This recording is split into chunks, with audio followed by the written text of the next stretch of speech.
In 2035, a real revolution took over the world, caused by the emergence of a unique virtual reality game called Waldberry, in which unexpected events erupted every day, exciting adventures unfolded, and new opportunities appeared for those who dared to immerse themselves in this virtual world. However, this world was far from perfect and was plagued by numerous vices, the greatest of which was treacherous betrayal. Hundreds and thousands of people sought to find only one, a mysterious man named Anj Hyun, whose figure was overgrown with legends. For the sake of this search, one of the most influential figures in the world issued a cruel order to kill one of those who belonged to Hyun's entourage. The executioner, without a moment's hesitation, obeyed the order. His sword was already swung, ready to strike and take the life of the loyal knight. The knight, barely able to stand, bloodied and exhausted, tried with all his might to withstand the unbearable pressure that threatened his existence. And suddenly, as if from nowhere, a figure appeared. Moving faster than the world itself, it stood before the blow, protecting the knight. Like lightning, he struck a devastating blow with his weapon directly into the attacker's stomach, preventing the massacre from taking place. And it was at that moment that everyone present, stunned and filled with horror, realized the truth. Ji Hyun himself stood before them. But suddenly, the knights of the kingdom realized that it was Hurkan standing before them, and immediately rushed to grab him. However, he turned sharply and his eyes flashed with rage, intertwined with cold seriousness. The next moment, he unleashed his power, destroying almost all of the kingdom's knights with a single move. A moment later, they were lying unconscious on the stone floor, scattered like helpless dolls. With a confident, even defiant smile, he said that attacking him with a whole crowd was futile, because they would never be able to overcome him. His men, overcome with guilt, began to apologize profusely, believing that it was because of them that this skirmish had occurred. They could not even imagine that the knights of the kingdom would be lying in ambush. But Ji Hyun sincerely didn't understand why they were apologizing, because it wasn't their fault. He just held out his hand to them, helping them up from the cold floor. And looking them straight in the eye, he quietly assured them that everything was fine with him and there was nothing to worry about. In response, his people wept loudly, but Ji Hyun did not consider them guilty and accepted their tears as a manifestation of genuine humanity, not weakness. He thought it was better to let others blame everything on that loser who was always lagging behind and couldn't keep up with everyone just because of her lack of skills. But suddenly, Ji Hyun turned sharply and stared at the main woman of the kingdom, whose presence darkened the hall. At that moment, their eyes met, cold determination against burning devotion. She was amazed by Ji Hyun's such ardent friendship with his people and couldn't understand why he was so sentimental in a world where there was no room for feelings. Then she majestically rose from her chair and confidently moved forward, for she was convinced that defeating him was a trivial matter for her. Her name was Sire, but her real name was Chai Seol-yeon. She belonged to the Thunder Hunters and bore the formidable nickname of the Queen of Thunder. Arguments and duels constantly flared up between her and Ji Hyun, each of which left a mark on the memory of both. He saw in her only the one who, every time, gritting her teeth, got up again and gained strength after defeat, even from those weaker than herself. And just now he began to activate his combat slot.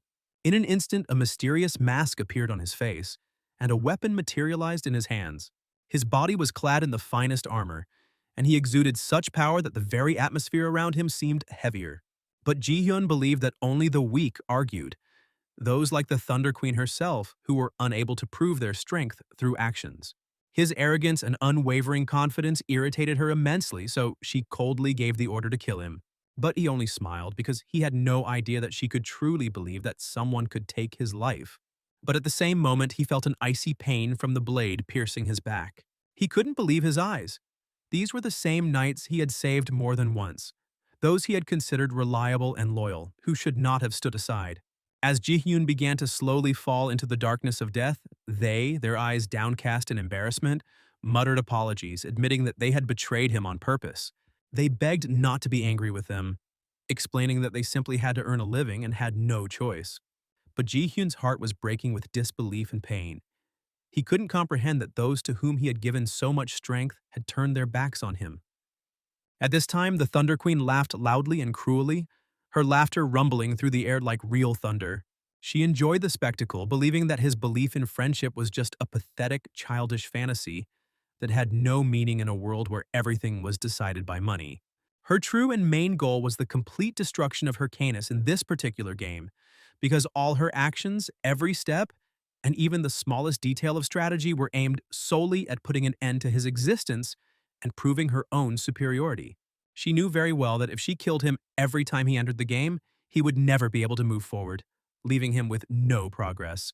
She remembered that he spent almost all his time playing this game, and it seemed to her that he had nothing valuable outside of this world. That's why, her face contorted into a terrifying expression, she coldly delivered her verdict. He's not even worthy of this game because he's just a nuisance. At this moment, Ji Hyo-yeon clenched his fists and squeezed the ground in his hands, and anger flared in his eyes. With the last of his strength, he rushed at her, trying to cause the least amount of damage. But at the same moment, several sharp sword blows pierced his body. These were the same knights he had once protected. Now they stood in the way, preventing him from approaching the queen. His mind could not comprehend why they acted so cruelly, for he had sacrificed so much for their guild. But the knights ruthlessly demanded only one thing from him: to die, because they had been paid hundreds of millions for his death. Ji Hyeon didn't put this betrayal into his head. They were ready to kill him just for the money, ignoring everything he had done for them. After all, they have repeatedly emphasized that they are united by an indissoluble bond, that they are one big family. But now, for the sake of a few bags of gold, his own family has cold-bloodedly betrayed and murdered him. After dying in the game, he woke up in a harsh reality. His chest heaved convulsively from heavy breathing, as if he were trying to break free from a nightmare. And it was then that he realized the worst thing. He had lost absolutely everything. After all, this game has become a global phenomenon, garnering millions of views on social networks. Its foundation was virtual reality, which controlled people's destinies and brought huge amounts of money to anyone with power and talent. For him, this game was his only refuge, the only thing he was truly good at, because in real life he was considered a nobody, trash. He created a guild himself, and only there did he feel his own significance. That's what he thought, until today. Crippled by pain and resentment, he stood up and put on his jacket, and with gloomy thoughts in his head, he went outside. His steps quickly turned into a run, and in his heart there was only one thought: he would find every traitor and kill them all. He could not understand why fate had put him through so much suffering. Is it just so that others can live carefree at his expense? If he had only known in advance that everything would turn out this way, he would never have sacrificed himself for them. He wouldn't fight or worry about people who eventually turned their backs on him. Lost in his own thoughts, he didn't even notice as he stepped onto the roadway at a green light, where a giant truck was racing straight at him. The impact was inevitable, and he got into a terrible accident. Even as he was losing consciousness, his mind painfully recorded a detail. Of all the machines in the world, it was the garbage truck that took his life. But he didn't want to die, just not now. For the burning desire to take revenge on those who betrayed him still burned in his chest. He sought revenge on everyone who had once despised and humiliated him. And he swore that despite everything, he must carry out this revenge. At this moment, reality darkened. The process of connecting to the game began, and the user verification sounded. And it was then that Hyrcanus opened his eyes. A new scene unfolded before him, a test where he had to survive the fight against the Lord of the Labyrinth, the formidable Minotaur. He was stunned and couldn't understand what was happening because he was on a learning quest. But the knights beside him shouted for him to come to his senses and pull himself together. After all, now they had to join forces to destroy this giant monster. Each of them understood. Alone there was no chance of winning, only together could they survive. But Hyrcan was confused because he remembered well that this training boss had been removed 5 years ago due to excessive complexity. However, the knights looked at him with a puzzled look and claimed that the game had only been created 10 months ago. Their words made him think. He couldn't understand why he found himself in the past, as if time had rewound. Without thinking twice, he tried to get up, while the knights still did not understand what was happening around them. But despite their confusion, they knew they needed to gather their thoughts, and someone had to give the signal for a joint attack. But unexpectedly for everyone, when Gintar finally got to his feet, he resolutely headed straight towards the giant monster. The next moment, he abruptly jumped up and rushed at a frantic run straight at the enemy. Everyone present watched in shock. They thought he had lost his mind. Even the giant monster, frozen in place, looked at him in amazement, and his eyes burned with rage and hatred. It seemed that the monster himself understood. This battle would end in his death. However, there was no fear in Gintar's gaze, only unshakable confidence in his own abilities. and in an instant his blade swiftly cut the monster into countless bloody pieces. The young man's eyes shone with cold determination and anger, intertwined with inner hatred. They barely had time to recover. The monster was already lying cut open on the floor, bleeding from its wounds. The knights, who a moment ago were preparing to fight to the last, looked at the boy with undisguised shock. He had single-handedly killed the monster with one blow. Stunned, they looked at each other, then smiled faintly. Deciding not to miss the chance, they called Gintar to make him an offer. This battle showed them that they had a warrior with incredible talent, and they wanted to see him in their guild. But at that moment, memories flashed before Gintar's eyes, the same ones when his comrades once offered him to join the guild. A chill ran down his spine, his heart clenched with rage, and hatred and resentment flared up in his eyes again. Without thinking for a long time, he replied that he had recently made his own decision. The knights asked with smiles which one, confident that he would agree now. But without saying another word, Gintar swung his sword sharply, and his blade entered the bodies of those who had been inviting him just a moment ago. At that moment, he swore to himself that he would never trust people again. From now on, his path was different. The path of someone who kills heroes and takes revenge on everyone who had ever hurt him. After removing the game helmet, he began to regain consciousness. But when he turned around, he tried to understand where he was now. There were crowds of people around, players, and many game capsules lined up next to them. And only then did he realize it was a gear store. Memories came flooding back. 5 years ago, he couldn't afford his own equipment and had only played on a demo capsule. The realization hit him. He was in the past. Slowly taking off his helmet, he concluded that there was no time to waste now. Standing up abruptly, he rushed forward. After all, if fate really gave him a second chance and he returned to the past, he has 5 years of future knowledge and experience at his disposal. By using them correctly, he will be able to carry out his great revenge. Running up to the girl working at the reception, he confidently asked for one standard set of gear. The girl, surprised and even a little scared by his tone, immediately began processing the payment. In his head, he was already happy and began to make a plan, thinking about where to start his new path. But his thoughts were suddenly interrupted by the girl at the reception, who informed him in a cold voice that there were not enough funds on his card. This news stunned him like a blow to the chest. Barely holding back nervous laughter, he sighed and smiled bitterly. He remembered.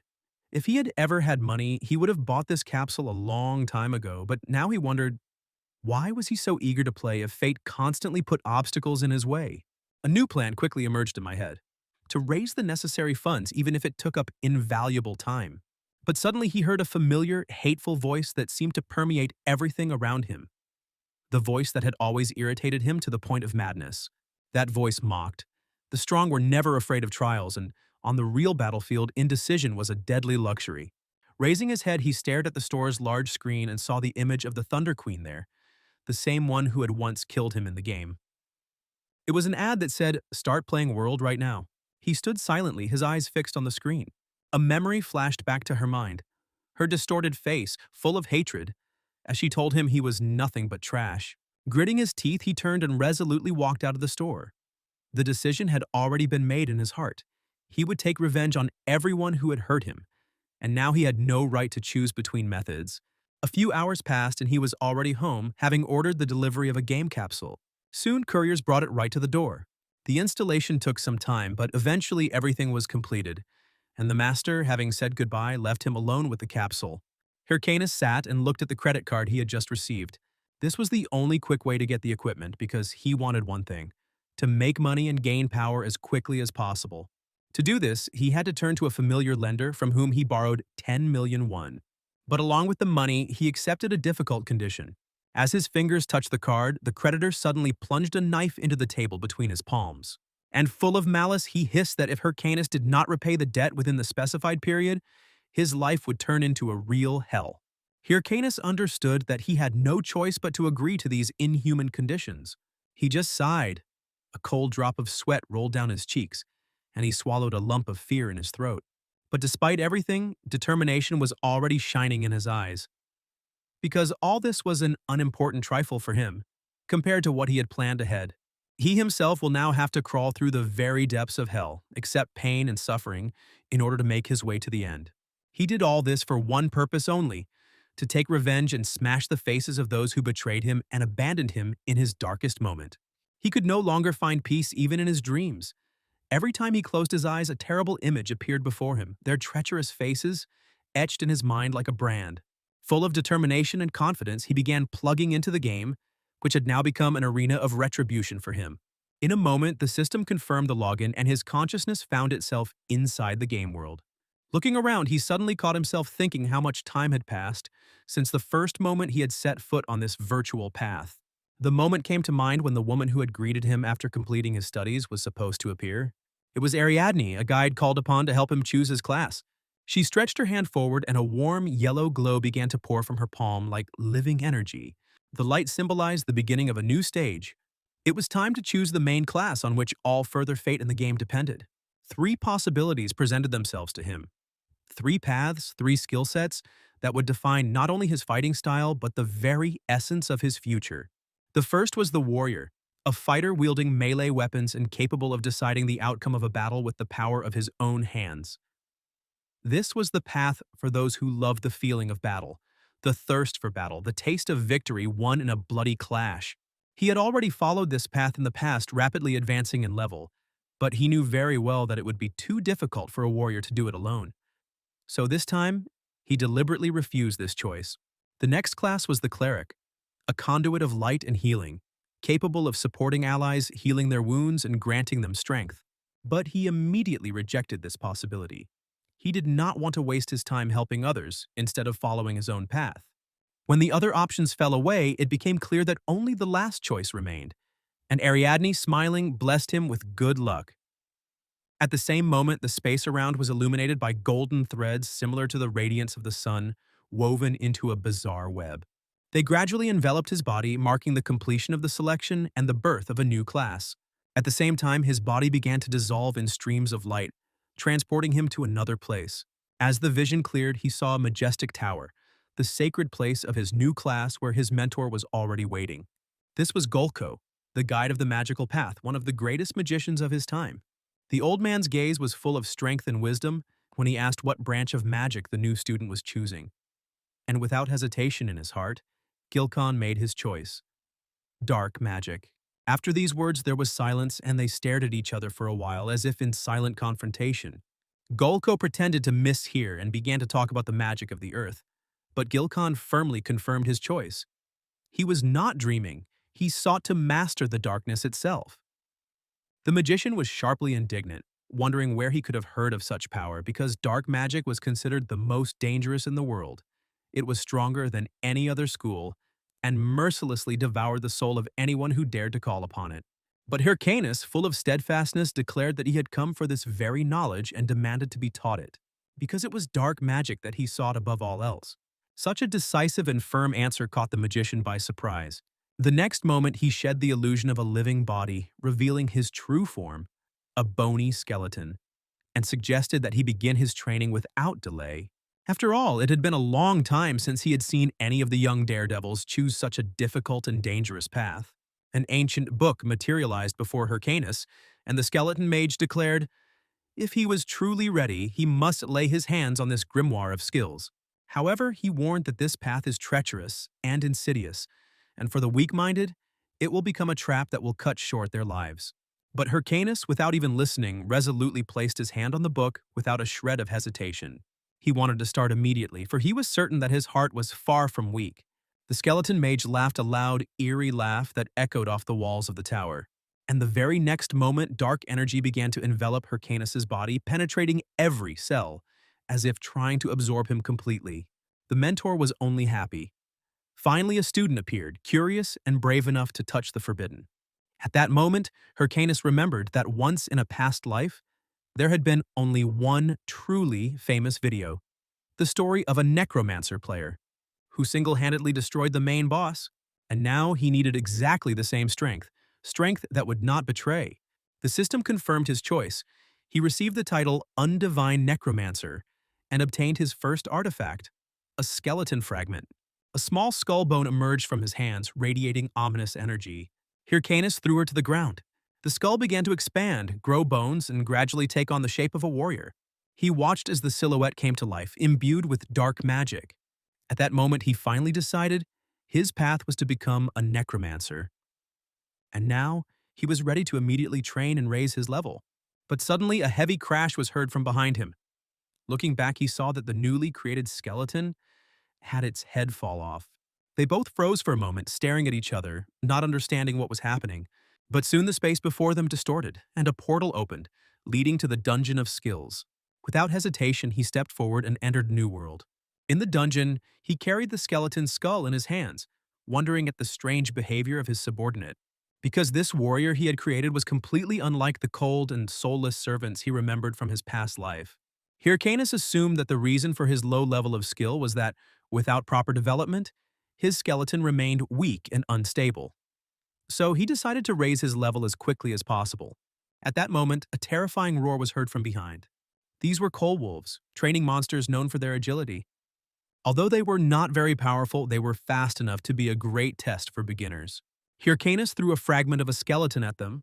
The skull shattered into tiny fragments that exploded in bright light, and from this radiance emerged the figure of his skeleton warrior.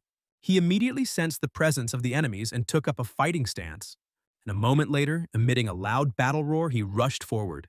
The wolves, frightened by this eerie sound, howled, retreating back. Hyrcanus, full of determination, ordered his warrior to destroy them all. The servant obeyed the order and launched an attack.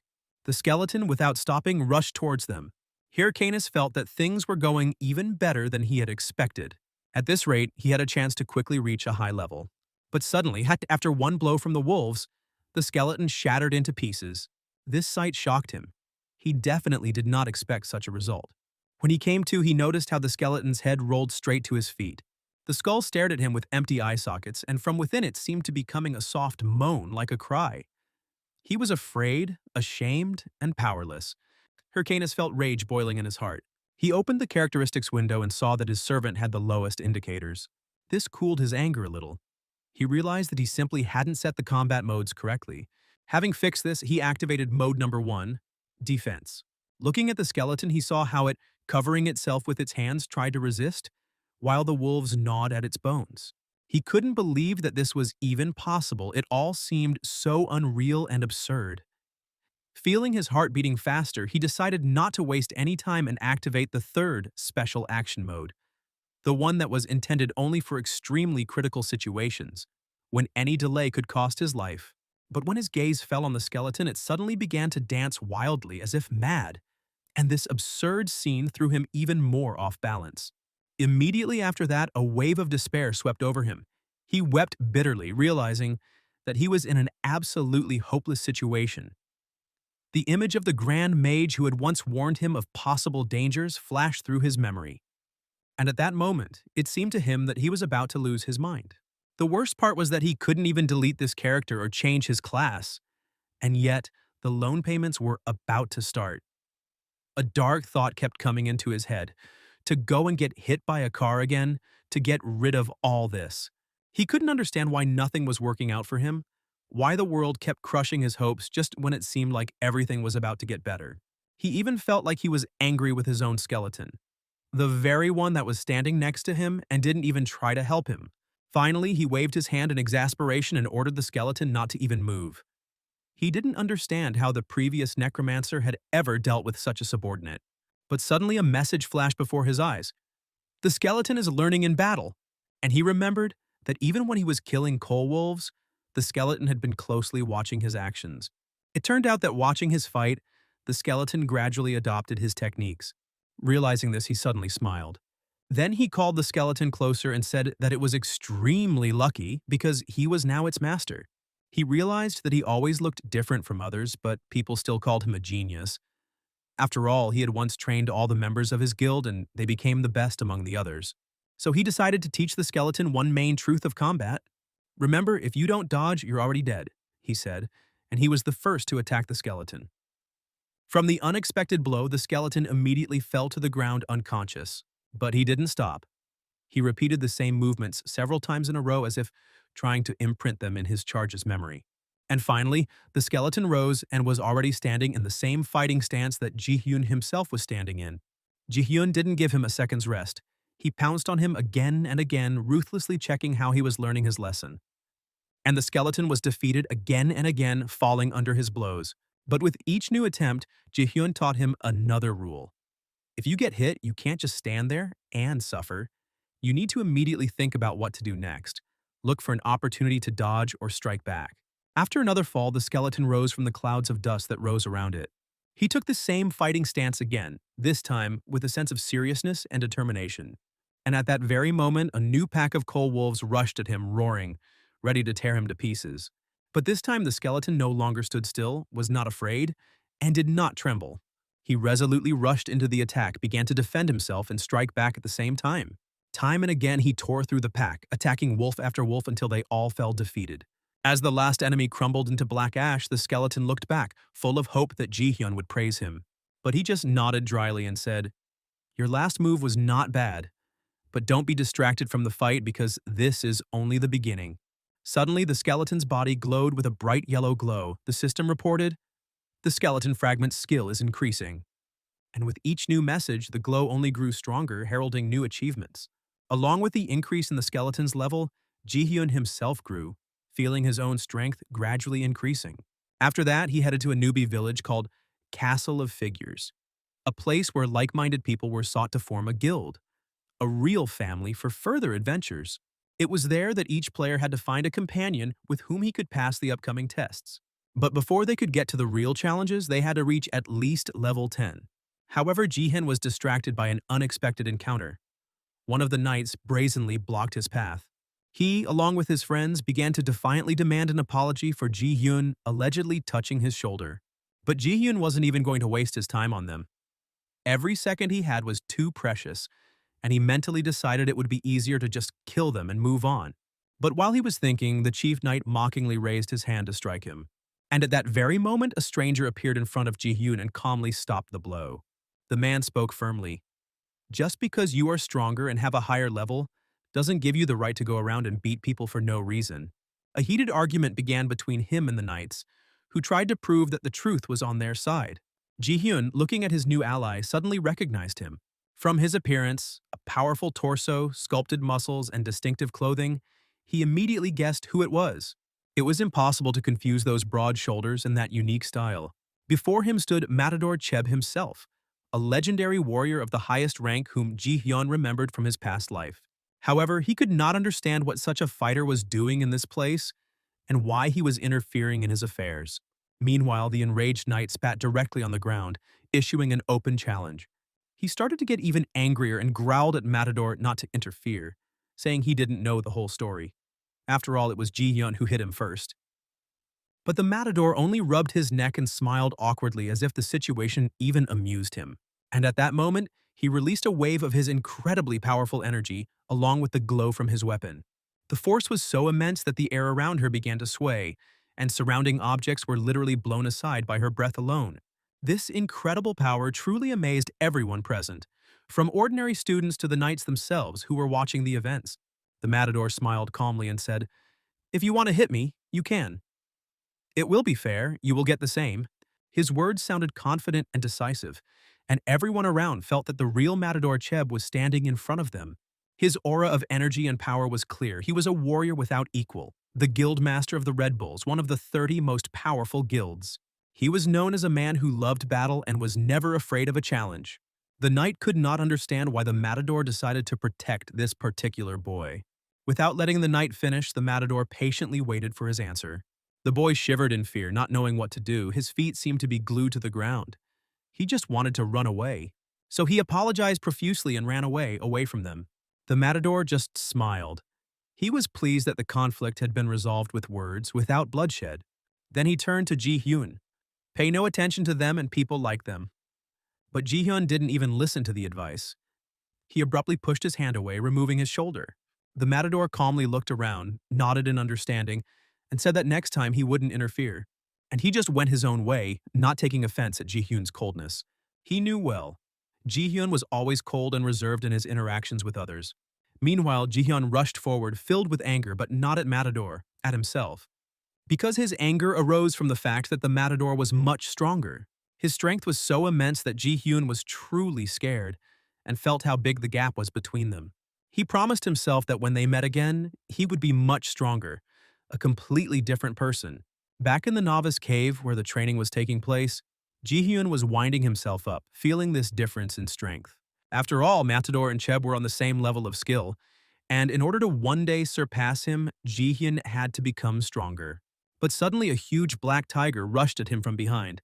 Ji-hyun didn't even pay attention to him. The skeleton immediately got down to business. He defeated the tiger very quickly and painlessly, demonstrating lightning-fast efficiency. At the same moment, the system reported, "The skeleton warrior has completed the hunt for the coal tiger. Level up." Looking up at Ji-hyun, expecting praise, the skeleton was disappointed. The skeleton didn't even glance at him, thinking only of his own progress. Skelyak was upset again. He wanted recognition, but his efforts went unnoticed. However, each new achievement brought him closer to his goal, and finally he reached one of his most important goals.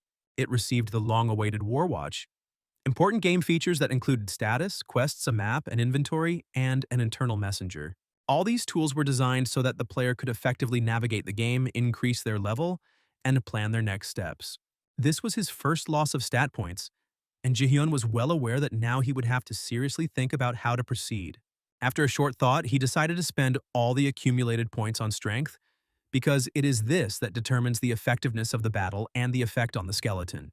All points instantly turned into strength, which increased by 50 units.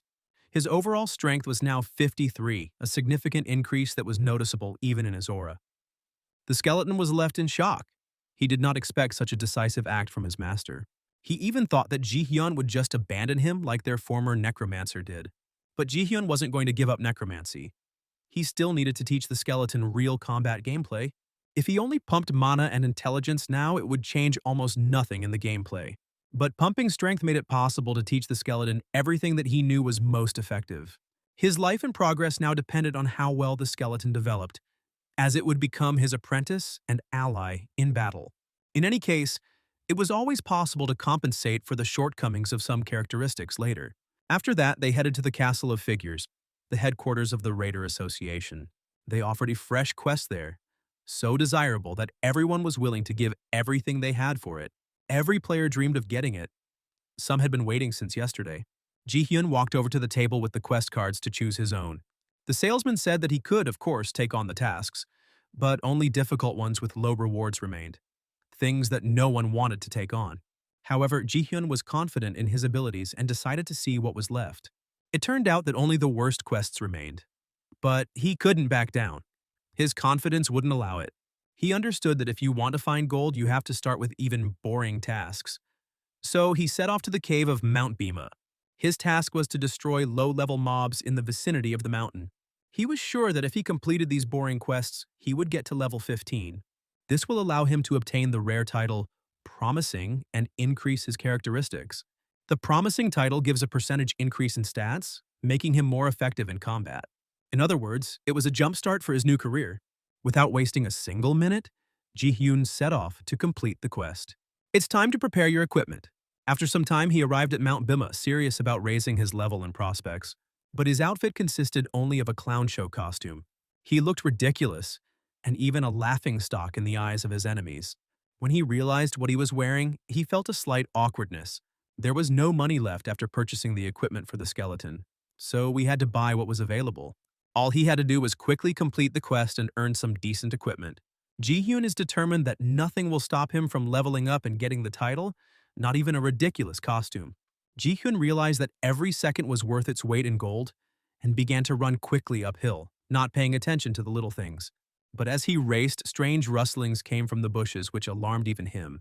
Suddenly, a bloody hand shot out of the thicket, and before his eyes he saw one of the players, covered in blood, begging for help. But Ji-hyun was already too far away and couldn't stop to help. Meanwhile, someone was dragged back into the bushes. 3 unknown players appeared, stronger than the wounded man. They quickly dealt with the poor man, showing cruelty and ruthlessness. Soon, another player arrived on the mountain, full of enthusiasm and desire to start a new adventure on Bima. He was confident in himself and his abilities, but he did not yet understand that dangerous traps and enemies awaited him. He thought he was a great player, but his pace of development could easily have made him a victim of stronger players. Suddenly, he heard cries for help. Running closer, he saw 2 boys. One was injured and the other was trying to explain that they had been attacked by an unknown monster. They barely escaped and had no healing potions. The player began searching his inventory for a potion to save the wounded man. The guy sincerely thanked him and couldn't even hold back his tears. But suddenly a huge enemy appeared behind him and tried to attack the savior. He was suddenly struck on the body, knocking him off his feet. Looking up, he saw the same three strong players laughing and declaring that they would use his stuff to the max. The poor player, already on his last breath and covered in blood, could not understand why he had been so cruelly deceived. From the attacker's perspective, he was just an idiot who fell into an easy trap. They finished him off and he died on the spot. His body abruptly dissipated, leaving behind only a few fragments of time in the game. The three attackers laughed at his death, as often happened with rookies. After that, they were already looking for their next victim, wanting to continue the bloody fun. Meanwhile, the skeleton continued its work, killing coal wolves without stopping. One of the wolves rushed at him. The skeleton instantly activated attack mode. He responded to the attack with lightning speed, delivering precise blows. One by one, the wolves fell under his blows, completing the hunt and gaining experience and points in the process, which strengthened his skills. Ji Hyun noticed that now that the skeleton was armed with a sword, even the wolf attack seemed like a small thing to him, and he really started to feel more confident. Then Ji Hyun realized that the right decision was to buy the tools first. After all, equipment is more important than appearance. He began to feel proud of himself. Now he was only concerned with effective equipment, not a ridiculous costume, and he felt like a real gamer. The skeleton, turning around, thought that Ji Hyun was crying because of his condition and because of his funny clothes, but he was wrong. Ji Hyun was determined. Ji Hyun said, "If you're done here, follow me. We need to level up as soon as possible to clear the area." The skeleton ran after him but did not notice an arrow flying from behind the bushes. And suddenly the same arrow hit him right in the head. Ji Hyun didn't even have time to understand where she had come from. Voices appeared nearby and began to apologize. These were the same three players who had recently killed one of the newcomers and were now trying to justify themselves. From a distance, the skeleton looked like a monster. One of them began to apologize in a mocking manner, trying to seem sincere. Ji Hyun immediately noticed them and suspected something was wrong. One had traces of blood on his shirt and the other had a bloody weapon, signs of a recent fight. Instantly, he understood what was happening. Ji Hyun stated, "I'm willing to forgive you, but only if I get compensation in the form of a mana potion." They first started making excuses that they didn't have a mana potion, but later admitted that mana automatically replenished when leveling up, so they could level it up themselves. They agreed to this, believing that it was their fault and they had to fix the situation. But suddenly monsters started appearing from behind, and there were so many of them. They appeared too often for Ji Hyun and the skeleton to relax. The players suggested, "We'll weaken them, and you, Ji-hen, just finish them off." When Ji Hyun left, the three players began to carefully work out their usual plan, which they had used many times to kill the newcomers. The plan consisted of several stages. First, they had to distract the aggressive monster to create the illusion of chaos. Then one of them had to apply an attack buff to the monster, increasing its threat. And finally, one of the players had to pretend that he was pushed by accident to make Ji Hyun seem helpless and weak. In their imagination, the monster would simply eat Ji Hyun, and he would die instantly. They were sure that the plan was perfect, because it had worked many times before, including on other players. But they didn't take into account one thing. Ji Hyun turned out to be not as simple as they thought. In a moment, they destroyed the monster and watched as Ji Hyun gently but firmly reprimanded the skeleton for moving slowly. They couldn't understand why such a seemingly weak guy had such a powerful calling, and silently decided to leave the place. "Is his level much higher than we thought?" one of them thought. So they decided to implement a new plan. Throw as many monsters at him as possible and try to kill him when he loses his vigilance. They expected the chaos to play against him, and then the attack would become effective. One of the players took a swing, confident that his shot would hit the target. He hit with all his strength, confident that Ji Hyun wouldn't dodge the blow. But to his surprise, Ji Hyun instantly dodged, so quickly and imperceptibly that the attacker didn't even realize at first that he had missed. This movement was so natural and fast that it seemed impossible for an ordinary player. After that, Ji Hyun himself hit him with all his strength in the stomach, ramming in the direction of the skeleton. Those who watched were shocked and could not believe what had happened. Then Ji Hyun snapped his fingers at the skeleton, giving a wordless command. The skeleton, as if under an invisible spell, instantly obediently prepared to attack, ready to carry out its master's order. Ji Hyun, along with the skeleton, instantly rushed towards the two players who were trying to kill him. The two attackers were terrified, not knowing what to do next. Before they could even say anything, Ji Hyun and the skeleton attacked them both at the same time. The impact sent them flying several meters back. not even having time to orient themselves. An attempt to jump in the opposite direction did not save them. Ji Hyun resolutely rushed at them, recognizing them as insidious fraudsters. He instantly realized that such people only betray those who trust them, taking everything they have. If Ji Hyun remained the same old naive self, this tactic could work against him. One of the attackers tried to plead, offering to give up all his belongings in exchange for his life. But Ji Hyun was determined. No more trust in people like that. He struck with all his strength with his sword, and both players were destroyed. 8 valuable items fell from their bodies, which greatly surprised Ji Hyun. Without wasting time, he decided to take advantage of the situation and began collecting their belongings. Then he turned around, watching the skeleton continue to finish off one of the players. Ji Hyun offered the skeleton a share of the loot, rewarding him for his diligence. After a fierce battle, Ji Hyun used his power to heal the skeleton. In an instant, all of the creature's wounds disappeared and he felt renewed, as if he had just been created. Ji Hyun felt happy about his new look and tried to ask the skeleton if he liked his new look. But he quickly added that appearance doesn't matter if the main thing is to play the game effectively. And while the new equipment was satisfying, Ji Hyun understood that true strength was not determined by appearance but by skill and determination. Perhaps most interestingly, Ji Hyun had chosen a new suit for himself, a true state-of-the-art one that shimmered and shimmered in the light. And the skeleton, watching, didn't even say a word. His silence was like silent approval, and it added to his sense of power and confidence. Ji Hyun felt like Warwatch had become a real jackpot for him, as if the game itself was rewarding him for his patience and intelligence. After all, in this game, you could sell another player's watch and get a random item from their inventory. It was always a surprise, always exciting, and kept you in suspense. It could be any rare item with a choice, and the chance that something unique would fall out made the moment incredibly valuable.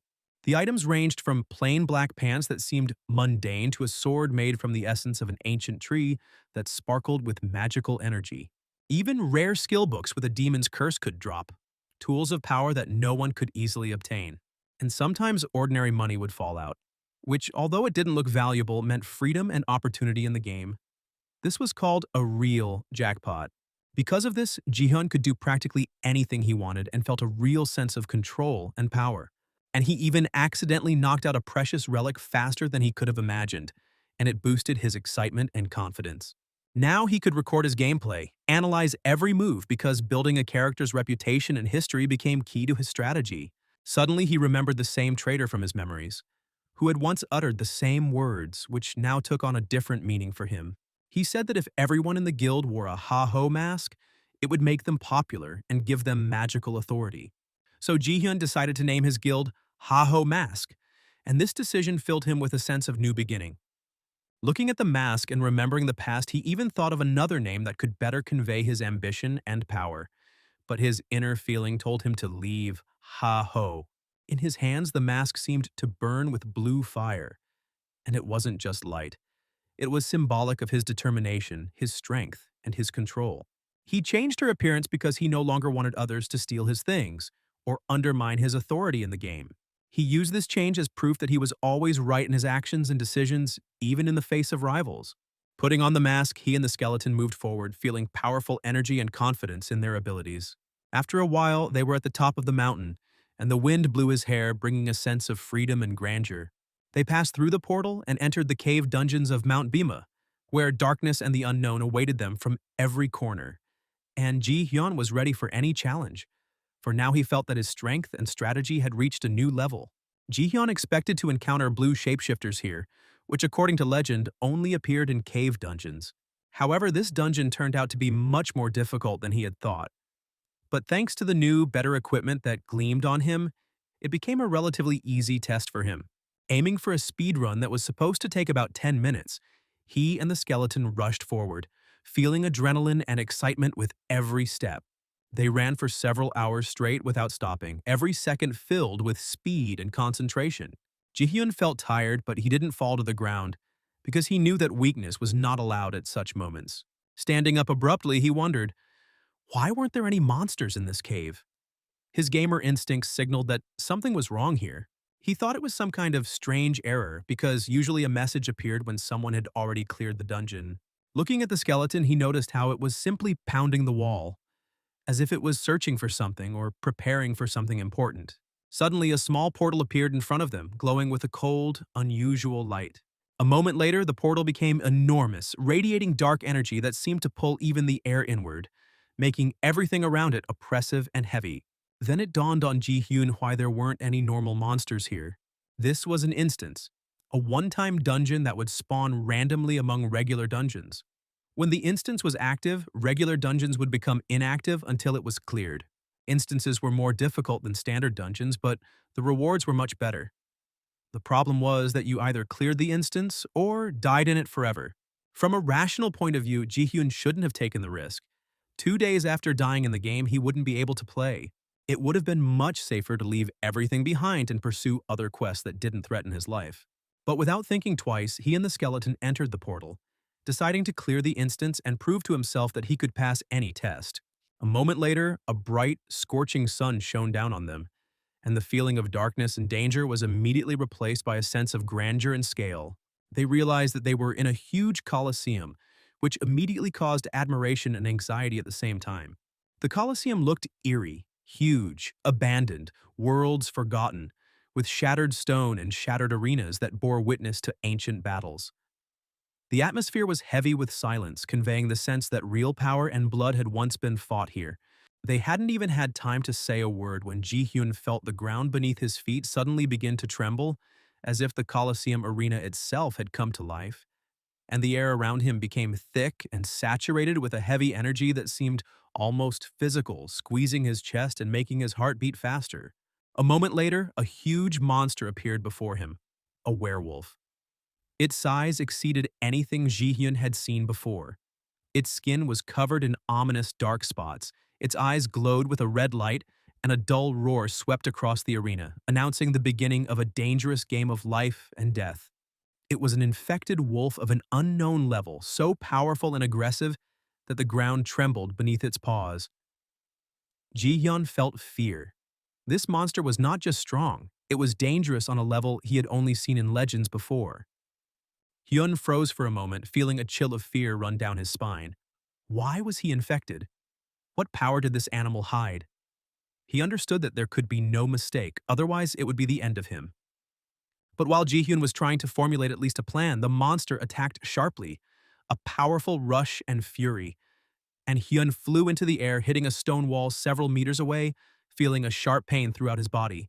His back hit the rough surface, barely keeping his balance, and for a second, it seemed as if time had slowed down. Dust hung in the air and his heart was beating wildly. Meanwhile, the skeleton tried to assess the situation, but the monster had already appeared before him, ready to destroy any enemy with lightning speed and without pity. In a second, the skeleton became combat-ready. The sword gleamed in its hands, the shadow from the blade seemed huge, and all its muscles were tense, ready to react instantly to any movement of the enemy. And then Ji Hyun, despite his fear and danger, suddenly laughed loudly at the entire Colosseum. It was not a laugh of fear, but a laugh of excitement, joy, and unwavering confidence in his abilities. He felt incredibly lucky. Infected monsters were always connected to the main quest, which meant great progress, valuable achievements, and new opportunities for growing in power. Turning to the skeleton, Ji Hyun spoke with a confidence that strengthened both of them. If we don't destroy this wolf, we won't have dinner tonight. The skeleton, understanding the seriousness of his master's intention, immediately took up an attacking position, and their gazes merged into one common understanding of the goal: to defeat the monster at any cost. Together they rushed forward, both moving with incredible speed. Hyun's thoughts working like lightning, assessing the enemy's every move, planning maneuvers and counterattacks.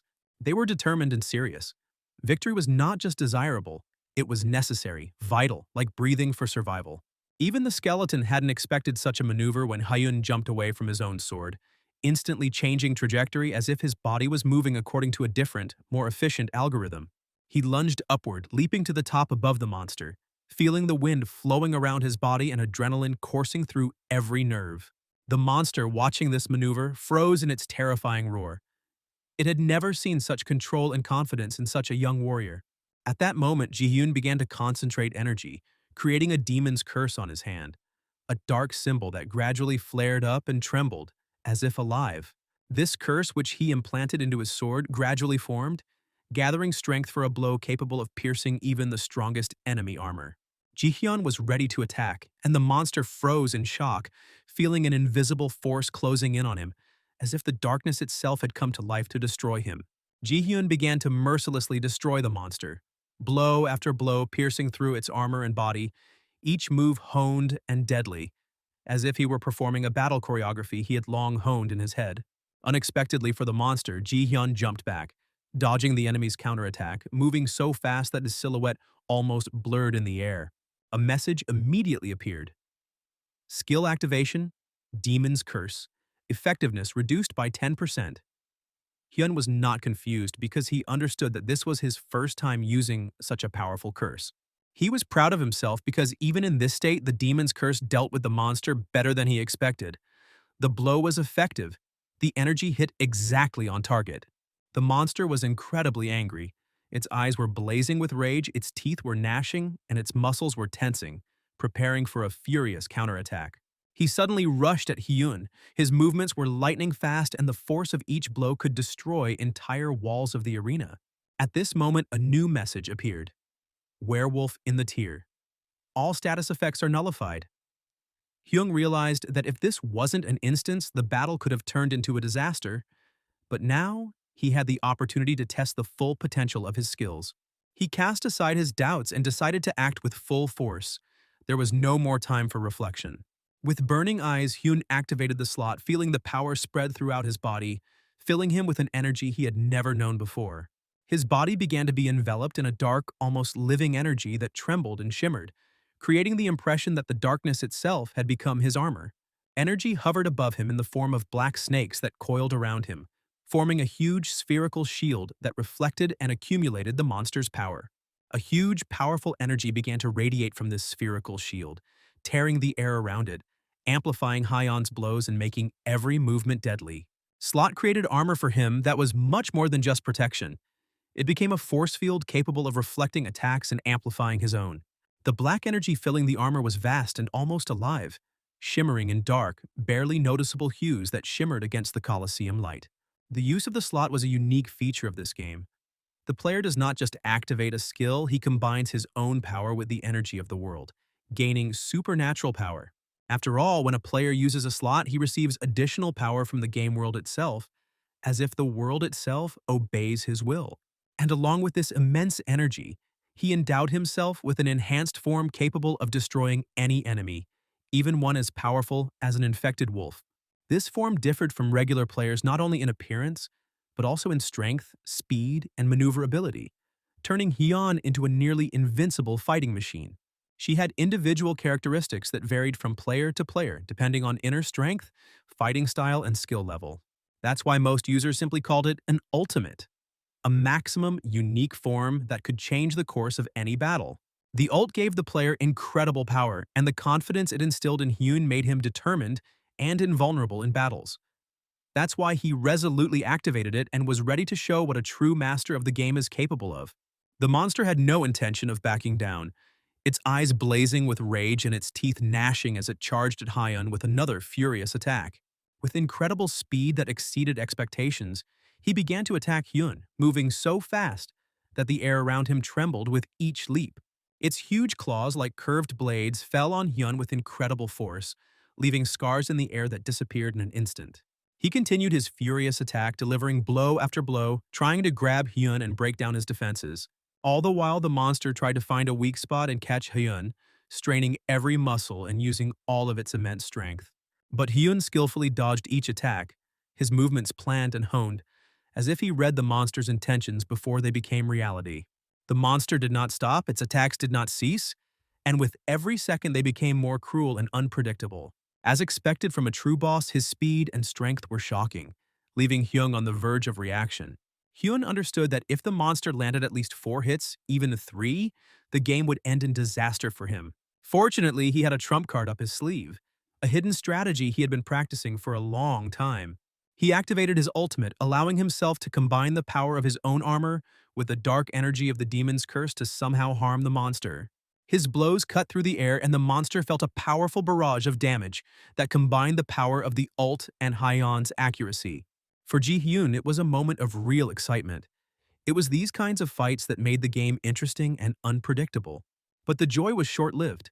The monster, despite all his wounds, made a dash and grabbed him by the hood, trying to pull him closer.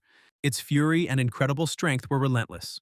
The monster continued to attack relentlessly, even after being damaged by numerous blows. Hyun realized that the monster was in a state of enraged boss, which he had completely forgotten about during the attack. The monster suddenly attacked from behind, trying to catch Hyun by surprise. Hyun turned around deftly and, with a smile of confidence, asked the monster, "Didn't you forget anything?" hinting at a prepared maneuver. A skeleton appeared behind the monster, ready for its next joint attack, its eyes glowing with determination and precision. Together they charged at the monster, Hyun and the skeleton's blows combining into a powerful chain of deadly energy, dealing him even more damage than ever before. Hyun suggested to the skeleton to perform an attack that they had been constantly practicing, and which could now be deadly to the enemy. The monster didn't understand what was happening, his mind confused between the sudden coordination between Hyun and the skeleton. As he tried to understand what had happened, the blows from the two allies sounded like thunder, each piercing and precise. As a result of this combined blow, the monster suffered fatal damage, and its huge body fell to the ground, forced to submit to Hyun's skill and the skeleton's precision. The monster began to fall apart, its huge body cracking, bones breaking, and black energy flying through the air, creating the effect of a terrible catastrophe. Immediately after that, a message appeared on the screen stating that the hunt for the infected werewolf was over, and the slot they were using began to slowly deactivate, leaving behind remnants of dark energy. Along with this, they received a golden reward.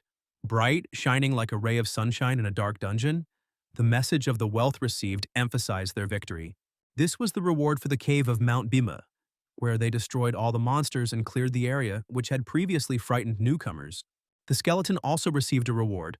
For his outstanding participation in the battle with the monster, he was promoted in rank and received additional resources for further training. They made a huge amount of money, and along with it, they received the skull of an infected werewolf and its skin, which could be used to create unique armor or weapons.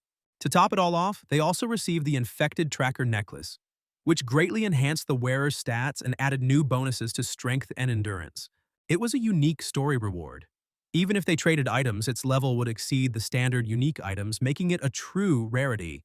Hyun couldn't believe that this particular reward was the Infected Tracker he had long dreamed of receiving, as its rarity made it a true legend of the game. Along with this, 3 new titles were registered: Promising Newcomer, Hero Candidate, and Infected Pathfinder, which were immediately added to his profile. The title Infected Tracker became the introduction to the first chapter of the main quest, which was of decisive importance for the entire storyline. The main quest was the main storyline that shaped the entire game world, and its rewards were always exclusive and valuable. Every player dreamed of participating in this content, as it was considered the flagship and most important in the game. In his past life, Hyun barely made it to the 4th chapter, but now he had already unlocked the first, which gave him a unique chance. He realized that this wasn't just luck, it was a real jackpot, and his persistence paid off. Evening came, and Hyun, tired but satisfied, sat down in front of the computer and turned on the game news, hoping to learn about current events in the world of players. It was reported that the Hydra Guild had officially entered the final chapter of the Infected Count scenario, and their goal was to complete it within 3 months. Hyun paused the video and thought, understanding the scale of what was happening, the finale of this scenario was approaching. At that very moment, he felt disappointed, because someone had already beaten him to the punch and entered the final chapter of the script. If he tries to participate now, he risks getting nothing. Even the effort spent on cleaning the cave will not bring him the final reward. Hyun's heart sank a little, but he understood. To overtake the others, he would have to put in even more effort, train his skeleton, gain levels, and prepare for the main challenge. After all, the game had just begun, and the real test was yet to come. After the fight, Hyun thought long and hard about whether to abandon this round and focus on the next chapter, weighing all the possible risks and rewards. An interesting thought occurred to him. Suddenly, this wasn't just a random quest, but a real opportunity that couldn't be missed. He began to realize that this could be a great opportunity for him, a once-in-a-lifetime chance. After all, right now, the whole world is following the events with the Infected Count, and this is the first main quest in the game, which is on the verge of completion. And it could go down in the history of the game. Hyun realized that now he could release a video related to his adventures in the infected dungeon, and it would attract the attention of players and fans. He was sure that such a video would gain a huge amount of views, make him incredibly popular, and help him quickly repay the loan he still had. Then he realized that it was a good thing that all his gameplay was being recorded. He would be able to edit the video, add effects, and upload it to YouTube so that it would become a real hit. Editing is key, and Hyun knew that entrusting this process to anyone else would be risky, as it was important to convey all of his emotions and victories. Then he remembered a man who in a past life was called the God of Editing, and decided to contact him for professional video editing. He wrote a message to the legendary Romani asking her to edit his video, hoping that her skills would help make the video truly incredible. This was the legendary Romani herself, a famous freelancer whose editing always impressed and inspired others.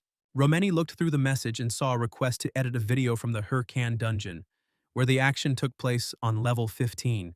At first she thought it was just a rich newbie trying to show off on social media, but something about the video captivated her. She couldn't take her eyes off it and jumped from her seat in surprise because it was the first time she had seen such a video. The video literally amazed her. She began to tremble with delight because she finally found her muse, an energetic, talented player who single-handedly defeated the infected monster. It is known that Romani was a freelancer and often sought inspiration for her work, and now she finally felt it. That same evening, she edited the video and sent it out. It instantly spread around the world, gaining popularity among players and fans. It even reached a famous lady who is known for her influence and desire to gather talented players for her own projects. She shouted to one of her servants that a video related to the infected count had just appeared, and that it was very interesting. This video showed a level 15 solo character defeating an infected werewolf, a feat that impressed even the strongest players. One of the servants said that they had already checked the video and the level of this monster was not very high, so formally it was not worth taking into account. But the lady just smiled. For her, what mattered was the player's talent and strategy, not the level of the enemy. She said she wanted this player for herself. His abilities and fighting style were invaluable to her plans. And in a moment, she ordered the servants, "Bring him to me," definitively identifying Hyun as a special player worth fighting for. This was the famous Mrs. Cho Seol-yeon, the #1 businesswoman in the world, the chief receptionist of Thunder Group Corporation, also known as the Thunder Queen Grey. Her authority was unquestionable and her influence extended throughout the game world and reality. The next morning, Hyun decided to check the views of his video, hoping for the first signs of popularity. He was stunned. The video he had uploaded only yesterday already had 6,000 views, a number that in a past life he would have only received after a few months of hard work.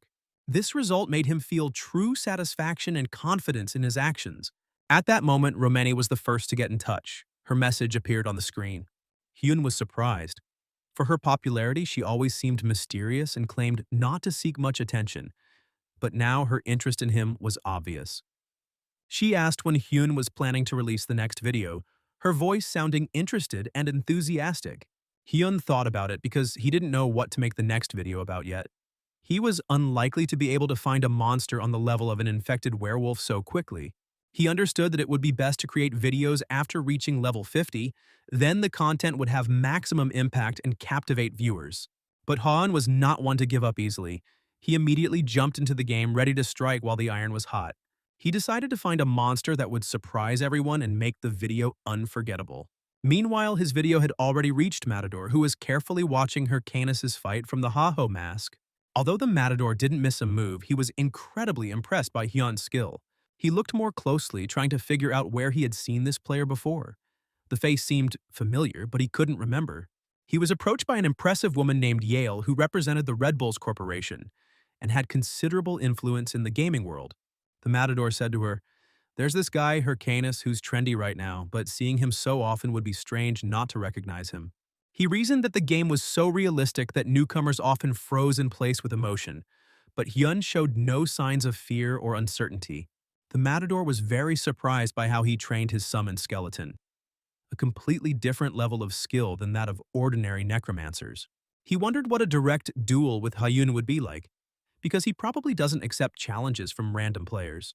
But Yale abruptly stopped the Matador, reminding him that now was not the time for unnecessary chatter.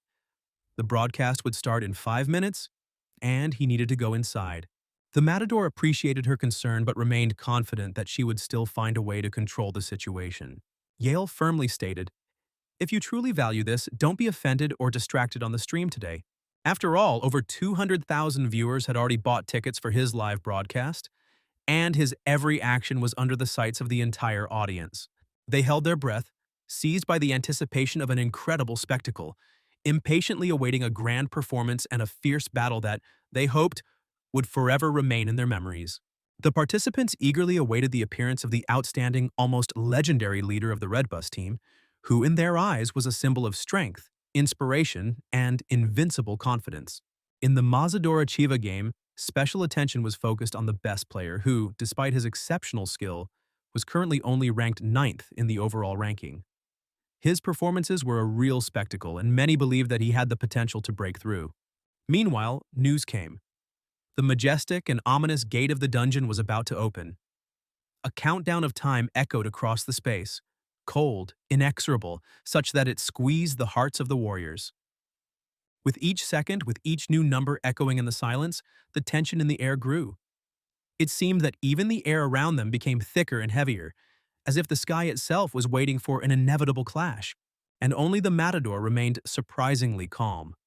His gaze was cold and confident, and his posture was firm as if there was not a drop of doubt in him. He was fully prepared for the coming battle, determined to show everyone his skills and prove that his strength was unmatched. At the same time, Hyun arrived at Figur Castle, the main citadel of the Raiders Association. But what he saw there frankly disappointed him. After carefully examining the task list, he realized that there simply wasn't a single worthy quest that would allow him to level up. Hyun, of course, assumed that the situation might not turn out too well, but he did not expect such disappointment. After all, there was literally no valuable task. At that moment, he had a thought that perhaps it was time to postpone creating video content for a while and take his time with new recordings. Suddenly, a local merchant recognized him. He immediately realized that he was the man who had managed to clear out Bhima's cave. Hyun also, after a quick glance, remembered this salesman without hesitation. The man introduced himself. His name was Kotan. He politely asked Hyun to give him some time to talk. They went into one of the castle's offices where Kotan reported that he had heard the story of the events in Bhima's cave. He wondered if Hyun really had encountered a mutated monster there. Hyun confirmed. He really saw a terrifying werewolf with strange, almost inhuman eyes. After these words, Kotan was convinced that his guesses were correct and looked closely at Hyun. He explained that the monster he encountered was most likely influenced by the mysterious power of the distorted. Who exactly was the bearer of this power remained unknown, but one thing was clear. Infected creatures became extremely dangerous and caused enormous damage. After that, Kotan grabbed Hyun by the hand and told him that the Raiders Association had announced a large reward for this person connected to the power of the distorted. Hyun was willing to do anything to catch this mysterious enemy. But, having only heard part of the task and not even interested in the reward, he only sighed, but decided to give the task a chance. Kotan noted that if successful in this task, Hyun would have the opportunity to meet a man named Al-Kimbry who resides in the eastern castle of Bansu. Al-Kimbry could teach him a multitude of unique fighting techniques and issue a letter of recommendation. And this letter was of immense value because it was thanks to it that one could obtain the Book of Learning, a priceless artifact for a warrior. After talking with Hotan, Hyun left the room and set off on a new mission. As soon as he closed the door behind him, he couldn't hold back his emotions. He screamed loudly with joy and started laughing. After all, right now he received a quest that opened the way for him to become a disciple of the great Al-Kimbry himself. And this alchemist was no ordinary master. He was one of only 7 students of the legendary Archmage Bogan, the one every magic class player dreamed of meeting. Because it was through Al-Kimbry that one could obtain rare books of learning, artifacts worth their weight in gold. In other words, he was an extremely important NPC, and the fact that his title Eastern Star overlapped with the main quest which came from the Count was the reason why Hyun got this unique opportunity in the first place. If he manages to pass the test, he will no longer have to worry about video content. After all, the rewards for the quest were worth any effort. But before he went any further, he remembered that there was one more thing he needed to do. So Hyun went deep into the dense forest away from prying eyes. After making sure that there was no one around and that he was alone in the territory controlled by his gaze, he began to act. Hyun summoned one of the skeleton fragments. Although he never had time to sort out the spoils from the last battle, the need to improve his servant was more important. First, he took out the werewolf skull, which he still hadn't sold. A system window appeared before his eyes, asking, "Do you really want to use the werewolf skull to enhance the skeleton warrior?" Agreeing, he saw the skeleton take on the features of a werewolf, and its strength increased by 2 points. After that, Hyun decided to equip the skeleton with a tracker amulet. When he used this item, the creature's characteristics doubled, and its strength increased significantly. The preparation was completed. Hyun pulled out 2 more skeleton fragments, which greatly surprised his warrior. He threw these fragments behind the main skeleton. They began to gradually form into 2 new, full-fledged bone figures. The skeleton warrior was shocked by this turn of events. He didn't understand what was happening and felt almost helpless. But Hyun calmly said that from now on they would act together, and therefore they must learn to live and fight side by side. Although Hyun was upset by his skeleton's disobedience, he did not linger long. The road lay ahead. Together with his skeletal servants, he set off into the depths of the forest, where danger lurked at every turn. Soon they came across one of the many high-ranking monsters, a huge level 25th brown bear. Its eyes glowed with rage and its body radiated ferocity and strength. With a roar that shook the trees, the beast rushed at Hyun, attacking with all its strength, as if it were trying to tear him to pieces. However, Hyun moved with incredible agility. Each paw of the bear only hit the air because he dodged the blows in time. Blow after blow rained down on him, but Hyun did not even think of retreating. His face expressed only cold determination. He didn't even try to defend himself, because he was preparing for a single, decisive attack. Hyun patiently waited for the moment when the beast would finally get angry, and then he activated his hidden technique. From the sky, as if from a dark abyss, his skeletons appeared and rushed at the bear from above. But the monster turned out to be too clever. It grabbed one of the skeletons by the skull and threw it sideways with all his might, breaking the trees standing nearby. Hyun was furious. It was a predictable attack, doomed to failure because it was necessary to enter from the blind spot, not from the front. But the very next moment, another skeleton burst into the battle. As his master had ordered, he tried to attack from the blind spot, also from above, hoping to catch the beast by surprise. But the bear reacted easily this time too. It grabbed the attacker and threw him away, into the bushes. With each of their failed attacks, Hyun's anger grew. He shouted at them not to jump from above, but to act from the blind side, but the skeletons kept repeating the same mistakes. The moment has come for the last third skeleton. He seemed to radiate a confidence that even his host felt a strange sense of relief. Hyun saw in him a reflection of himself, the same firm gaze, the same determination. "Does at least one of you finally understand my words?" he thought, watching his warrior. Deep down he was sure, this time everything would work out. But his hopes were instantly dashed. The bear repelled the attack of the third skeleton with the same ease, throwing it back to the previous 2. Hyun sighed in disappointment. Even the one he had the highest hopes for had failed. The forest shuddered at his shout, "You can't even carry out a simple attack! You idiots!" When the battle was over, he began to reprimand the skeletons like naughty children. His despair bordered on anger. "Do you have any brains at all?" he exclaimed. "Not even a drop of thought?" He began to explain in detail. When they attack, the monster always turns in the direction from which the attack comes. They need to act more cunningly, not stupidly rush forward. "That's why you need to come in from the blind spot," he explained, suppressing his anger. "If you attack a monster from the side where it's looking, you immediately become easy prey." But the skeletons seemed to understand almost nothing. Their empty eye sockets glowed thoughtlessly, and this indifference infuriated Hyun even more. On the one hand, he was happy. His skill rank had increased, and now he could summon 3 skeletons at once. But on the other hand, the problem was obvious. They absolutely did not know how to work together. Each of them repeated the same mistakes he had seen before, attacking at the same time, imitating the first like mindless copies. They didn't know how to work as a team because they never learned how to. Worse, this haphazard coordination meant they were spending 3 times as much mana as they should have, which only made the situation more difficult. Hyun sighed heavily. "Although I reached level 20, as I wanted to, but it looks like I'll have to forget about video content for a while." After that, he ordered the skeletons to rise and they moved on, training as they went until they reached Bansu Castle. Deep down, he felt disappointed.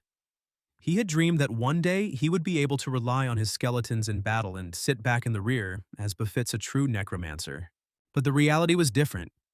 He definitely would not be able to avoid the role of a warrior on the front lines. Finally, they headed together to Bansu, the majestic castle of the raiders. It was one of the most grandiose fortresses. Tall towers rose into the sky and massive walls shone with power and majesty. It was at this time that a gathering of raiders was held in the castle. One of the most famous and strongest players came out of the main gate. The crowd instantly came to life. Everyone around them was glowing with joy at the sight of him. People rushed to him, showering him with questions. What quest did you get this time? Tell me, share your secrets. And it was at this moment that Hyun entered the room. His gaze swept over the crowd and he immediately realized that these people were like hyenas greedily pouncing on prey. People like them were found everywhere. They didn't even think about self-development, but only sought to profit at the expense of others. This deeply disappointed Hyun. He felt a cold disgust for the society around him, which, instead of growing, only drained the strength of those who actually worked. One of the players approached Hyun and began to intrusively offer him cooperation, hinting that if Hyun had a good quest, they could work together. But the response was sharp and cold. Hyun immediately pushed him away and made it clear that he should stay away from him. Deep down, he knew the reason for his reaction. He couldn't let others know his true path or let anyone know that he was on Ahimbra's errand. It was his secret and he had to keep it. He then approached the guard at the stairs and handed him the registered letter he had received earlier from Kotan. After verifying the authenticity of the document, the guard allowed Hyun to go up to the second floor. At that moment, the other players standing behind went crazy. They started shouting, demanding to be let through because they wanted to go there with Hyun at all costs. They were uncontrollably curious about what kind of award he would receive and what secrets this meeting might hold. Hyun himself, deep down, hoped that he would find not just a reward but a hidden quest of a much higher level. He saw in this event an opportunity to establish a long-term relationship with the great alchemist, and therefore crossed the threshold of the office with particular excitement. Looking around, he froze in surprise. He was struck by the incredible number of books scattered everywhere in chaotic disorder. It looked like a real library of a genius who was a prisoner of creative chaos. From the depths of this chaos came a harsh voice full of discontent, asking who dared to enter here. It was Al-Kimbry, the great alchemist himself. His expression was unfriendly, for he was certain that he had no appointments scheduled for that day. Hyun politely introduced himself and explained that he had come on Kotan's recommendation. Al-Kimbry looked at him carefully and noted that although Hyun looked like an inexperienced apprentice of a black magician, his level of training was quite adequate for the tasks at hand. After that, the room was filled with a sense of magic. The space around it thickened and a glow appeared in the air. At this point, Hyun received his rewards, the bone armor training book and the madness helmet. Hyun's surprise knew no bounds. He did not even expect to receive two rare books at once, which were of enormous value. Thus ended the quest to study in Ahimbra. The great alchemist only reminded him to take care of himself. But inside, Hyun was angry. It seemed to him that everything had ended too quickly. He couldn't understand why there wasn't a sequel because he had put in so much effort and wasn't just trying to gain a few skills. There was only one thing on his mind. He was ready to do anything to unlock the next secret quest. And unexpectedly for Hyun himself, Al-Kimbry came closer and put his hand on his shoulder. He looked closely into his eyes and Hyun felt that he was trying to understand his true intentions, checking if he was really ready to go to any lengths. After that, the alchemist briefly thanked him in advance, as if hinting that the real test was still ahead. After a short pause, Al-Kimbry issued the next quest without any explanation. The gist of it was that Hyun had to bring an egg from some dangerous nest. The alchemist promised no reward and did not even respond to his surprised expectations. Meanwhile, a new player has solemnly entered the city. A giant warrior, completely encased in massive and extremely expensive armor. His gait was majestic, and every detail of his equipment was striking in its elegance and strength, causing passers-by to stop and stare at him in amazement. But this guest had not come here to display wealth or power. He had only one real purpose. All his attention was focused on a single task, and he was determined to complete it. His goal was to meet the one called the Mask of Haho. At this time, Hyun himself left the Ahimbra premises, feeling deeply irritated. He felt like he had been tricked and given a task that had nothing to do with the important main plot. He expected a major breakthrough, a task of immense importance, but instead he was ordered to find and bring back a simple egg. What was even more unfortunate was that he was not promised any reward even for this dangerous task. Hyun understood perfectly well that he would still be forced to do it. because he could not refuse. But suddenly his path was blocked by an angry player who tried to ask for details about a new quest. Others began to cling to him, grabbing his arms and shoulders because they realized that he had been given a unique task. Only now did Hun remember that he had completely forgotten about these obsessive companions, and he no longer understood how to get rid of their intrusiveness. A disturbing thought appeared in his head: how to proceed without getting into a big and unnecessary mess. And at that very moment, all the pursuers were thrown in different directions by one powerful wave of force. It turned out that the same man in heavy armor had intervened. He coldly and calmly turned to Hyun, asking if he would find a moment for him. It seemed that this mysterious warrior had an important conversation that he wished to have only in a quiet and secluded place. Hyun was confused and had no idea who this person was or what he was asking of him. A strong desire arose in his heart to push the stranger away and get rid of this obsession. But the armored giant was extremely persistent. He confidently uttered words that stunned Hyun. He called him the Mask of Haho. Leaving him no choice, the stranger led him into a dark alley in the city. Only there did he apologize for disturbing him too rudely, explaining his action. He deliberately chose this secluded spot because he believed that in a crowded place, they would never be able to talk frankly. After all, when there's a crowd around, any conversation becomes too difficult and dangerous. Judging by his appearance and equipment, Hyung knew that he was clearly a high-level ranker. However, he couldn't figure out how this person knew him, as he himself didn't remember ever meeting this mysterious warrior. Hyun was extremely curious about who this warrior in heavy armor was and why he was so eager to meet him. His fingers involuntarily clenched into fists hidden in the pockets of his cloak. He understood that the situation was extremely dangerous, and the best option right now was to pretend that he knew nothing. He kept repeating to himself that he had to play the role of an ignorant newcomer who had just happened to be here and didn't understand the meaning of the words about some Haho mask. At the same time, he was worried about something else: why he had to explain himself to a stranger and follow him into the dark corners of the city. This situation irritated him and forced him to be on the alert. He began to act like a complete fool, pretending that he had nothing to do with the things that were being discussed. Deep down, he wondered how this warrior would react to such acting, and whether he would be able to deceive his watchful gaze. But the knight was silent. His eyes studied Hyun coldly and intently, as if he were trying to peer straight into his soul, and only after a long pause did the stranger suddenly extend his hand.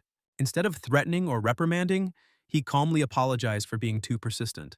It was so unexpected that Hyun couldn't help but sigh in relief. His impromptu performance had really worked. He took the outstretched hand, feeling a brief but firm handshake. After that, the knight let him go and turned around without any explanation, leaving Hyun alone in the middle of the dark alley. Only his gaze followed the necromancer for a while, as if he was trying to remember his every move. And at that moment, a mysterious woman appeared from the portal. She glanced at Hyun, but there was no certainty in her eyes. It seemed that she thought that this could not be the one they were looking for. The knight remained steadfast in his opinion. He was faced with a newcomer, and it was obvious. He knew very well that an experienced player would never show the Warwatch artifact to anyone. Such behavior could only betray an inexperienced beginner. Therefore, both the knight and the woman began to doubt whether it was worth relying on quests from Al-Kimbry at all, because their internal calculations showed that the main storyline was almost approaching the next important stage. The task with the egg that Hyun received could turn out to be much more important than it seemed at first glance. But they didn't want to take any chances just like that. Eventually, they decided to leave and went their separate ways, leaving the alley empty. However, they did not even suspect that they were being closely watched. Hyun himself was watching from one of the upper windows of the house. His gaze was cold and cautious. He saw the two of them talking, and he was already starting to form his own guesses. It was obvious that they were part of some organization that acted in a coordinated manner and pursued its own goals. If they were just ordinary hunters or independent adventurers, they would have offered him a simple deal long ago, or at least tried to test him in a more obvious way. Their actions clearly indicated ulterior motives. This piqued Hyun's genuine interest. He wanted to know who they really were and why they were paying such close attention to him. However, he quickly pushed aside the unnecessary thoughts. There was no time for such entertainment. He needed to focus on training and preparation because the forest and new challenges awaited him ahead. While the skeletons practiced their strikes and moved in chaotic but gradually more coordinated training, Hyun was lost in his own thoughts. He couldn't help but feel that the quest he had received with the egg was far from an ordinary task. He sensed something hidden in it, something more important than it might seem at first glance. The thought kept coming to mind. Those strange people who showed interest in him must have seen his video on the internet.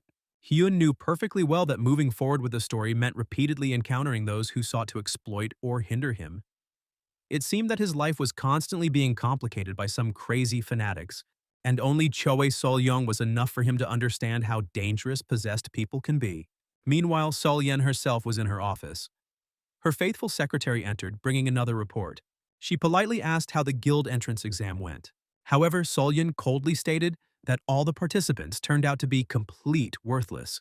She didn't understand how, among such a huge number of players, there wasn't a single one who deserved even a shred of her attention.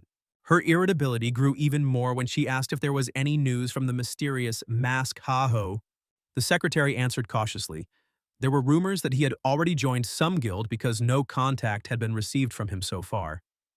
This news angered Sol-yen to the point of rage. However, she noted that this was unconfirmed information and ordered her assistant to return only with accurate facts.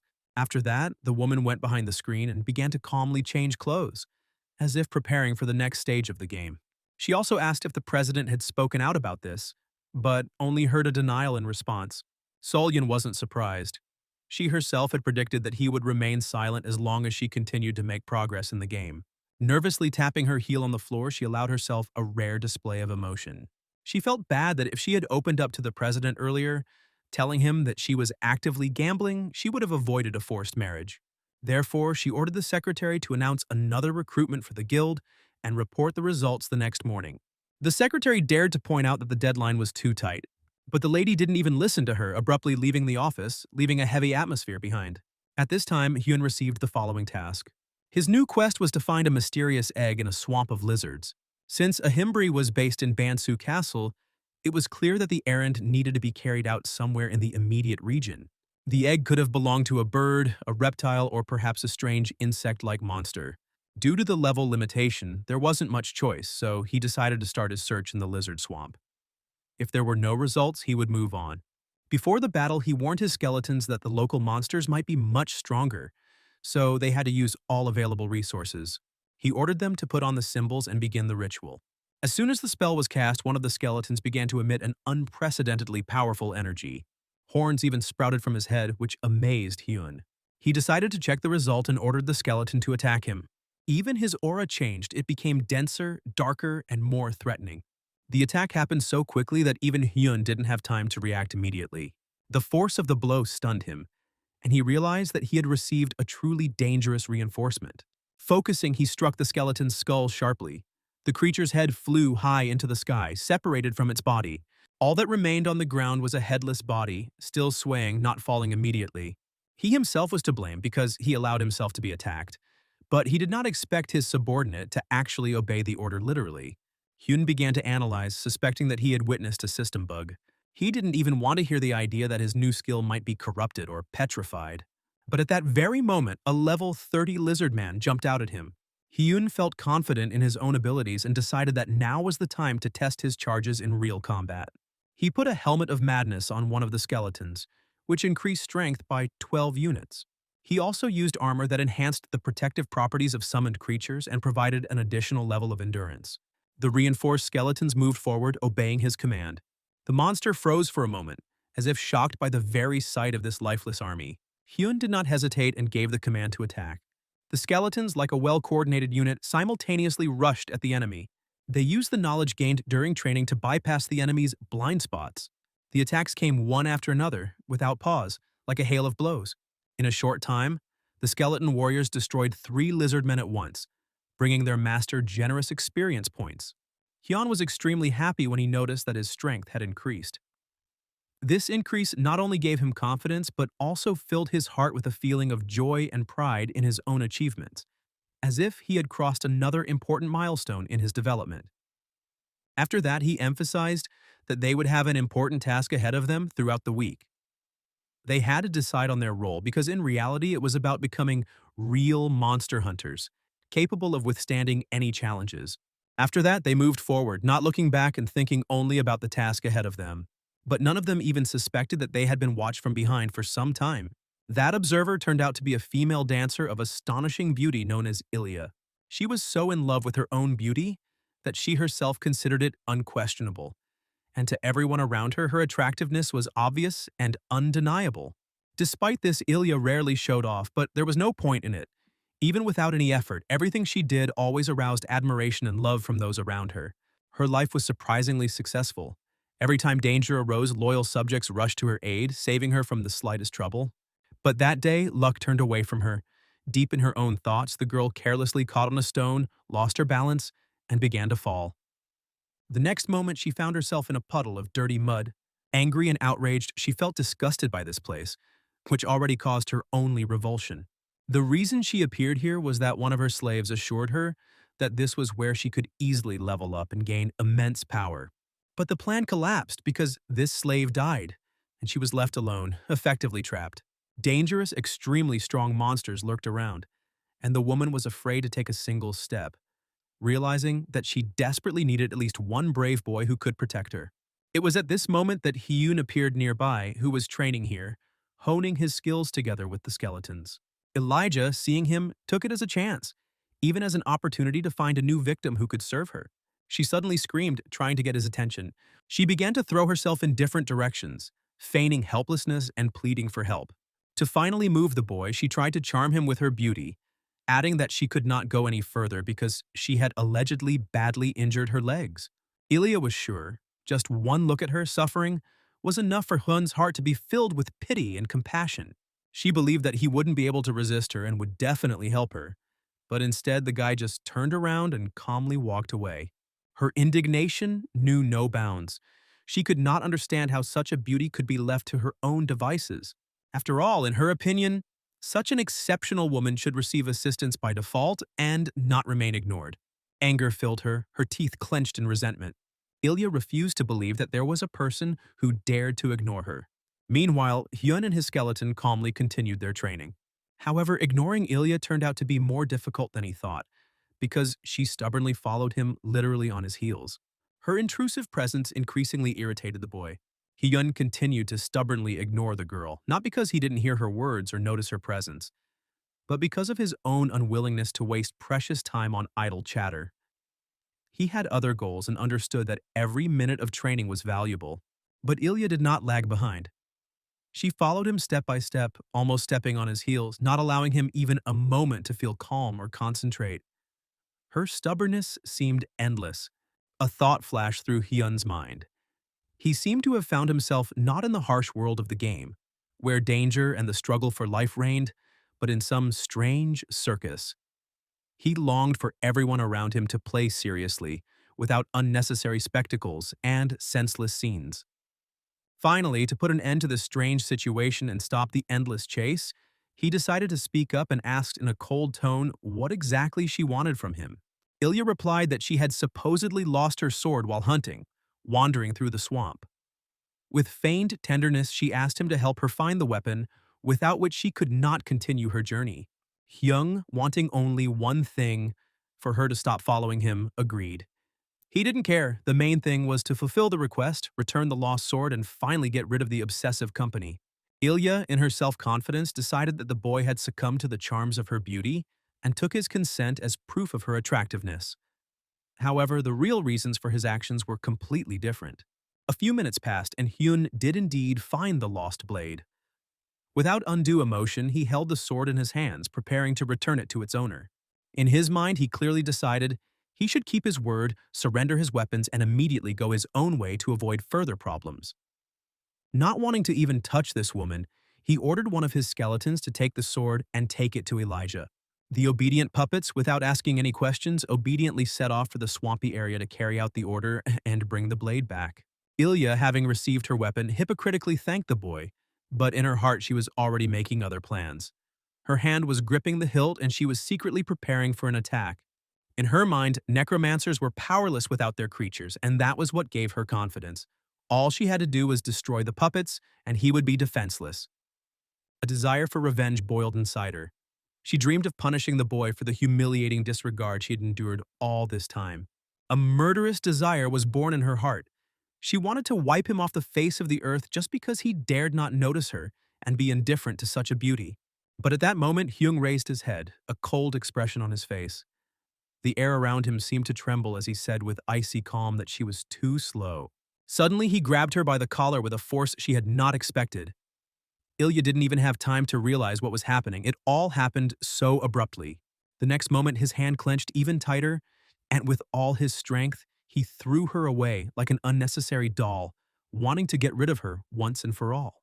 The trajectory of the throw turned out to be unsuccessful for the girl, as she flew straight into a muddy swamp, where she immediately got dirty from head to toe. She screamed at the entire forest, hurling insults and calling him vile and mean, her voice harsh and full of hatred. She exclaimed arrogantly with despair and anger that Hyun was in vain, thinking that she would leave everything so simple because all he had to do was shout and her numerous supporters would tear him to pieces in an instant. Instead, the boy just laughed. His laugh was loud, almost mocking, and he calmly noticed that something interesting was already happening behind her. Looking back, Ilia froze, gripped by panic and horror. Right in front of her stood 3 giant lizards with sharp teeth and fiercely shining eyes. Their bodies radiated menace, their every movement making even the bravest tremble. Hyun said with a cold smile that if she really wanted to deceive him, she should have tried much harder. He made it clear that he saw through people like her and didn't believe in the cheap tricks that seemed to work for her. But as he said this, he looked down for a moment, and there was a note of weariness in his voice. He was tired of constantly being confronted with deception, trickery, and endless attempts to divorce him. Hyun realized that all this time spent on Ilia was useless and completely pointless. He was left with only a feeling of wasted time and useless trouble. So he ordered his skeletons to move on, paying no more attention to the girl or anything that could distract them from their true goal. But observing Ilia's behavior, the skeletons also seemed to have learned something new.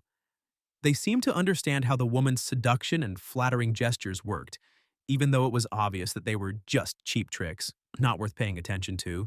But Hyun was well aware that even if his skeletons took on such dubious skills, it would be of no use. After all, he could destroy them at any moment and create new ones, without any unnecessary habits. After a while, he received a system message. The girl who had been stalking him so much had been killed. Hyun even wondered for a moment if he would get experience points for her death, even though he didn't consider her a worthy opponent. Remembering her words about fans, he only chuckled skeptically. It was completely incomprehensible to him how someone like Ilia could have admirers. It was beyond his understanding that anyone would willingly give their heart to such a treacherous and narcissistic girl. He couldn't understand what made someone fall for such people so easily. It made no sense to him because there was nothing real behind the outward beauty.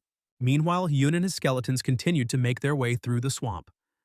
Their footsteps sounded heavy, the mud crunched underfoot, and the atmosphere around them grew increasingly gloomy. That swamp road wasn't just dangerous because of monsters. There were also other players lurking in these places in the darkness, waiting for an opportunity to attack. It was among them that Hyun encountered Ilia's fans, those who sincerely wanted to avenge her death without even wondering if there was any point in doing so. Upon seeing them, Hyun asked each of these people the same question, trying to understand their motivation. He didn't understand why they had gone so far for a girl who had brought them no benefit, for there was no reward or real benefit in their actions. He was even more surprised because he was sure that even if one of them risked his life, Ilia would still never agree to meet or date anyone. So why such a sacrifice? One of the fans suddenly started laughing loudly, and this laughter sounded so strange and unexpected that even Hyun was surprised and wary for a moment. In response, this fan passionately declared that he sincerely and devotedly loved Ilia as if she were the meaning of his life. But Hyun didn't even want to listen to any more nonsense. He dealt with that player instantly without wasting any words or emotions. In his eyes, such behavior seemed senseless and ridiculous, almost comical in its hopelessness. After all, for him, Elijah had no value at all. She was just an empty shell, worthless. Moreover, she also tried to deceive him, and so clumsily and ineptly that it only hastened her end and became the cause of her own death. He didn't kill her directly, but simply threw her into the swamp. And that was enough, because nature itself did its job, completely depriving her of any chance of survival. But as it turned out, her dying cry had already spread. She, cornered, had still found a way to influence those around her, and now the consequences were becoming tangible. She began to pretend to be a victim, complaining to everyone that she was supposedly very sad and in pain. In her stories, she insisted that she had only asked for help, and the insidious necromancer had attacked her for no reason. These fabrications of hers incited the rage of her fans, made them uncontrollable, and they began to perceive Hyun as enemy number one. It was because of her stories that this group of fanatics chased him every day like madmen, giving him no peace. And Hyun was already irritated. He couldn't find the mysterious egg he had been looking for so long, and now he had to constantly fight off crowds of psychos ready to kill him for the sake of someone else's illusory honor. At some point, he was even ready to find Ilia again, kill him again, and put an end to it. But he knew full well that this would only create even more problems and enemies for him. But after destroying several of her fans, he received a good reward: gold coins, sturdy boots, and barbarian armor. It was a nice compensation for the nerves spent on this whole pointless story. Hyun was actually waiting for more than just random coins or armor. He was hoping to get a special trophy, the legendary Necklace of Promises. It was an extremely rare item, found once in 1,000 battles and worth over 500,000 won. For him, this could be a real turning point. But even without the artifact, he and his skeletons were happy with the loot: gold, equipment, and experience. It was a good reward that outweighed all the troubles with Elijah's fanatics. But the peace did not last long. Soon other players appeared on his path again.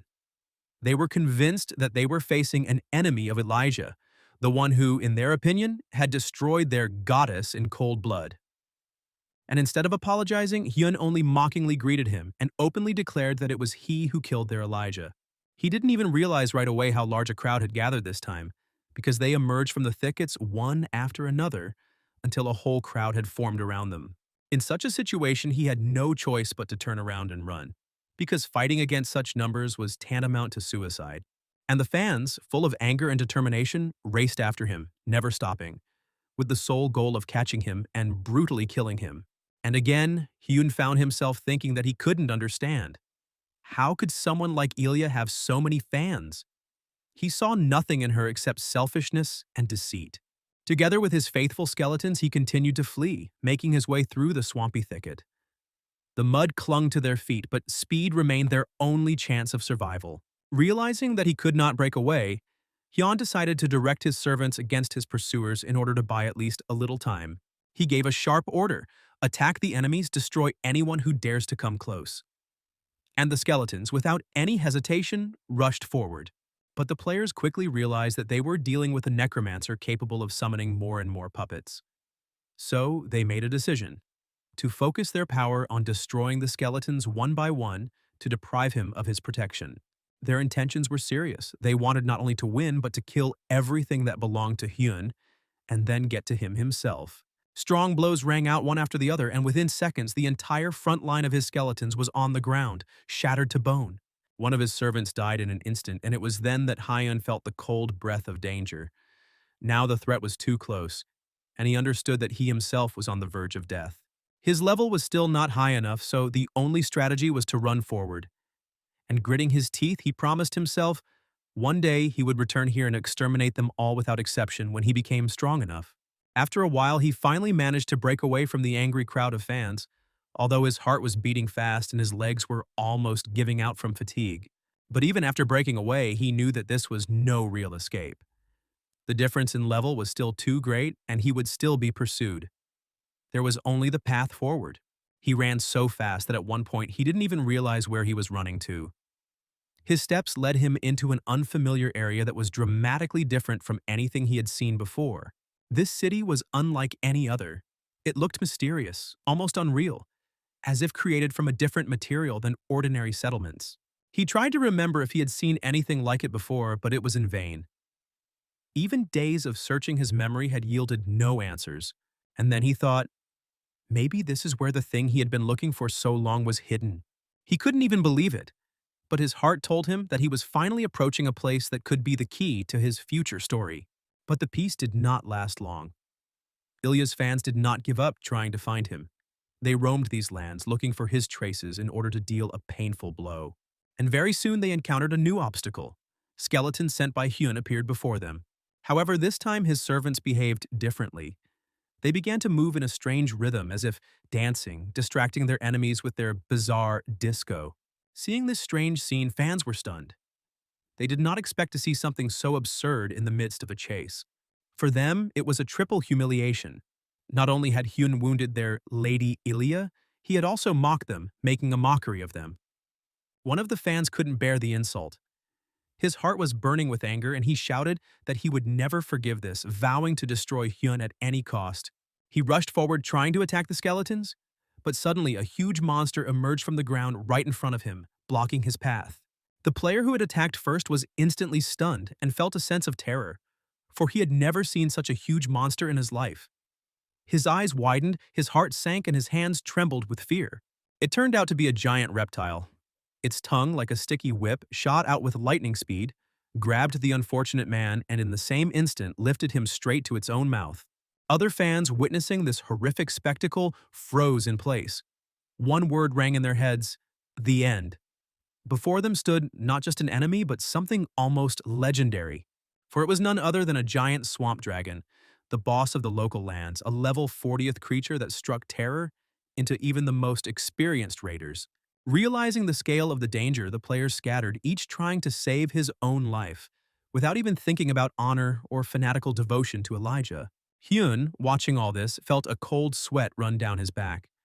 He had no idea that he would accidentally stumble upon the nest of the location boss himself. The dragon had a huge health pool and extremely high defense. To defeat such a creature, you needed a real raid, at least 20 level 20th players, and even then there was not much chance. And there were also rumors that a recent raid had already eliminated this monster.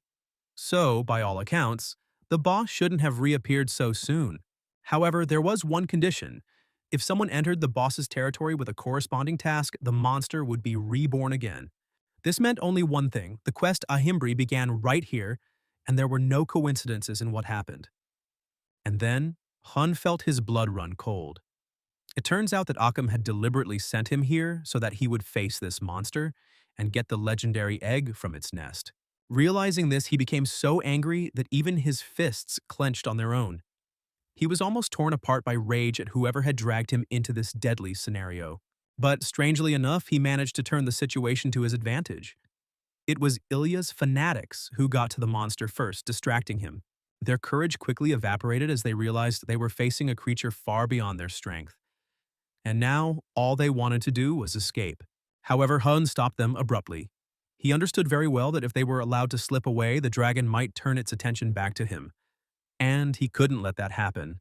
Therefore, he placed his strongest skeletons at the exit, who created a real blockade and prevented the fanatics from breaking through. Then the pursuers realized the last path to salvation was blocked. They found themselves trapped with no way out. However, even in such a situation, they did not give up and, overcome by despair, tried to break through at any cost because their lives depended on it. But just then, the dragon caught one of them in its paws, threw it high into the air so that its silhouette momentarily overlapped the sun, like a dark shadow in the sky. And at that moment, the rest of the fans saw that the necromancer himself was not going to stay with them until the end. Hyung took advantage of the moment and started to run away. In his thoughts, he even ironically thanked the fanatics for their involuntary sacrifice and promised himself that he would never forget their bloody contribution. While the boss was completely occupied with the slaughter, Hyun decided to act. The moment had come to move on to the main objective. And so, without wasting a second, he set out to search the empty nest, hoping to find the legendary egg there, for which this entire quest had been started. Therefore, without a moment's hesitation, Hyun jumped deep into the nest with incredible speed, like a shadow dissolving in the darkness. Once inside, he felt a strange sense of relief and even mentally thanked fate, hoping that this was where he would find the egg he had dreamed of. However, when he looked up, his heart lurched with surprise. There was no egg in the nest that would be the key to completing the quest. The emptiness hurt his eyes and made him doubt his own sanity. But he knew very well that this couldn't be the case. The task wouldn't have appeared without a reason. The egg had to be somewhere nearby. And indeed, his gaze fell on a strange stone covered with an ancient seal emitting a dim glow. Hyun leaned over and began to examine it carefully, trying to figure out what exactly he was holding in front of him. The stone seemed extremely suspicious. At first glance, it was ordinary, but it gave off a faint magical echo. It looked more like a crystallized spell than a real egg. But he had no choice. There was no other contender for the role of the egg nearby. At that moment, the silence suddenly disappeared. He heard heavy breathing behind him as if the very earth was shaking. The dragon, sensing the intruder, was returning to the nest. There was no time left. Looking sharply over his shoulder, Hyun met the gaze of the monster itself. The dragon's eyes burned like hot embers. He barely had time to react. He jumped up and hid behind the debris of the rocks. But the distance was critically short. Another moment, and he would have become prey. Hyun understood that continuing to search for the real egg in his presence was simply pointless. It would be suicide. In such a deadly situation, he had only one way out. And that path is to grab the stone egg with the seal, even if it turns out to be a fake. It is better to take a chance with dubious prey than to be left empty-handed and with your life hanging in the balance. Meanwhile, all the fanatics who had come here with him were already lying dead. One by one, they had been torn apart by the giant dragon. Hyun approached one of the wounded fanatics. A sly smile curved his lips, and icy indifference flashed in his eyes as he greeted the one who was still alive. For him, everything that was happening was more like a game. An interesting game, but even without it, he was well aware. There is no freedom in the world without fanatics and freaks ready to sacrifice everything for the sake of a ghostly idea. Hyun calmly raised his weapon, intending to finish off the last one, as if it were just a technical task. But before his death, the fanatic managed to speak. His voice was weak but full of despair. He admitted that he had long endured the taunts and insults from Hyun, but now the game had changed. Now, not only his life depended on this confrontation, but something much more. And almost bleeding, he warned the necromancer one last time, never to stand in the way of their goddess again. It was the only thing he could still challenge. His words made the fanatics, who had still seen something, fall silent in horror. They did not know what to say, for they sensed the truth and doom behind them. Hyun just smiled. The next moment, his figure dissolved into thin air. He jumped so quickly that he disappeared from their sight. And as he disappeared, he swore to himself, if these fanatics dared to pursue him again, he would no longer hold back and destroy them all. His thoughts had already shifted to something else. He needed to figure out how to turn the situation to his own advantage. Money had always been the main incentive. So, going to the guild forum, he posted information about the swamp dragon's lair he had found, a location hidden deep among the swampy lizard swamps, and immediately wondered how to most profitably sell this discovery. Returning from his dangerous journey, Hyun immediately brought the found egg to the professor, hoping that it was indeed what the quest required. Inside, he doubted. The stone with the seal didn't look like a real egg at all, but he had no other option, so he gave it away as it was. Deep down, he almost prayed that this item would turn out to be the right one, for the thought of wandering the world again in search of that cursed egg made him disgusted and tired. The very idea of spending weeks on new journeys across a dangerous map was unbearable for him. When the professor began to speak, Hyun felt his heart pounding. He didn't even listen to the meaning of the first words, but only mentally prayed to fate for a positive outcome. His body seemed to freeze, his breath caught. He was awaiting the verdict. A drop of cold sweat rolled down the necromancer's forehead, because everything depended on the professor's answer. And then, finally, the moment came. The professor smiled with satisfaction and said that this was exactly the artifact he had been looking for. He praised Hyun for his brilliant work. The relief was so strong that Hyun felt a real triumph, as if a mountain had fallen from his shoulders. The professor honestly admitted that he didn't even expect the task to be completed so quickly, because he thought it would take weeks. Hyun replied that he had given all his strength to cope and immediately asked for the next task, realizing that he could not lose momentum. But before giving a new quest, the professor asked if he understood what kind of egg or stone he actually brought. Researchers have long noticed similar artifacts in places where mutated monsters lived and described them in their records. They were called pest stones, symbols of a dangerous force that spread chaos and mutations. Hearing these words, Hyun suddenly remembered those strange people who had relentlessly followed him during his search. And everything fell into place. They knew about the significance of this stone and tried to control its path. The Plague Stone turned out to be more than just a quest item. It was a key item directly related to the main storyline of the world. The enemies wanted to make sure that the appearance of other participants in the main quest would not affect the final outcome and would not ruin their plans. Hyun suspected that the entire task might be a trap, but he had no idea that he had stumbled upon the true central plot branch. The professor, as if sensing his doubts, apologized. admitting that the assigned test might indeed be too difficult.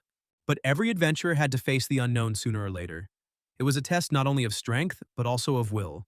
And then he asked directly, is Hyun ready to join the fight against the infection itself? The necromancer couldn't believe he had this opportunity. It took incredible willpower to do this, as it involved joining the world's main questline.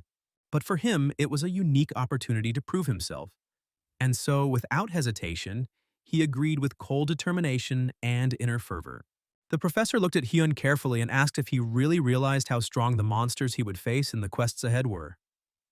He leaned in a little closer, radiating seriousness and wisdom from years of research, and added, "Don't you think it might be too risky to set a promising newcomer a task of this magnitude?" His words were not only a warning, but also a test, as the professor wanted to see if Hyun was capable of assessing the danger and accepting responsibility for his own actions. Hyun thought, his gaze reflecting inner turmoil. Is my level really too low to continue the main quest? Am I ready to engage in combat with creatures whose level and strength surpass anything I've encountered so far? His heart began to beat faster, and thoughts of potential traps, dangers, and unknown forces frightened him, forcing him to reassess his own preparation. But at the same time, deep down, Hyun felt curiosity and excitement. If he admitted his weakness and turned to the great master Al-Kimbry with the words, "Please take me as your student so that I can learn and become stronger," the professor would gladly agree to pass on to him the knowledge, the secrets of ancient alchemy, and the mysteries that could radically change his life. This thought ignited an invisible fire of ambition in him. After that, Hyun left the professor's office feeling both pride and trepidation. He had received the title of disciple of the great Al-Kimbry, but with this a new responsibility fell upon him, and he understood that real trials awaited him ahead, which would test not only his strength but also his intelligence, strategy, and endurance. Leaving the office, Hyun received the official title of Al-Kimbry's apprentice and a new task: to undergo training, master complex magical techniques, understand the nature of the Plague Stone, and learn to use its power without harm to himself or the world. The new title was a sign of trust, but also a symbol of the enormous burden that now rested on his shoulders. However, the professor didn't let him just leave without an explanation. He made Hyun repeat that he was ready to accept the task. This little test angered Hyun because he believed that he had already proven his ability in action, and forcing him to confirm his readiness again was unnecessary and annoying. At that time, the last players also did not stand still. They actively pumped their level, trained combat skills, selected equipment, discussed strategies, and each tried to outdo the other in the speed of progress. Their victories stimulated each other, creating an atmosphere of friendly competition and team spirit. The battles between them ended very quickly. They completed even the most difficult tasks efficiently and immediately moved on to a new quest. Every day was filled with action, trials, and danger, and the lack of time made their actions even more intense. Players congratulated each other on great achievements, shared advice and resources, and helped each other in critical situations, creating a sense of community and mutual support that far exceeded the usual social interactions in the game. One of the players approached Hyun to thank him personally. He felt that Hyun's help had made their success possible, and he wanted to express his sincere gratitude. Hyun listened silently, rubbing his hands, and only nodded. For him, this was an everyday occurrence because he understood that the real work was done by them themselves, and his intervention was only an additional factor that increased the chances of success. He believed he had done nothing extraordinary. The victory was the result of their own skill, and his support was merely ancillary. However, the players had a completely different view of the situation. Without Hyun, they would not have been able to cope without significant losses. At first, they were skeptical about helpers participating in raids for money, but now they understood how critical his presence was. So they collected some money and decided to give it to Hyun as a reward for his help. It was a symbol of gratitude, albeit a small but sincere gesture. Hyun was a little irritated. He had been promised different conditions, and this increase seemed insignificant to him. His principles did not allow him to tolerate the violation of agreements. He always followed the rules and was against any injustice, even if it concerned trifles. Therefore, the player who made the false promise apologized, understanding that Hyun strictly adheres to his own principles and does not tolerate violations. It was strange for the ranker to see such a newbie participating in low-level raids, and he began to wonder who this guy was, where he was from, and how he ended up among them. Then Hyun remembered their words. They believed he could take the stone from the nest, but some of them doubted that there was anything valuable there at all. Hyun felt relieved. He was lucky. The opportunity to retrieve the infection stone had come at just the right time, and he couldn't afford to miss such a chance. As soon as he realized that the swamp dragon had reappeared in the location, his heart beat faster. He was worried that the Haho mask might complete the quest faster than them, beating him to the punch and taking the valuables. However, if the dragon was still alive, it meant that it had already been attacked and possibly destroyed. The tension was growing. Every second could change the course of events, and Hyun understood that from now on, any mistake would be costly. He finally realized that it was impossible to defeat the boss monster by relying only on his summoned creatures. Hyun analyzed the situation for a long time, realizing that the boss had enormous health, high defense, and incredible attack power, and all his skeletons were just small pawns that could not change the outcome of the battle.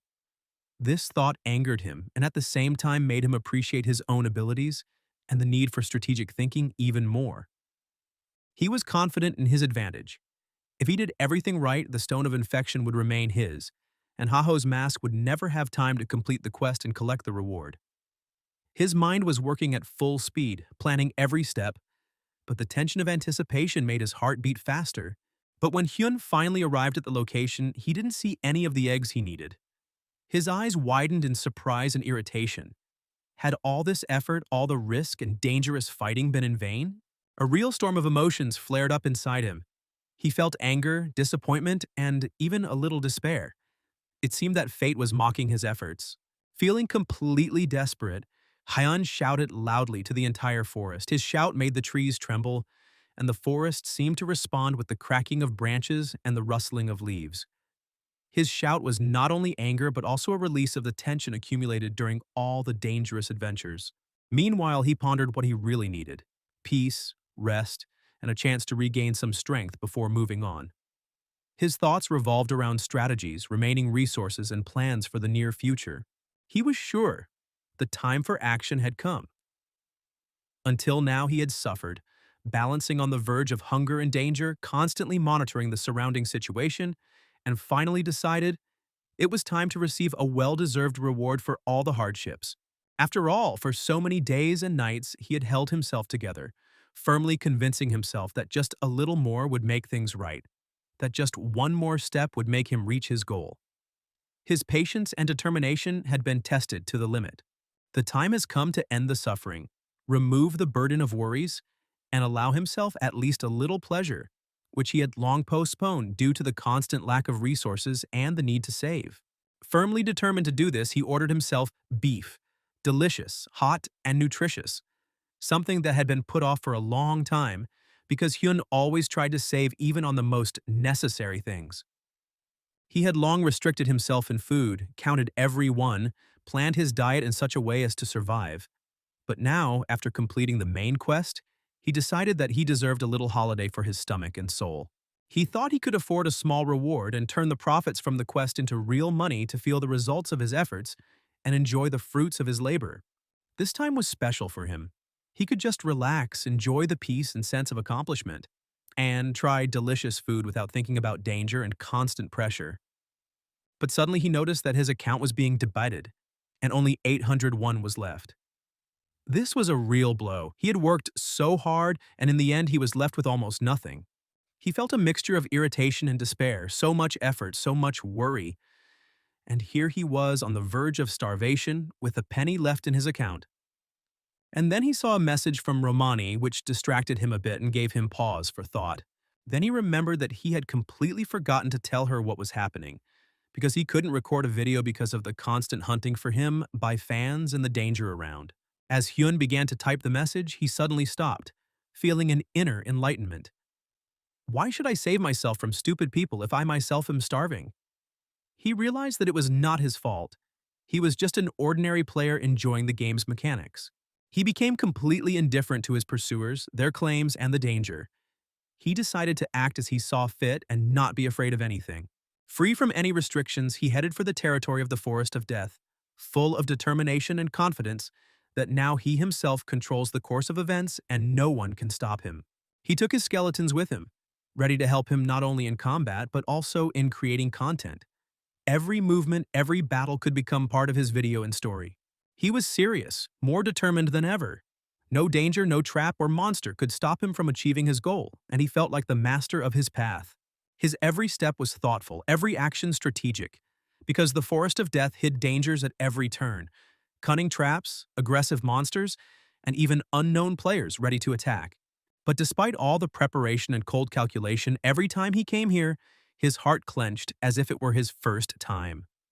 The forest seemed as huge, dark, and scary as on the first day, and Hyun felt the same adrenaline, a mixture of fear and excitement, that made him be on the alert every second. But it was the only place that was suitable for two things at once. It was a place where you could quickly earn a huge amount of experience points, and the eerie atmosphere of the Forest of Death made his videos extremely effective. The dark shadows of the trees, thick fog, rustling of old leaves, and echoes of unknown sounds created the perfect backdrop for streams and content that could captivate viewers and increase views. Therefore, Hyun realized that he needed to act quickly and in a coordinated manner. Gather, adjust equipment, check summoned creatures, and prepare a strategy. Every minute counted because not only the success of the battle, but also the effectiveness of the video for his content depended on it. At this point, new allies, replenishment, were to join them.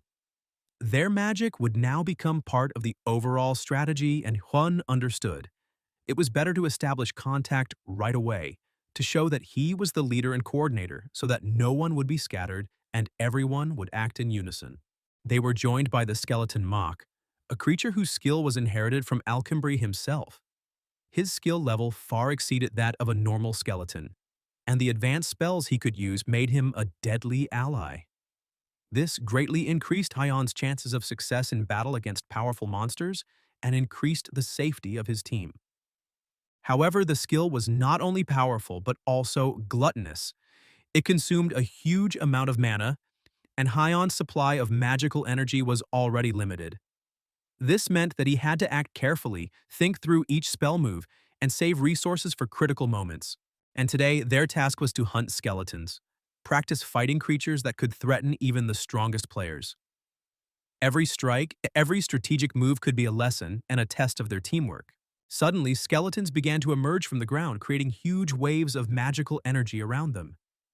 Mana surged, raising the tension and causing the ground to crack with power. These creatures were not only numerous but also dangerous, capable of overwhelming weak opponents in an instant. These were level 33 skeletons, experienced, strong, armed with both spells and physical strength. Their appearance created a threatening atmosphere, and even Hyun felt a slight unease, but he quickly pulled himself together. The skeletons he summoned were terrified. They didn't understand how their leader had been enough to throw such a powerful evil to death. Their bony jaws sighed, and their eyes shone with fear and incomprehension. Hyun calmly, without any tremor in his voice, asked, "Why are you just standing there?" His cold but confident tone made the skeletons understand that there was no time for doubt. Any moment could be fatal. Then he ordered them to attack, destroy the enemies, and show that their determination and discipline were stronger than fear. His commands were final, and even the skeletons were forced to react. They were angry and indignant, but deep down they understood that without the leader's action, their fate would be decided by the enemy. Hyun watched them, confident that they would understand their duties and distinguish these evil spirits from ordinary monsters. He saw fear turn into determination, and the chaos of thought into strategic logic. Looking around, he noticed that some skeletons had hidden behind trees and old graves. He could guess what they were doing, hiding, analyzing the situation, waiting for a signal, but that didn't bother him. He understood that there was no time to waste. They didn't need to waste time because the task was urgent, and Hyun had a huge amount of things to do. Videos, quests, monsters, strategy. Every detail was important. Therefore, Hyun ordered to act quickly, move forward, attack the enemy with all his might, not let fear hold the team back. He knew that only decisive action could guarantee success. And the skeletons, although they were following orders, were filled with fear. They were literally crying. feeling the horror and tension of their first serious battle, but at the same time, deep inside, they felt the excitement and joy of being able to become part of the great and dangerous world of Hyun. One of the skeletons, frightened by the chaos of the battle and the excessive aggression of the enemies, sharply struck another, breaking its skull and arm. It seemed that everything was over for the injured skeleton. He fell, barely holding on to his bones, his eyes shining with pain and shock. However, it didn't happen at all as Hyun or the others had expected. The skeleton, despite being seriously injured, gathered all its will to live, strengthened its bones, and slowly but surely continued to move forward towards its enemies. Its determination was so strong that it seemed to have gained a new life, as if the bones themselves had come to life. Hyung just nodded, confirming his opinion. They're not that easy to kill. Ordinary blows, simple attacks, or chaotic actions could not overcome this resilience. A methodical, strong, and precise approach was needed to finally subdue such opponents. So he took out his magic hammer from the storage room, a rare artifact, the strength of which exceeded plus 35. Its handle was carved from dark oak, and on the head shone magical runes that glowed in the darkness, radiating energy capable of destroying the bones and spells of the enemy. Hyun directed the force of the hammer at the unyielding skeleton, demonstrating its effectiveness. The blow was precise, and the magical energy pierced the enemy's bones, leaving him no chance of recovery. The head of this terrifying skeleton flew several meters, hitting the ground with a dull thud, while the body remained motionless. The forest was filled with the echo of the impact, and the other skeletons shuddered as they watched this example of destruction. Hyun felt the satisfaction of a successful, powerful strike.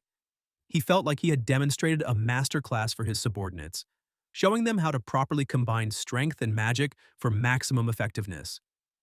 Looking around, he asked the skeletons, "Does everyone understand what needs to be done?" His voice was calm but commanding, leaving no doubt about the necessity of carrying out the order.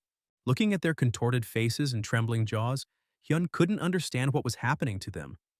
Fear and indecision mixed with excitement and the desire to act, creating a chaotic kaleidoscope of emotions. In short, their task for today was to destroy 100 skeletons in 100 minutes. Complete concentration, speed, and coordination were critical. However, there was an alternative. If they failed, Hyun planned to leave them here to rot until they died, as a lesson in discipline and strength, showing that cowardice or indecision was punished severely. But the skeletons did not want to remain in this state, and immediately sprang into action, gathering their will and energy to carry out the leader's order. It was much better than being condemned to an eternal inactive existence, and even in their fear they felt elation. Life and action were better than helplessness. Hyun thought it would take them much longer to get used to the new weapons and tactics they had never used before, but they were doing even better than he had expected. Their progress was both impressive and inspiring. Suddenly he felt an incredibly strong energy beneath the ground. The vibrations passed through his bones, making the hair on his neck stand on end. The force was extremely powerful and palpable, like a signal of great threat. It was a force that flowed right under his feet, making his heart beat faster and his mind work at its limits. Every muscle in his body tensed, ready for an instant reaction. Hyung realized that this energy belonged to a being of incredible power, one that could turn the tide of battle and test even the most experienced player. He felt both fear and excitement, for something extraordinary lay ahead, and only his determination and strategy could determine who would survive. Suddenly, from cracks in the dark, damp earth, amidst the mists and the smell of the swamp, a level 35 skeleton warrior leapt out. His bones cracked under the weight of cursed energy, every step echoing in the surrounding forest, and his eyes blazing with a red light, as if prophesying death to anyone who dared to approach. The magical aura around him glowed and wavered, creating the feeling that the earth itself was holding him for great and brutal battles. It was an extremely rare monster that would spawn randomly, completely unpredictably, and the appearance of such a creature always signaled disaster for even the strongest players. Its appearance was a symbol of danger, and Hyun instantly felt that now all the previous calculations of time, plans, and forces made sense. He would have to adapt on the fly. Upon closer inspection, one might imagine that this skeleton had once been an ordinary cow, transformed by magic into a creature of death, now subject only to its own aggression and desire to destroy. Hyun couldn't help but smile and at the same time shudder slightly. As he told himself, even in the virtual world, appetite and fear have strange limits. All the players and skeletons under his command rushed at the enemy at the same time. Their movements were fast, synchronized. Every blow, every attempt to attack was part of a carefully thought-out strategy, because even the slightest mistake could cost their lives. And now they were competing for a trophy that dropped once per game. Hyun was already thinking about the culinary side of things, whether to grill it, bake it, maybe even make a virtual steak for his character. His fantasy of a virtual dinner was both humorous and terrifying, as the real danger was right in front of him. But everything turned out to be much more complicated than it seemed. The skeleton warrior turned out to be extremely strong and fast. His blows were accurate and dangerous, and Hyun instantly realized that simple attacks would not help. Maximum concentration and strategy were required. Right in front of him, the enemy began to attack with full force, bones clanging together, and the air cracking with the magical impulse emanating from his body. Every movement of this skeleton created a sense of chaos and imminent threat that literally squeezed the air out of his lungs. Hyun jumped to the side at the last moment, avoiding the fatal blow. His heart was beating wildly and blood filled his veins, giving him an incredible speed of reaction. It was a moment of pure concentration, where the body acted faster than the brain. He hadn't felt this fear in a long time. Adrenaline literally bursting through his skin, making his nerves tense and his legs move in precise, instantaneous jerks. The danger was both terrifying and motivating because in every blow lay incredible possibilities. Fortunately, the skeleton hit the arm, not the body, giving Hyun a chance to use objective analysis and choose the right tactics for his next strike. His eyes were shining with excitement and concentration. Immediately, Hyun decided to use his new weapon, the magic hammer he had received from the alchemist. Its hilt was carved from dark oak, and its head shone with magical runes ready to break through even the strongest bones of the skeleton. He began to strike the hammer all over the giant skeleton's body, feeling magical power sprout through the bones, creating powerful bursts of energy with each strike. Each strike was almost a dance of destruction and control of power. Suddenly, strange and loud sounds began behind him, as if the earth itself was breaking open and warning of an even greater threat. Mist and dust rose into the air and Hyun felt that the battle was only just beginning. After the battle, he checked the skeletons. Whether everyone survived, whether they were ready for the next wave because team synergy and readiness were the key to survival in such a dangerous location. Hyun realized that the next strike would be even more difficult, and each enemy would require complete concentration, speed, and a refined strategy because any mistake now could be costly. Behind him, a new giant skeleton monster was already attacking, its bones glistening in the sunlight, and its magical aura reflected the dark rays of the forest, creating the feeling that even the air trembled from its power.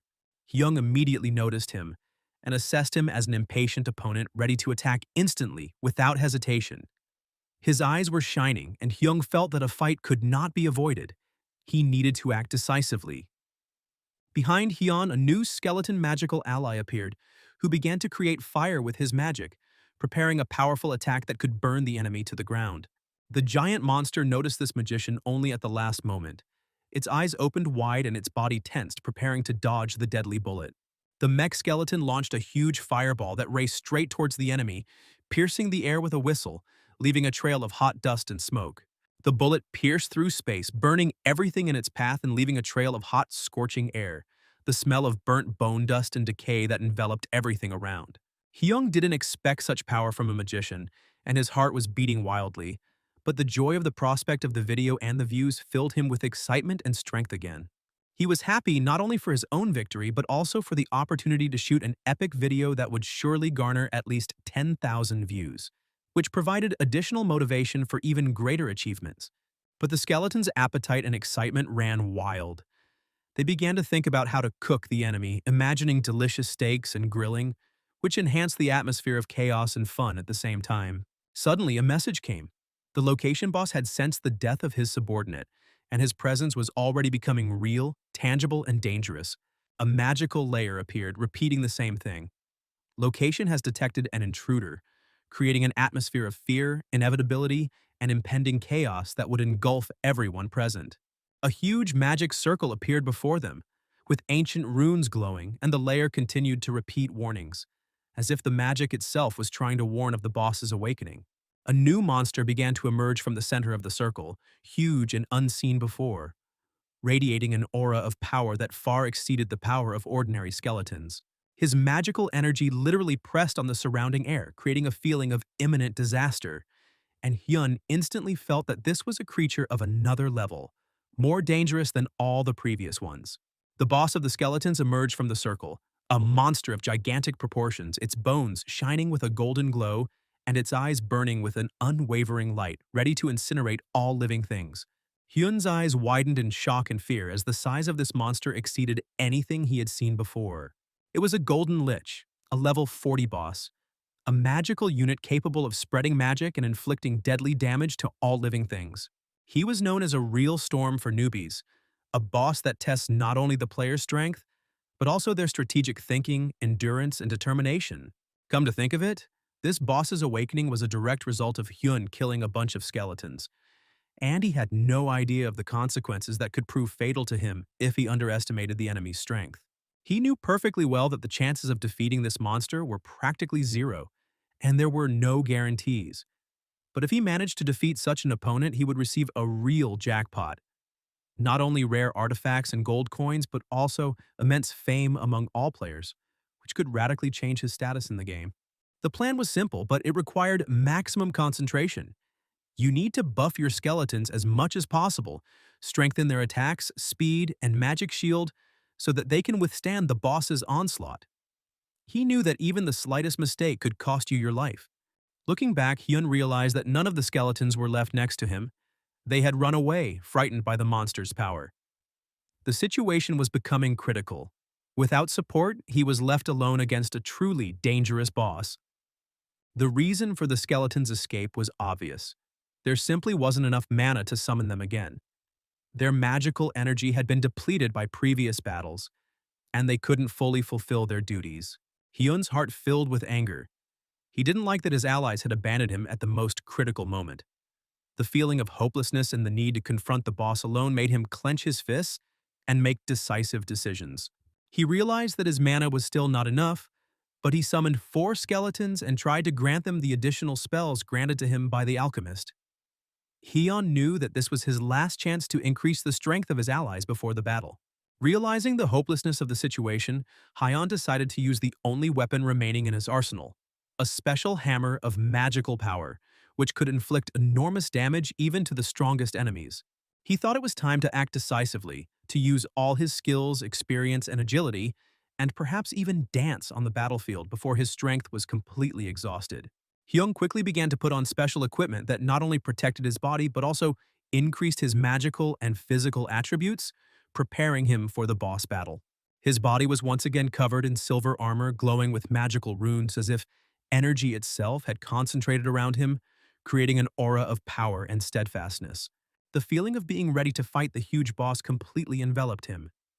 He understood that his life, reputation, and the opportunity to win legendary trophies were at stake.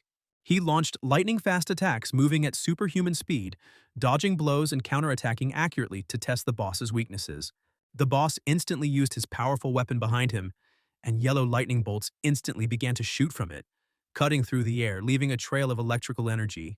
These lightning bolts destroyed literally everything in their path. Trees fell, the ground cracked, and dust and debris flew around, creating a chaotic, dangerous atmosphere that literally weighed on Hyun. Hong instantly realized that one single blow from the boss could destroy him, and that the pace of the battle was becoming critically high, leaving very little time for thought or maneuvering. This pace of battle made his chances of victory minimal. Every second required maximum concentration, speed, and accuracy. He realized that he couldn't defeat the boss using conventional methods. He had to act globally, using all his tricks, cunning, and magical abilities at the same time. Hyun decided that he had to stop the boss at all costs. Every possible strategy ran through his mind, each one a chance for survival and success. The boss clearly did not expect such a turn of events, and Hyun used it to his advantage, observing the opponent's reactions and finding weak points.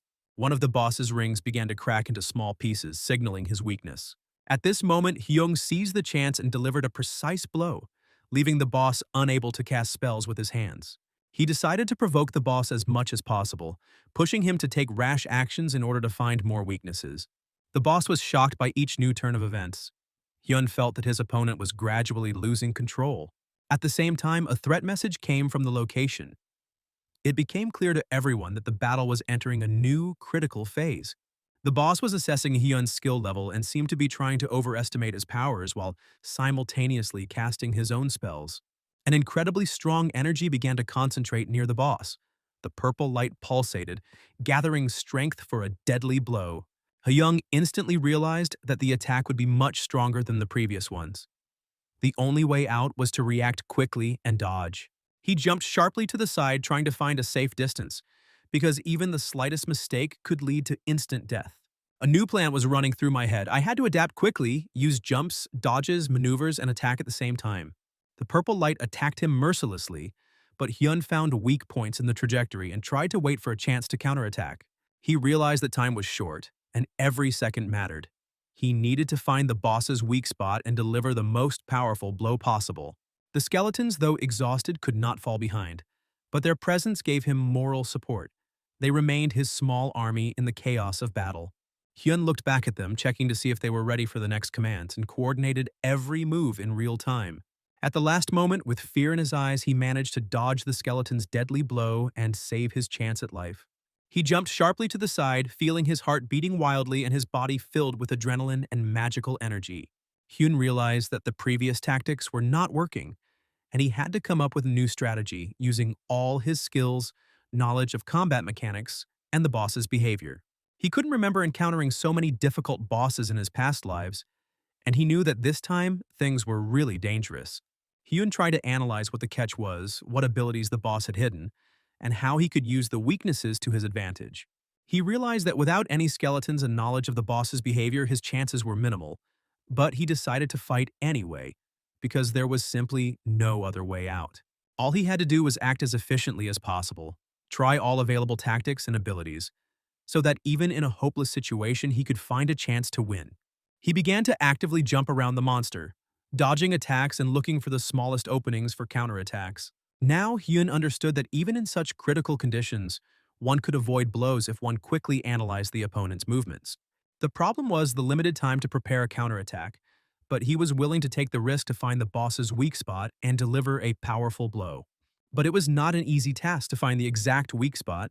But the boss did not wait for Hyrcanus' attack and began to attack first. But Hyrcanus was incredibly confident and easily dodged the attack.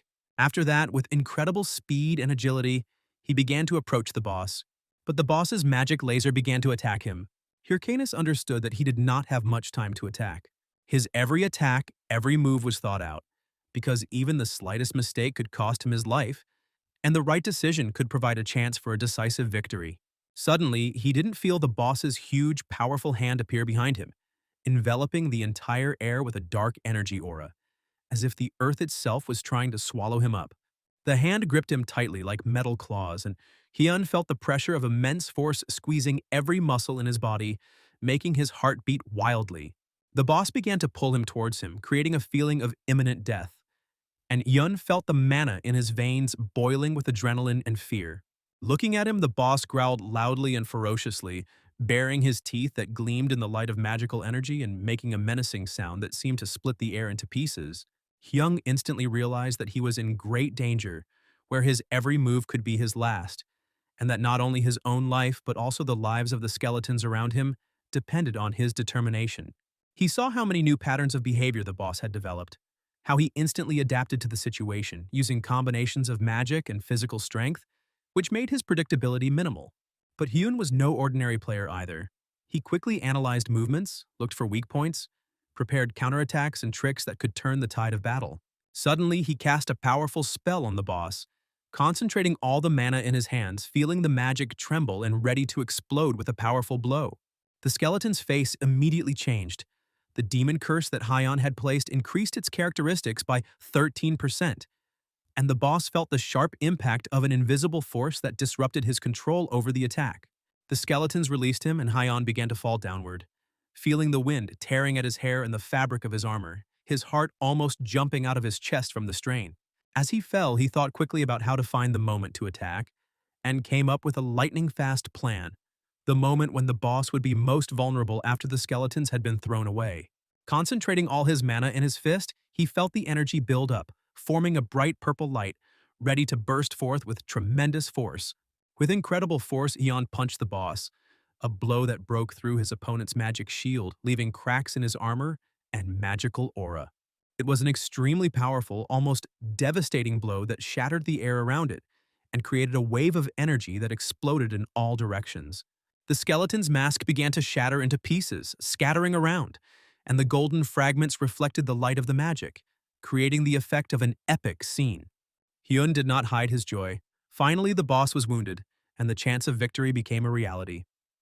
The boss began to fall downward, screaming loudly, and the air was filled with the dull echo of his mighty roar mixing with the noise of the battle. Notifications began to fly from the sky. You have killed the golden lich. Зрение и Hyun получил огромное количество опыта и редкие награды, которые моментально заполнили его инвентарь. He was incredibly pleased with himself because it was he, alone and without any outside help, who had overcome such a strong monster. However, Hyun showed no fear because in reality he was on the verge of death, and every blow from the boss could be fatal. He began to praise himself for his level and skill, realizing that he had already reached level 36, and this gave him some confidence for the upcoming challenges. He realized that by continuing at the same pace, one could quickly build up a dangerous combination of levels and abilities, and this could become risky if one did not control one's mana and powers. Up until this point, he had gotten by with his knowledge and rapid leveling, but now more skill and strategic planning were needed. With the advent of new abilities, he needed significantly more mana to maintain a constant level of combat effectiveness and control the skeletons. He had gained all the mana-related knowledge he could and understood that he would have to carefully select equipment and resources, although the funds to do so were still lacking. However, Hyun decided to temporarily put these problems aside, because right now he was only concerned with one thing: sending the video and focusing on reaching level 40. He immediately prepared a recording demonstrating his skills in defeating the boss and sent it to Romana, who was eagerly awaiting the result. She watched the video with great enthusiasm, her eyes shining with emotion, and a smile never left her face. She was impressed with the work done and could not hide her surprise at how Hyun was able to defeat the monster on his own without taking any hits. She knew it was an incredible achievement, and the video immediately became a topic of discussion within the guild and among fans. Hyun received well-deserved praise as his skills, strategy, and reaction speed allowed him to complete the task at an incredible level. Not only that, he defeated a high-level monster and at the same time suffered no damage, which made him even more outstanding in Romani's eyes. She believed that the video, although gray at first glance, was actually extremely dynamic and vibrant and required minimal editing. She began searching for the perfect title for the video, trying out hundreds of options until she finally settled on one that immediately came to mind. She decided to call him the Salt Sprinkler King, emphasizing his solitary but effective victory. Meanwhile, Hyun returned to the Raiders Association branch in Bantsu Castle, carrying out all of the professor's orders and preparing for further tasks. He had only one question for the professor, but he didn't want to waste time explaining it. He just wanted the reward. The professor handed him the promised reward, an important book of skeleton skills, a rare necromancer skill that cannot be purchased for any money. Hyun sincerely thanked the professor because this book gave him new opportunities and expanded his arsenal of abilities. Additionally, the professor gave him a ring of plague, created from a plague stone that Hyun brought back from the quest, enhancing his own power. He had not expected such a precious gift, as it was an extremely rare ring, usually only given to players who had completed a key story quest. When Hyun tried to take the ring, the professor abruptly closed his hand, hinting that he wouldn't give it away so easily, and this added to the drama of the moment. He understood that the professor wanted to test his resolve and prepare him for further trials before the ring became his full-fledged instrument of power. Hyun felt immense pride and satisfaction from the work he had done, but at the same time he understood that even more dangerous and difficult tasks lay ahead. In Hyun's hands, the ring of infection began to glow with a faint green light, confirming its magical power and connection to the stone that had aided him in the quest. He imagined how he could use this power in future battles, empowering skeletons and bending enemies to his will. Hyun felt incredibly motivated and inspired because now his capabilities had expanded significantly, and each subsequent battle promised to be even more epic. This was the moment when Hyun finally felt like a true necromancer, a master of skeletons, and the master of his own destiny in the game. His every step was now confident and deliberate, for he knew he had the support of the magic of the Plague Stone and a new rare ring. But he also realized that the professor had not intentionally given the ring away, and Hyun would have to use all his skill and intelligence to fully master its power and earn the right to own it. Hyun stood there, not understanding what was happening. Everything was blurred before his eyes, his thoughts were confused, and his heart was pounding as if it wanted to burst out of his chest. It seemed to him that the very reality around him had begun to change, and even the professor who had just given him a rare ring now seemed mysterious and unpredictable. Suddenly, the professor, with a sly fox smile, suggested that Hyun catch him if he can, adding to the atmosphere of a game of cat and mouse where every move was a test of agility and strategy. Hyun couldn't understand why the professor was complicating a simple matter. He had already earned the award, the ring, and the experience, but the rules of this game remained a mystery to him, and he couldn't predict the old alchemist's next move. But still, albeit with some hesitation, Hyun agreed to the conditions and began running after the professor, feeling his heart beating wildly and his legs carrying him through the air filled with magic and energy around him. He ran for a long time, almost without stopping, and each step resembled a marathon, where the surrounding landscape changed faster than he could perceive. Hyun tried to understand what was wrong with the professor. He was behaving strangely, cunningly avoiding obstacles, but it was impossible to kill him, because he was an NPC, and the game rules did not allow interference in plot events. In the end, Hyun managed to get the ring and receive the next quest, a reward for his agility and determination which opened up new opportunities and strengthened his position in the game. He decided to let the professor go, but only this time, because he now understood that even NPCs could be part of a more complex system that was not always easy to predict. Tsuryu Castle at a low level was a dangerous place for lone players, so Hyon decided he would have to pump up some more and strengthen his strength before heading there. Suddenly, a message from Romani came to his phone. She said that she had uploaded his video to YouTube, and this instantly awakened a wave of anticipation. Upon opening the platform, Hyun saw a million comments, hundreds of donations, and messages from fans begging him not to end his career, which created both excitement and a pleasant shock. He clearly didn't expect such a scale of reaction because he thought the video would be popular, but not this much. After that, exhausted, he fell to the ground, feeling the soft grass beneath him and a slight fatigue after all the adventures, but at the same time receiving a wave of satisfaction from the success he had achieved. He began to count the zeros on the account, feeling each number become a reality that opened up new possibilities for pleasure and reward. He imagined what kind of food he would be able to afford with that money, feeling the aroma of the dishes in his mind and anticipating the incredible taste. This time he could afford expensive delicacies that had previously been out of reach, and the joy of this filled his soul. Hyun was happy that he could finally enjoy what had previously been just a dream, and that hard work had borne real fruit. He understood that the video would definitely go viral, but he didn't expect that it would touch the audience so much and cause such a flurry of emotions and donations. Now was the perfect moment when he could relax, unwind, and order some food without thinking about quests or monsters. Suddenly, he noticed a message in the mail that made him slightly wary. It was an offer from the Thunder Hunters Guild where the Thunder Goddess herself was based. In a past life, they had already given him a passage, chasing him almost everywhere they could, and Hyun couldn't believe that history was repeating itself. He had absolutely no desire to join the Thunder Hunters, realizing that it could limit his freedom and force him to act according to their rules. However, he thought about it, because in his past life he had also said no, and still faced the guild's intrusiveness. She was persistent and confident after so many rejections, because everyone was convinced that this was a great opportunity. The Thunder Hunters were among the top 30 guilds, and the leader was a girl from a wealthy family. Hyun understood that the high salary and prestige of the guild were not for him. He always wanted to work for his own guild and glorify himself on his own. He remembered the scary smile of one of his comrades and realized that the past could repeat itself. He could be betrayed. He was trying to assess whether playing with a guild was worth the risk, or whether it was better to remain free and develop his powers on his own.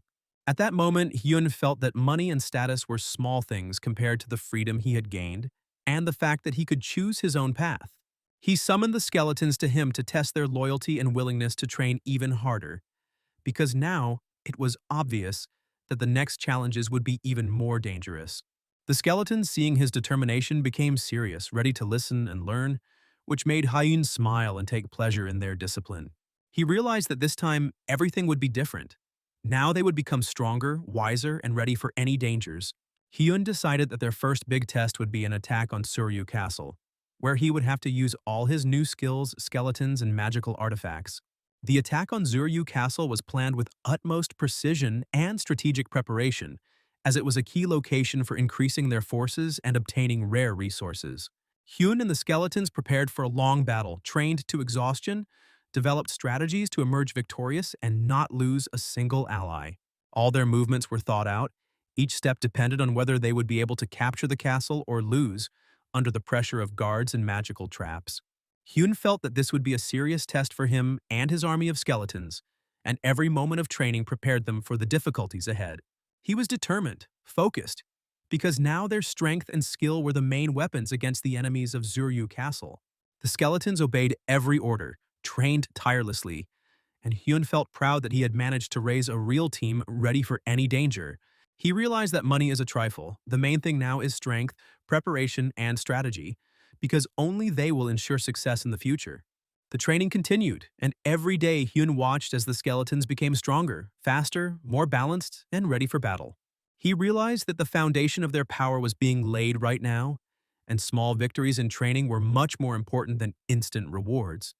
Hyun felt that every step, every decision, and every training session brought them closer to a huge challenge, Suryu Castle, where new dangers, monsters, and trials awaited them. With this realization, he prepared his team, considered tactics, and was ready for the coming offensive, knowing that their strength and agility would be the key to victory. The assault on Suryu Castle was their next big goal, and Hyun was determined to make every one of his skeletons as effective as possible and victory undisputed. He understood that there would be trials, dangers, unexpected traps, and strong enemies ahead, but now he had an army, experience, and rare artifacts that gave him an advantage. Hyun was confident that with training, focus, and the ability to adapt quickly, they would be able to overcome any threat and emerge victorious in any battle for Suryu Castle. With this understanding, he looked back at his skeletons, feeling proud and inspired, ready to lead them on an assault on the largest and most dangerous location they had ever seen. The training was complete, but the real test was just beginning, and Hyun knew that their entire future depended on their preparation. He felt excitement and adrenaline, because every second of approaching Zuryu Castle made them stronger and more prepared for any unforeseen circumstances. Hyun smiled as he saw his team of skeletons move with confidence and determination, knowing that they were now capable of true feats. He was determined that they must become much stronger than they were now, and ready for whatever lay ahead. Their assault on Suryu Castle became their main objective, and Hyun was certain that this challenge would reveal who they truly were, and who could withstand the greatest pressure in a game where life, honor, and power intertwined in a deadly dance. Deciding not to waste any time, they began training right along the way, gradually honing their skills and preparing their bodies and minds for the challenges ahead. This workout was supposed to be easy and completely uncomplicated, just a steady run all the way there, with no additional tasks or complications. The one who suddenly stumbles and falls on the way will not receive help from others. He himself will have to collect his own bones on the rocky road with a heavy groan, feeling the cruelty of fate. After that, they slowly but surely moved on along the road that led them through dense forests and eroded paths, leaving behind the shadow of past adventures. At the same time, the Queen of Thunder sat thoughtfully on her high throne, lost in thought, as if her gaze pierced the very heavens where clouds swirled and lightning flashed. One of her most loyal magicians approached cautiously, bowing, and in a low voice asked what his mistress, on whose shoulders lay the fate of entire kingdoms, was thinking about right now. Beneath her throne in the depths of the hall, powerful dragons of various levels and colors stirred, from young and impatient to ancient ones, covered in scars that seemed to radiate the old power of the elements. Then a Hetch, a seasoned warrior from the Stormhunters Guild, approached the queen. His heavy footsteps echoed in the silence, his voice like thunder. He warned his mistress that a great gathering would soon begin. The queen, raising her head, asked him how the investigation was progressing related to the quest about an unknown infection that was spreading throughout the world. But in response, she heard only disappointment. No new information, no hints of a solution. They had not even found the key that would open the way to the next part of the great task. They didn't want to believe her when she said that it was the Hydra who first started the real main quest line, but doubts only undermined their alliance. Still, most believed that things would soon change for the better. They hoped that things would soon be settled and set off for a meeting where the leaders of the 30 strongest guilds were to gather. The mysterious choir, which was always close to the queen, suddenly whispered a warning to her. She should be especially careful at that gathering. The queen only smiled a confident and proud smile. Full of strength and determination, she stood up and walked majestically away, leaving behind a flash of lightning. Meanwhile, Yun, who had just received a large sum of money, made the first firm decision to pay off his debts. He wanted to pay off the principal in full, including all interest, so that he would no longer feel the heavy burden on his shoulders. And he did it. He paid off his loan to the last penny, feeling the oppressive stone disappear from his soul. The next step in his plans was to purchase rare and extremely valuable skill books that could open up new opportunities for him. When he had purchased these important volumes and paid off the loan, his heart finally calmed down, as if after a long storm. However, at the same time, doubts began to torment him. He was again left almost without money, and this feeling of poverty again weighed on his consciousness. Hyung had been preparing himself for this moment, but when he looked at his new balance, he felt almost physically hurt. To distract himself and quell his anxiety, he decided to dive headfirst into learning new skills. To do this, he purchased another special book, which immediately shone in his hands. All it took was a palm to touch its cover and it lit up with a bright light, as if a living fire of knowledge had awakened within. Soon a message flashed before his eyes. He had successfully mastered a new skill, the art of leather plastic. Hyun could barely contain his impatience. He wanted to try out this new gift immediately, and without hesitation he decided to use the skill to strengthen his own body and test the limits of his strength. It was at this moment that he felt a new power begin to consume his body and consciousness. Layers of bone energy were superimposed on each other, as if forming an invisible shell that protected him from any threat. With each breath, he seemed to be getting closer to the image of a skeleton warrior, strong, cold, unbreakable. His defenses had grown so much that even imagination could not picture a blow capable of breaking through his new barriers. But the transformation did not only affect his body. His clothing, which had looked ordinary a few moments ago, began to change. The fabrics seemed to lose their flexibility and turned into heavy, dark armor, sewn together with invisible threads of power. Even the weapon he held trembled as if alive and began to change shape, becoming covered in shimmering symbols that glowed with a bone glow. His sword was no longer a simple blade. It was an extension of his will, heavy, powerful, capable of splitting the air until it cracked. The weapon radiated a sense of danger and power, and every movement left a trail of light like red-hot steel behind it. This was not just an improvement. It was an evolution of the very essence of his arsenal. Hyrcanus, watching this incredible transformation, felt his heart beat faster. He had not even expected such a result. What he received surpassed all his dreams. A feeling of pride and confidence was born in his soul, because now he was truly ready to challenge any enemy. However, he understood perfectly well. One cannot stop there. The true path of a warrior goes only forward. With fire in his eyes, he reached for the next books, each of which was like a door to new horizons of power. He eagerly opened page after page, striving to absorb as much knowledge as possible. Opening one of the books, he felt darkness gather around him. A new skill was born in his mind. Linny's curse. This dark gift was cold and seductive at the same time, like the icy breath of death. The book itself seemed to whisper to him that this ability could change the course of battle. He looked back at the skeleton standing motionless beside him and thought, "This dead man must know what this power means." But deep down he felt that even someone born of bones and darkness did not understand the full depth of this dark magic. He himself remained ignorant of what lay behind the words, "Curse of Sloth." To check, he decided to immediately try out his new gift.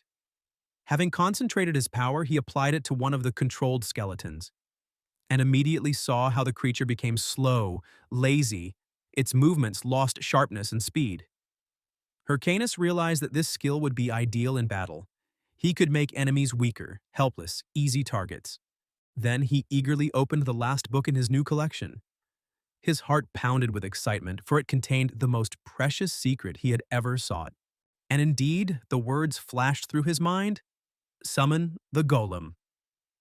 It was every necromancer's dream, a rare gift that put the power of an entire mountain into his hands. He couldn't wait to try this ability in practice. This skill was a real rarity. To get it meant going through dozens of trials, giving up countless resources, and even sacrificing a part of himself. And now, holding it in his hands, Hyrcanus felt that his perseverance had been rewarded. As he uttered the spell, the ground beneath his feet shook. The ground began to split, and a massive figure emerged from the dark cracks. A stone spike composed of boulders and fragments of rock slowly rose from the ground. Hyrcanus felt a surge of triumph. It was a moment of victory. He had finally summoned his first true golem. A fire of pride lit up his eyes.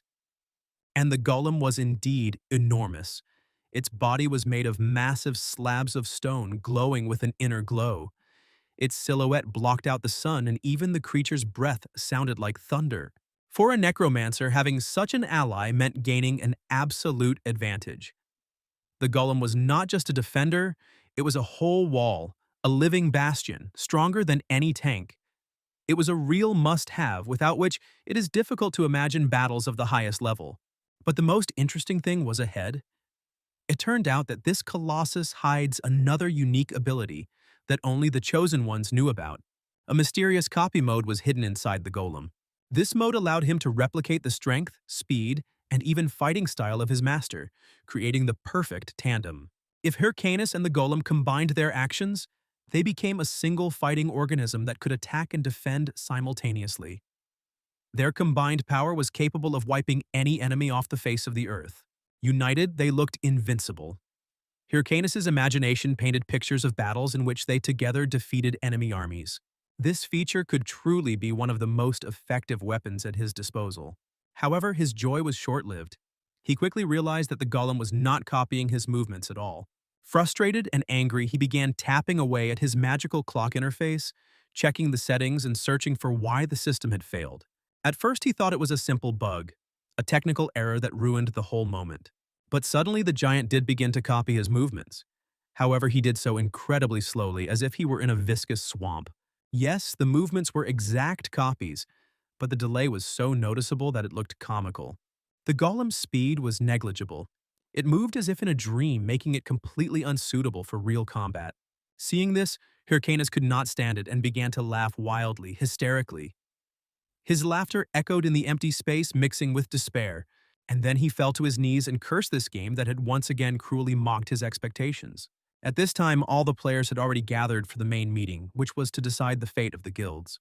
And finally, the meeting began, solemnly, loudly, with the feeling that it was here and now that the future history of the entire world would be decided. Guild leader Ares rose to his feet and spoke first. His voice was confident and authoritative, but at the same time, he did not forget about formal politeness. He thanked everyone who, despite their busy schedules, had found time to come to this extremely important meeting. Ares emphasized that he understood how tense the situation was for each of the guilds, and that was why their presence here became even more important. Representatives of the noble guilds gathered in the Great Hall. Among them, Matador Chev stood out in particular, the charismatic and ruthless leader of the Red Bulls Guild. His presence always reminded of the strength and aggression that his team displayed on the battlefield. Chev was known for being fearless and always going for the lead, but even he looked more reserved than usual today. Berrig stood nearby, the mysterious and silent leader of the Oskal Guild. His figure, as if carved from stone, radiated coldness and restrained menace. He did not like to talk much, but his every word always carried weight. Even his silence seemed like a sentence. And of course, it was impossible not to notice Queen Thunder Grey, the leader of the Stormhunters Guild. She sat proudly and majestically, her presence alone inspiring respect and fear. Sparks seemed to fly in the air around her, and even the most courageous guild leaders did not dare to challenge her lightly. However, there was something strange and even disturbing about this gathering. Of the 30 leaders invited, only 4 showed up. Everyone was whispering in surprise because this had never happened before. It was a surprise that immediately gave rise to many suspicions. Someone present jokingly remarked that perhaps, in order for all 30 to actually gather, something incredible had to happen. Something so grandiose that the very existence of the world could be threatened. Indeed, in normal times, the top 30 guilds were always in a state of rivalry. They were at enmity with each other, fighting for resources and glory, and even the thought of their full gathering seemed almost utopian. But this time, it was different. The leader of the meeting said that in such a situation, there was no need for all 30 to be present. Only a few key figures were enough to make decisions and develop a plan. The reason was that the Hydra Guild had unexpectedly been able to locate the infected count, and now they were openly announcing that they were planning a large-scale raid on this boss, a raid that was to take place exactly 1 month later. It seemed incredible because all the other guilds, despite their titanic efforts, had not even come close to solving the problem. They were stagnant while Hydra had made a huge leap forward.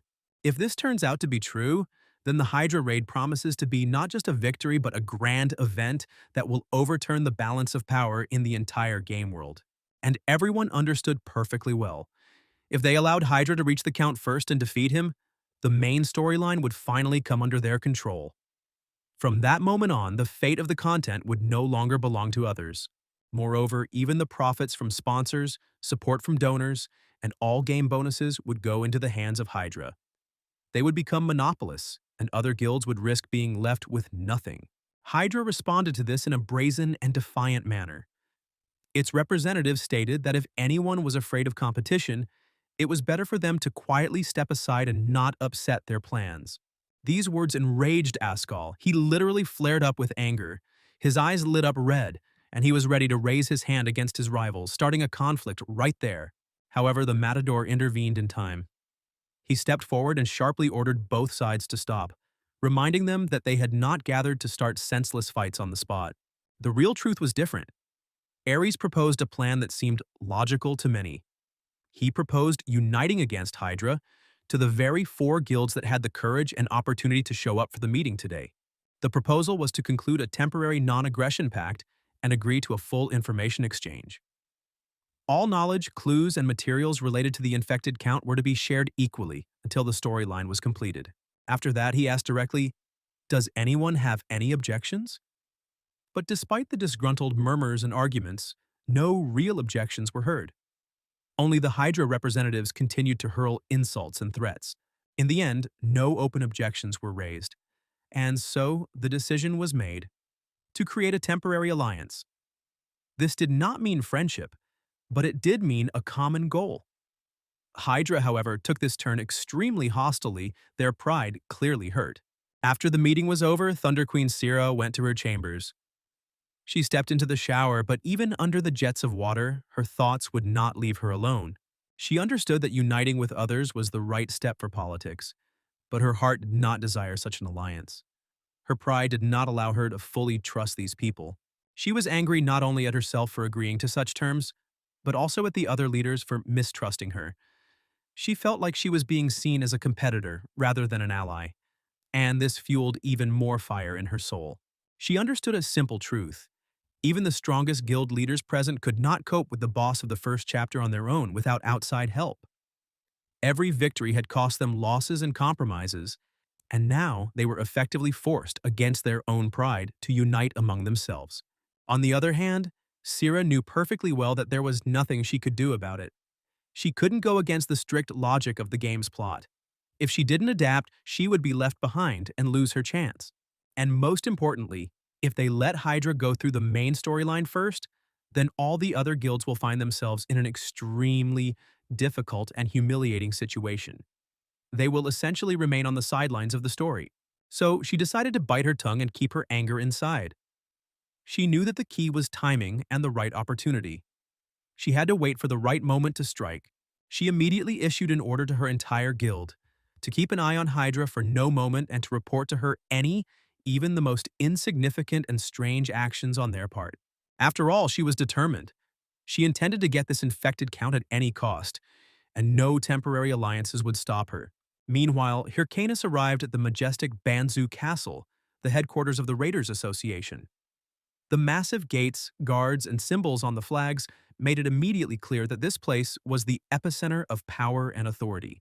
As soon as he entered, he heard unexpected news. The association administrators looked worried and informed him of an emergency task. He was asked to go to the beaver forest. The name itself was already frightening to many players, as it was associated with danger and death. An agent had disappeared there, and Hyrcanus was asked to traverse the territory, bypass dangerous areas, and search for traces of the missing man. The mission was no less dangerous than it was strange. But Hyrcanus knew perfectly well that the beaver forest was teeming with level 70th monsters. For him, a novice, it was an insanely dangerous place. That was why he was given the task as an alchemist student. It provided a formal reason for participation, but it did not make the journey itself any easier. But if he refuses, he risks losing his new status as a seeker of the infection, which would mean automatic exclusion from the main plot. He began to understand that he had fallen into a hopeless situation. It was like a trap, closed to him by the very rules of the game. If he loses this status, he will truly be simply thrown out of the main storyline. All previous efforts will be in vain.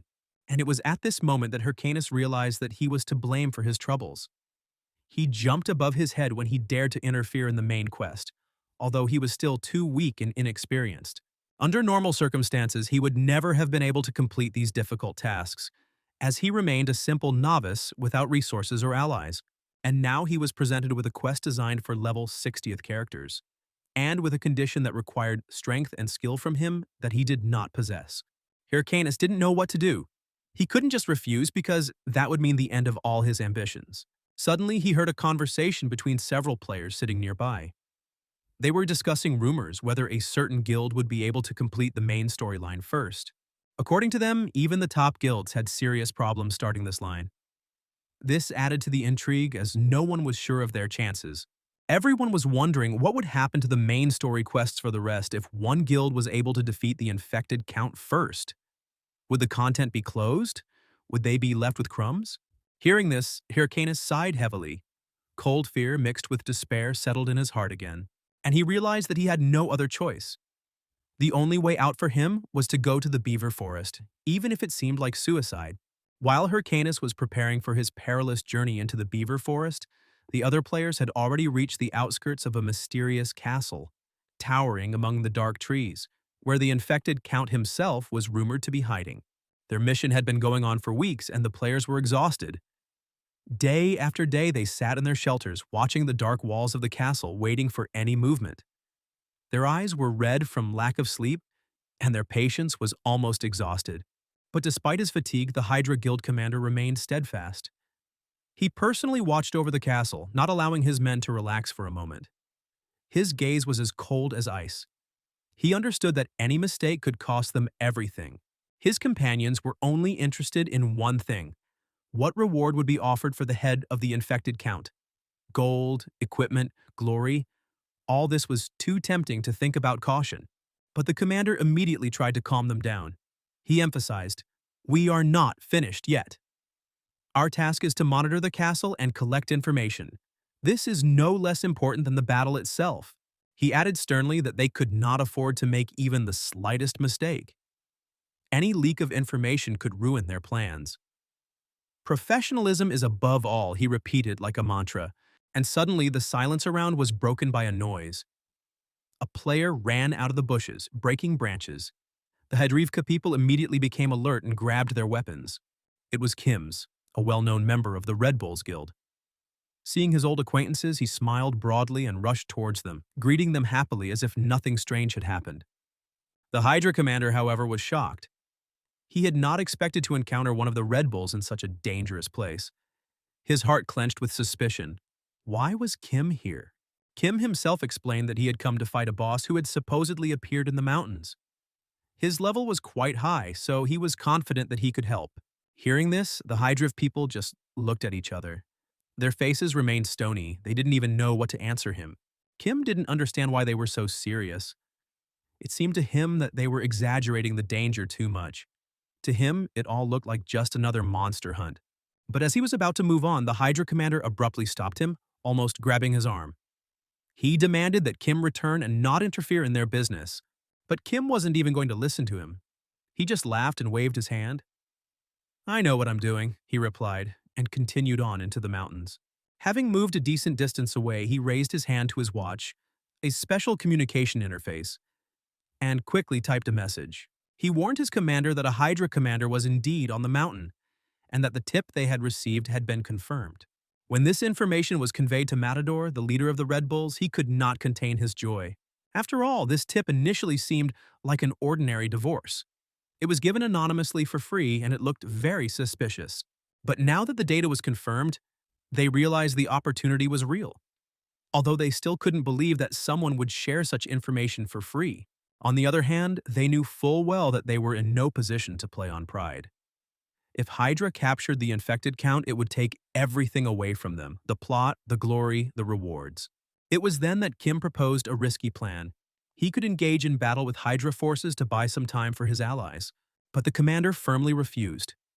He explained that if this was indeed the castle of the infected count, then the Hydra forces were only gathering. Now was not the time to waste soldiers. "We can't afford to lose a potential elite fighter at a time like this," he coldly concluded. His words made it clear to everyone that the real hunt was ahead, and it was just beginning. Kim walked confidently, confident that his guild, the Red Bulls, would do just fine without him. He didn't even notice something flash through the air behind him. The next moment, a shadow sprang from the darkness above him and struck him with all its might from above. Kim barely had time to react when the force of the blow crushed him to the ground. This sudden attack shocked the Matador so much that he forgot to breathe for a moment. "What the hell?" was all he managed to say. But in a second, everyone realized they weren't the only ones who had received a tip about the infected count's location. They weren't the only hunters. Before them stood the princess of the Thunder Hunters. Her eyes gleamed with cold fire, and in her hands shone a spear charged with electricity. She had clearly come here for the same purpose. Her intentions were harsh and direct. She demanded that Kim tell her everything he knew. Her voice was commanding, and even Kim felt a chill run down his spine. Meanwhile, Hyrcanus was in a completely different place, continuing his training with his servants, skeletons, and a massive golem. He forced the golem to fight dangerous monsters again and again to hone its skills in real-world conditions. Each battle was grueling. Although the golem grew stronger, it took a lot of damage. But every day his reactions became more precise. He not only hit, but also learned to take blows, defending his master. His ability to copy abilities was especially useful. Using Hyrcanus' strength as an example, the golem gradually learned to employ new techniques, though its movements remained cumbersome. His speed was his weak point. In fast-paced combat, he often had no time to react, which irritated Hyrcanus. The skeletons watched the training as if it were a spectacle in a movie theater without interfering. But despite the intensive training, Hyrcan felt something strange. It was too quiet around him. He was sure he had sent out enough messages about the Count's whereabouts to have the guild signed up for the event long ago. But there was still no response. His only hope was to force the game to complete the quest, even if he couldn't manage it himself. This meant only one thing. Someone, anyone, had to defeat the infected Count. If this boss were destroyed, the story chapter would automatically end and his problems would temporarily disappear. The game was divided into numerous chapters. The first of them was called The Infected Count. As long as this boss remained alive, no one could move on. Hyrcanus was well aware that he would not be able to defeat the Count on his own, especially not within the allotted time. But he didn't care who would do it. He just wanted someone to finish the quest and clear the way forward. It was for this reason that he sent out information to dozens of guilds, hoping that at least one of them would seize the opportunity. And suddenly, a message appeared on his interface screen. The official Hydra channel had started broadcasting. Hyrcanus didn't even stop training. The golem continued to practice his blows, crushing another monster. But within seconds, Hyrcanus fell to the ground. He had been hit while being distracted. The monster seized the moment and rushed to finish him off. Hyrcanus, gritting his teeth, struck the creature with all his strength right in the head. He didn't even look where he was hitting. The main thing was to get rid of the obstacle. He was too focused on the stream. Any movement on the screen now interested him more than the dangerous monster in front of him. Finally, he gathered his servants, and together they sat down to watch Hydra's live broadcast. The real show was beginning, on which the future of the game depended. At the beginning of the broadcast, the Hydra Guild appeared before the numerous viewers in all their glory. Their commander proudly greeted everyone and solemnly declared that they would be the first to be able to reveal the true identity of the infected count and prove to the world their superiority over all other guilds. They announced their intention to launch a large-scale raid against this boss. Moreover, they announced that the date had already been clearly set. And this was not just a promise, but an official confirmation of their readiness for the decisive battle. Hyrcanus, at this point, was only praying in a whisper that the appointed date would be as late as possible. He hoped that he would have at least a month for additional preparation to solve his own problems. But his hopes were instantly dashed. It turned out that the date of the raid had been set just 3 days after this broadcast. It was much faster than Hyrcanus had expected, and the haste surprised him to the core. He was even momentarily confused, not knowing how to react now. After that, turning off the broadcast, he resumed training on monsters with his servants, trying to distract himself and at the same time prepare for the inevitable. However, one thing kept on his mind. 3 days was catastrophically short. He couldn't shake the feeling that Hydra's haste was connected to rumors about other guilds who also knew about the Count's whereabouts. But despite his own experiences, Hyrcanus understood that to know Hydra was to know their stubbornness. They had spent years of time and resources on the main plot. Their training, experience, and numerous battles gave reason to believe that their chances were indeed high. And if they really managed to defeat the Count, it would be the solution to a multitude of problems for Hyrcanus. He would no longer have to worry about time constraints and the forced search for a way out. However, the reality turned out to be completely different. When the raid began, the Hydra Guild suffered a crushing defeat. All of its members were knocked down one by one, as if swept away by a wave. Seeing this, Hyrcanus felt an incredible disappointment. He sincerely did not expect such an ending. It seemed as if fate was simply mocking him. He felt that his hopes had been cruelly trampled on again. Hyrcanus mentally rebuked them. If they were so eager to complete this quest as quickly as possible, they could at least prepare properly instead of rushing into battle immediately after brief training. Realizing that he had overestimated their capabilities, he began to consider other options. He needed to look for new contenders who could see the matter through to the end.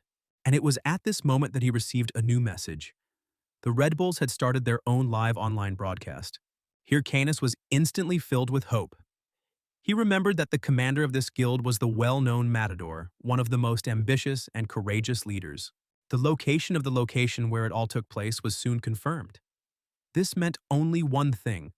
Hydra had indeed failed its raid, and now the Red Bulls had a chance to rewrite history in their favor.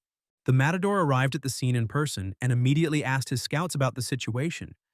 His face was serious and focused, as he understood who he would have to deal with. The scouts made it clear they were facing an extremely dangerous enemy, so strong that even the mighty Hydra could not resist. This was not a boss that could be defeated by sheer numbers. The Red Bulls knew full well that their resources were far inferior to those of Hydra.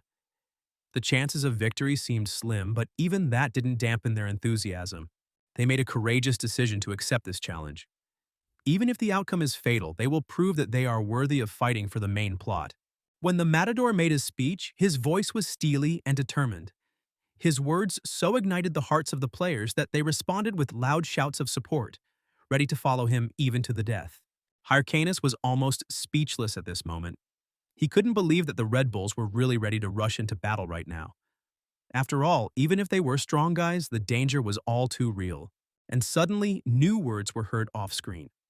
Someone asked permission to join their raid as an ally, ready to fight side by side with the Matador.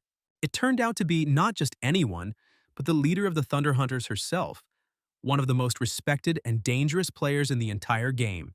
The Thunder Queen Sire herself arrived at the scene. Her appearance stirred everyone. The atmosphere became tense to the point. Now events promised to become even more unpredictable. Hyrcanus, expecting any development of events, came across a completely unexpected turn that disrupted his internal balance like a bolt from the blue. What was strange was that, upon appearing on the battlefield, she decided to intervene and support them, violating all the laws of guild alliances. In the evening, the two guilds prepared for a decisive battle. The whispers of strategy mixed with the smell of metal and burning. The atmosphere hung with a heavy blanket of tension. The Matador did not expect such a turn of events. His eyes widened in surprise, his heart beating faster than ever before. Even more incredible was that the Thunder Queen herself sought a meeting with him, her intentions remaining hidden behind the cold gleam of her eyes. He began to hesitate, suspecting that her appearance could mean the beginning of a war between the guilds, which was pressing upon him with an invisible hand. The news that a princess from another guild had recently beaten one of his subordinates added to the tension, but the situation proved to be tricky. Sierra discovered that it was merely a greeting ritual, a kind of sign of respect between warriors, which contradicted the Matador's original ideas. Without delay, she got down to business, the situation becoming tense like a taut bowstring. Rumors that the Matador had information about the infected count did not leave her indifferent, and her eyes shone with inner determination. The Matador, trying to hide his understanding, pretended not to know what was being said, but the subtle tension in the air gave him away. Syria was aware that some representatives of the top guilds had received information about the Count's whereabouts, and this made her caution justified. They were far from the main quest plot, but only a fool could not understand that he was at the center of events, a magnet for fate. Aftador laughed, but even he couldn't say exactly who gave this hint. The shadow of uncertainty hung over everyone. The next question she asked was about whether he was confident the guild could handle the Hydra, and the silence after him wavered in the air. Even Matador doubted the strength of the allies. His experience suggested that unknown factors could always change the balance. They wanted to be the first, and while the 4-cell raid was important, the Count remained the first story boss, incredibly difficult to defeat, and the chances only increased with joint action. Gamadador, however, sensed that the Queen had not come to boast of her successes or discuss the Hydra's chances. His instincts made him wary. At first the Queen smiled, her smile light and mysterious, like a cool wind over an abyss. Suddenly her hand crashed onto the table, the weapon hitting the wooden surface with a force that sent echoes through the room. She proposed joining forces in a raid on the Count. The prospect of a joint struggle sounded like a challenge to fate. She was even willing to concede the main blow, to let someone else take the glory of victory, demonstrating strategic wisdom. The Matador had been suspicious from the start, his experience telling him she wasn't being completely honest, but he remained alert. When it came to the fight itself, the tension turned to adrenaline, and every move weighed more than a word. She demonstrated remarkable negotiating skills, with persuasion and cunning intertwining, creating invisible threads of influence. The Count turned out to be the final boss of the first chapter of the main plot. His greatness and power put pressure on all participants. The Matador was aware of his incredible power. Defeating him required all resources, strength, and strategic ingenuity. There were many monsters around. They devoured and destroyed everything in their path, creating chaos and fear. They were already on the verge of exhaustion. Their strength had almost left them, and their bodies were obediently obeying. They realized that there was no end in sight.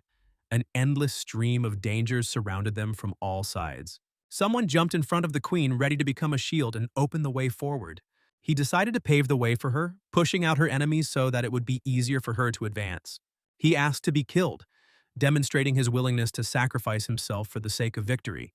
Without wasting a second, the Queen rushed towards the boss, her movements quick, decisive, and precise.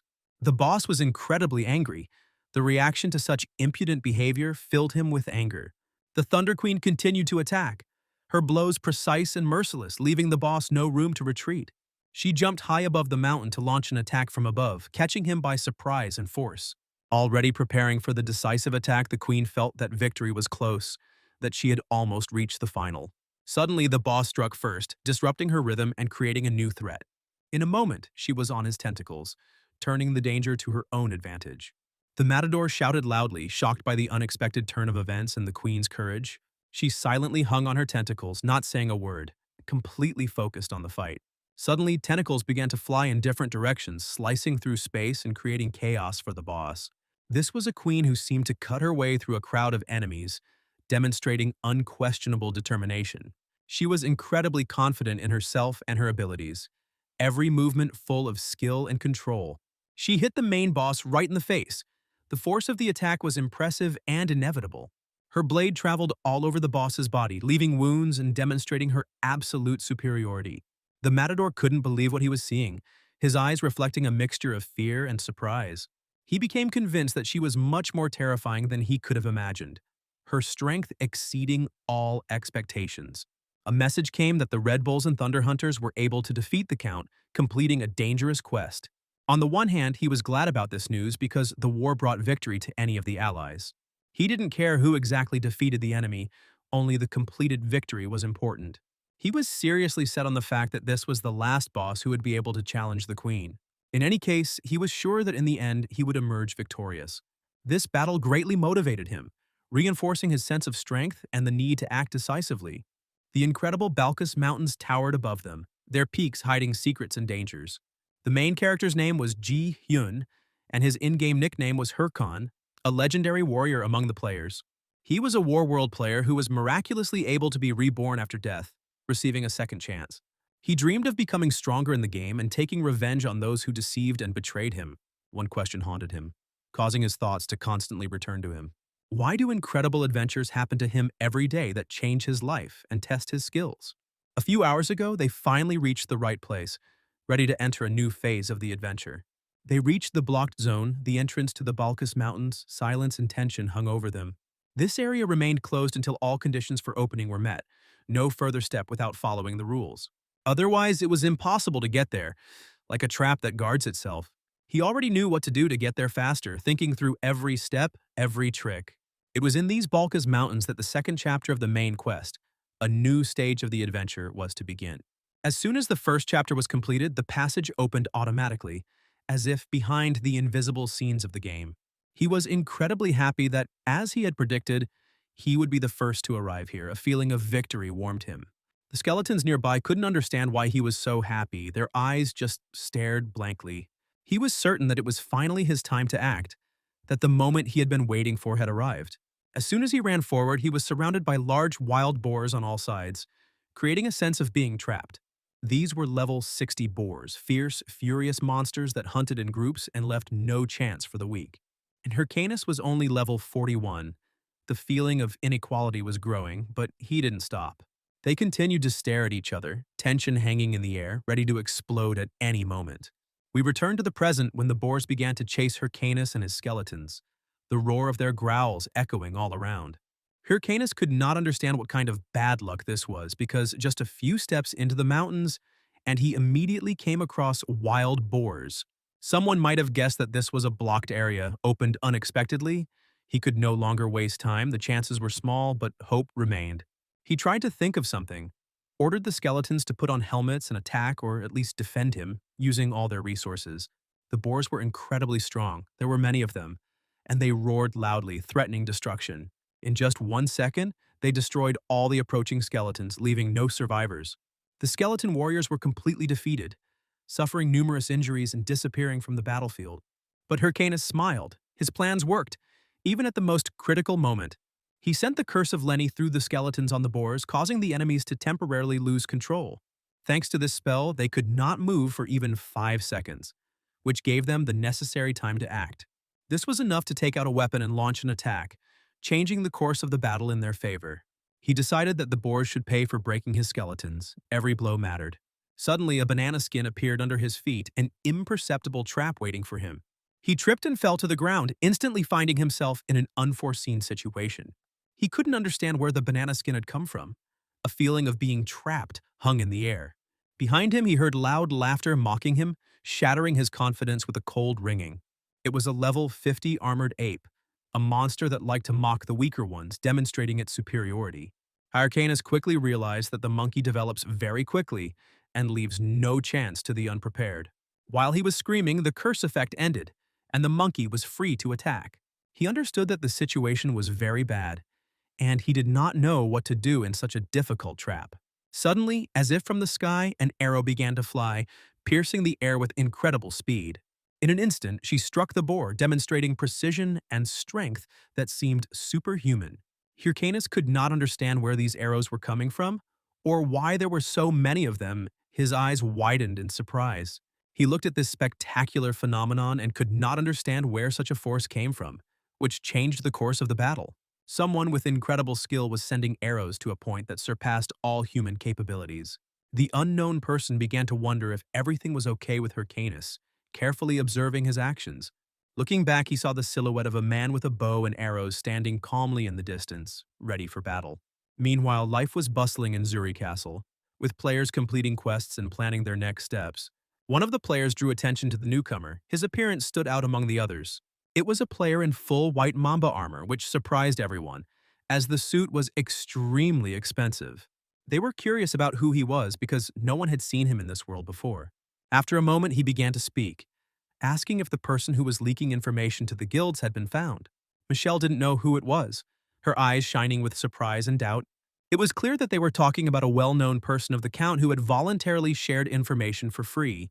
They assumed it could be Mask Haho, but he only uploaded regular hunting videos. It couldn't be that a newcomer who had only just started going through the main storyline was behind all of this. After that, Michelle asked who he was helping now, and he went to support the guild in the cleanup. She had to focus on her helper's work and find the person they were looking for, using all resources. They didn't even know who he was, but he still had to respond to the challenges of the situation. In his opinion, he had upset the balance of this world, and this required correction. Meanwhile, it was incredibly quiet on Mount Balkas, only the wind whispering among the rocks. Hyrcanus began to tell that he was a student of the alchemist, full of knowledge and determination. He was glad that he was lucky enough to meet Mavoon because he never thought he would encounter him in person. Mavoon was a key NPC in the second chapter of the main storyline, on whom the further fate of the adventure depended. Although he had plenty of experience and was even once a fencing student of the prince, he had been expelled in the past due to an accident. After that, he became captain of the Rangers defending the Balkas Mountains, taking responsibility for the security of the area. He was the same NPC that Hyrcanus was counting on meeting, as it would have saved him a lot of time searching. Mavoon didn't know what exactly had brought him here, but he understood that the place around him was completely filled with monsters. He believed that Hyrcanus should return to where he came from, before something worse happened to him. Hyrcanus declared that the infected player was already dead, and it was useless to try. He didn't need to expend all his strength to get what he wanted because he knew he would find a better way by the second chapter. He wanted to find out why his investigation had led him here and wondered if Mawon knew anything about it. He had only one thought. He had no evidence, and this created additional tension. He offered to help collect all the necessary evidence. Working together seemed the only way out. After that, Hyrcan received 2 rare titles at once, which emphasized his growth in the game. The task was to study all the monsters in this area, which was the beginning of a new stage of the adventure. The hunt for monsters began, and the surrounding area turned into a testing ground. Hyrcan wanted to simultaneously improve his level in rest, combining training with recovery. He decided to leave high-level monsters like wild boars and bear warriors for later, starting with simpler enemies. After that, a thought flashed through his mind that made his heart beat faster. He immediately remembered that monkey that had mocked him earlier and decided it was time to take revenge. Hyrcanus headed into the forest towards this monkey, his steps cautious but determined. He was constantly falling down, moving through difficult terrain, and felt danger at every step. It was not only Hyrcanus, but also the last participants of this quest, who also came to complete it. It is unknown whether they will survive. The monkey continued to mock the newcomers, laughing at their every mistake. She laughed out loud at each of them, frightening and demoralizing at the same time. Hyrcanus saw the next victim ready to fall under her ridicule. He was already preparing to throw banana skins, planning a counterattack. As soon as he swung, he felt a strange presence behind him, which made his heart beat faster. Turning around, he saw Hyrcanus behind him, watching and preparing to intervene. Hyrcanus threatened to take revenge for everything the monkey had done to him, his rage evident. In all his fury, he began to swing at the monkey, each blow carrying the force of revenge. The monkey could easily dodge each attack, demonstrating agility and skill. Still, she continued to mock him, her laughter sounding like a challenge and a provocation at the same time. Hyrcanus continued to attack the monkey, each movement precise and decisive, as in a well-practiced technique. Despite all his efforts, he couldn't land even a single blow, which added to the irritation and tension. This annoyed him a lot because he was fast, but his opponent was also interfering with his every move. In such a situation, he decided to use one of the special techniques that could change the course of the battle. He aims his sword at the monkey like an arrow, choosing the point of impact with maximum precision. Then he threw it with all his strength, moving decisively and confidently. The monkey did not expect such speed from the sword. Its reaction was late. The blow sent shivers down her body, the tension increased, and she felt the dangerous power of her opponent. She didn't even have time to dodge, all her attention was captured by the attack. The monkey's cloak caught on the sword that was stuck in the tree, which momentarily changed the position of both of them. Despite this, she still laughed loudly without losing her cheek and confidence. Hyrcanus waved his hand and began to call the sword towards him, using his weapon control. It was just a distraction, after which he activated the Holm with the copy mode ability. He hit the monkey with all his strength, concentrating his energy into a decisive blow. A large pile of dust rose throughout the forest, obscuring the battlefield from prying eyes. A message came that he had been named one of the first to defeat an armored ape, marking his achievement. Hyrcanus was incredibly happy with the new achievement and thought that now they could defeat other monkeys. Meanwhile, a conference was taking place where the press took photographs of those who had defeated the Count, celebrating their success. Everyone shouted loudly, showing the camera their victorious emotions and joy for their achievements. They congratulated Matador and Siri on their successful raid on the first chapter boss, emphasizing teamwork. After that, the Thunder Queen was asked to say a few words to express her own opinion. She noted that they were lucky and that they would continue to work hard to show even better results in the future. After the conference, Syria was incredibly angry, her emotions boiling over the failures and shortcomings of her allies. The princess began to praise the queen, noting that she was the best and that in that battle they had almost suffered defeat, which could have been the last. At the last moment, the queen was able to break forward and deal with the Count on her own, showing extraordinary strength and strategic thinking. She understood perfectly well that nothing would have worked if there weren't Red Bulls, allies who backed up the team. She also knew that for such a long and difficult battle, they only needed one player capable of changing the course of the battle. For an undisputed advantage, they needed Hyrcanus' skills, his mastery, and strategic thinking. After that, she ordered the princess to contact Hatch to arrange further action and get support. She had only one matter to deal with him, a specific and important one that could change the course of events. Meanwhile, on the mountain, Hyrcanus continued to train with the skeletons, improving their abilities and his own skills. They were increasing their ranks, but the durability of the skeletons' charges had dropped to 0, which added to the difficulty of training. Hyrcanus was disappointed that their weapons had reached their limit and could no longer be of any use. The problem was also that he had absolutely no money to repair the equipment. Therefore, there was only one option left: to mine the gems needed to craft new items. Monster gems were crystals that could drop from monsters and grant weapons additional effects. These gems were used to craft items, and their properties depended on the monster they dropped from, providing unique bonuses. The gems that dropped from armored apes were perfect for crafting strong and rare gear. Hyrcanus wanted to start making the tool immediately, having planned every stage of the craft. He needed even more of these monkeys to collect enough gems for new equipment. 9 hours passed, and he realized that not a single gem had fallen from them, even after many victories. Although he had defeated numerous monkeys, not a single gem had yet appeared, which greatly saddened him. He asked for at least one pebble, even the smallest one, hoping for luck. Suddenly, he heard a voice behind him, which made him turn quickly. It was a knight in red armor, and he realized that before him was Mask Haho, a famous gambler. Hyrcanus could not immediately understand who he was, so unexpected was his appearance. The knight was in the most expensive set of dragon armor, which emphasized his power and status. He also had the orc hero's sword on him, and his level was obviously above at least 70. Hyrcanus hoped he wasn't one of the city's players who often showed up just for the noise. But most likely he was just that kind of player, dangerous and ambitious. The knight in red armor introduced himself. His name was Quixote, confident and demonstrative. He began to walk in circles around Hyrcanus, drawing attention to himself and demonstrating his courage. After that, he challenged him to a duel, testing Hyrcanus' strength and skills. He had heard that Hyrcanus was quite popular among players right now, which made his victory over him even more important. This meant that if Quixote defeated Hyrcanus, he himself would become even more popular and famous in the game world. Hyrcanus concluded that this was just an ordinary usurper who was seeking attention and glory for himself. He himself was not in the mood to prove anything to anyone. His calmness and concentration were more important than external ambitions.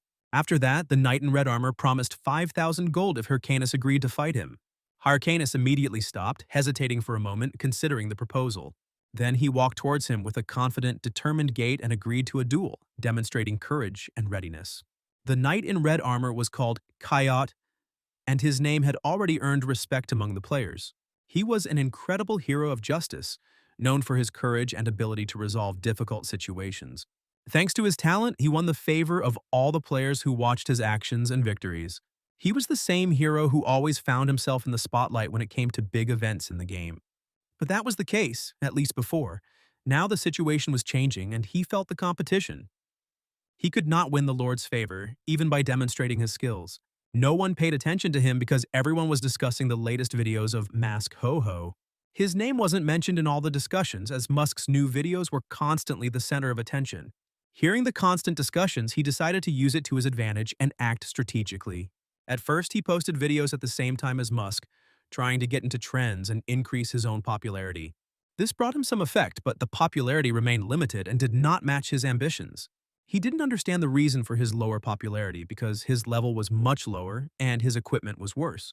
Raising his eyes upward, he could not understand where he was, for he ran wherever his eyes looked without a clear reference point. Suddenly, he noticed the same Ho-Ho mask in front of him, which caused him unexpected emotions. Maska's voice laughed throughout the forest, and this laughter echoed through the trees, making the heart beat faster. The mask hid, watching him, and it seemed to him that this was happening in the blind city itself. After that, Hyrcanus came to a realization and a clear idea about his next steps. He had an idea, or rather a desire to post a video of him beating Musk to show off his own strength. He was sure that in this case he would be able to take all the glory for himself, to become the center of attention. Then he decided to go to extreme measures to prove his determination and skill. Stripping down to his bare body, he decided to fight as honestly as possible, demonstrating his own strength without additional means.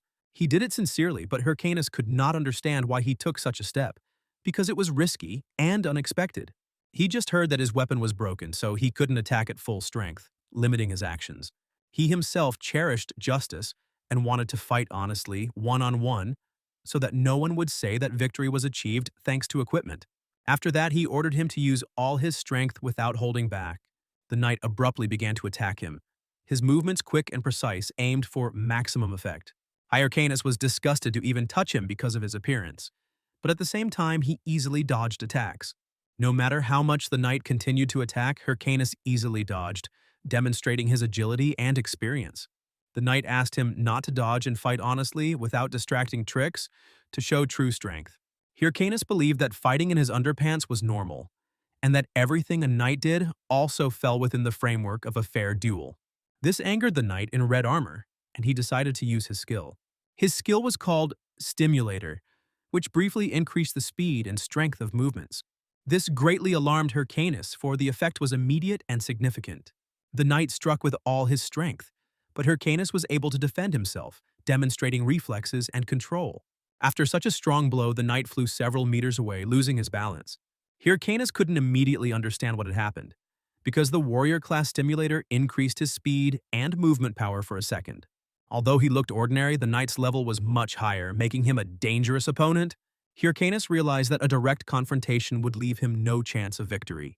In that case, he decided to use his trump card, a cunning and unexpected plan. He stood and began to tighten his things, preparing for a full-force battle. The knight in red armor was glad that Hyrcanus was finally serious about the duel. He began to attack first, demonstrating strength and determination. Once again, the knight activated the stimulator skill, giving himself an advantage in speed and power. The moment he approached Hyrcanus, dirt flew into his face, unexpected and irritating. The knight could not understand why the dirt, because it disrupted his concentration. Hyrcanus seized this moment and threw it with all his strength in the other direction, gaining the upper hand.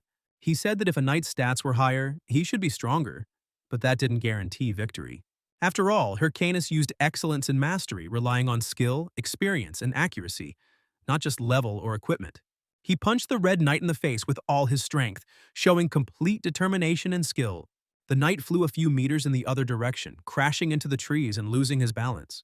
He couldn't believe it was called skill, because Hyrcanus' strength and precision exceeded all expectations. Hyrcanus was certain that the red knight had lost, for the concepts of victory and defeat did not concern him at all. After that, he activated his new skill, Every Plate, ready for the next stage of the battle. He also decided to use a fragment of armored monkey skin to enhance his attacks. His arms began to move like chains, and Hyrcanus used the amplification from the armor fragment, making his blows even more powerful. The knight had not expected such a turn of events, and his body was sweating from tension and fear. He understood that if he missed a blow now, he would definitely be destroyed. The knight tried to stop Hyrcanus by defending himself, but in vain, for his opponent's skill was impeccable. With tears in his eyes, he declared that he was surrendering, admitting defeat. Hyrcanus struck anyway, demonstrating determination and strength, but it was a symbolic gesture. He struck not the knight, but the tree. to show his own power and to warn against reckless attacks. The force of the impact was so great that the tree collapsed and a huge crater formed behind the knight. The knight was so scared that he even forgot that he was inside the game, feeling real fear. Hyrcanus at this moment awaited his reward, knowing that he had fully deserved it. This feeling was much better than losing a few days of gameplay due to a character dying. The Red Knight took off his mask and blood flowed from his nose, for he considered Hyrcanus to be incredibly strong. He couldn't believe his eyes that he had met such a strong opponent in the game. After that, he declared that he fully admitted defeat and gave Hyrcanus the gold he had promised for the duel. Additionally, he gave Hyrcanus his sword as a symbol of recognition and respect. When Hyrcanus took it in his arms, he realized that it was the sword of an orc hero, a rare and powerful artifact. The sword added 66 to strength and stamina, and also ignored enemy armor, making it extremely valuable even at auction. Hyrcanus did not understand why he was being given such a rare gift, but the Red Knight simply showed a sign of sincere gratitude and respect. He admitted that he was blinded by his thirst for fame, completely forgetting the need to become stronger himself, and this is what made him realize his own mistakes. Then he asked to take the sword, because it was worthy of his possession and the strength he had gained in battle.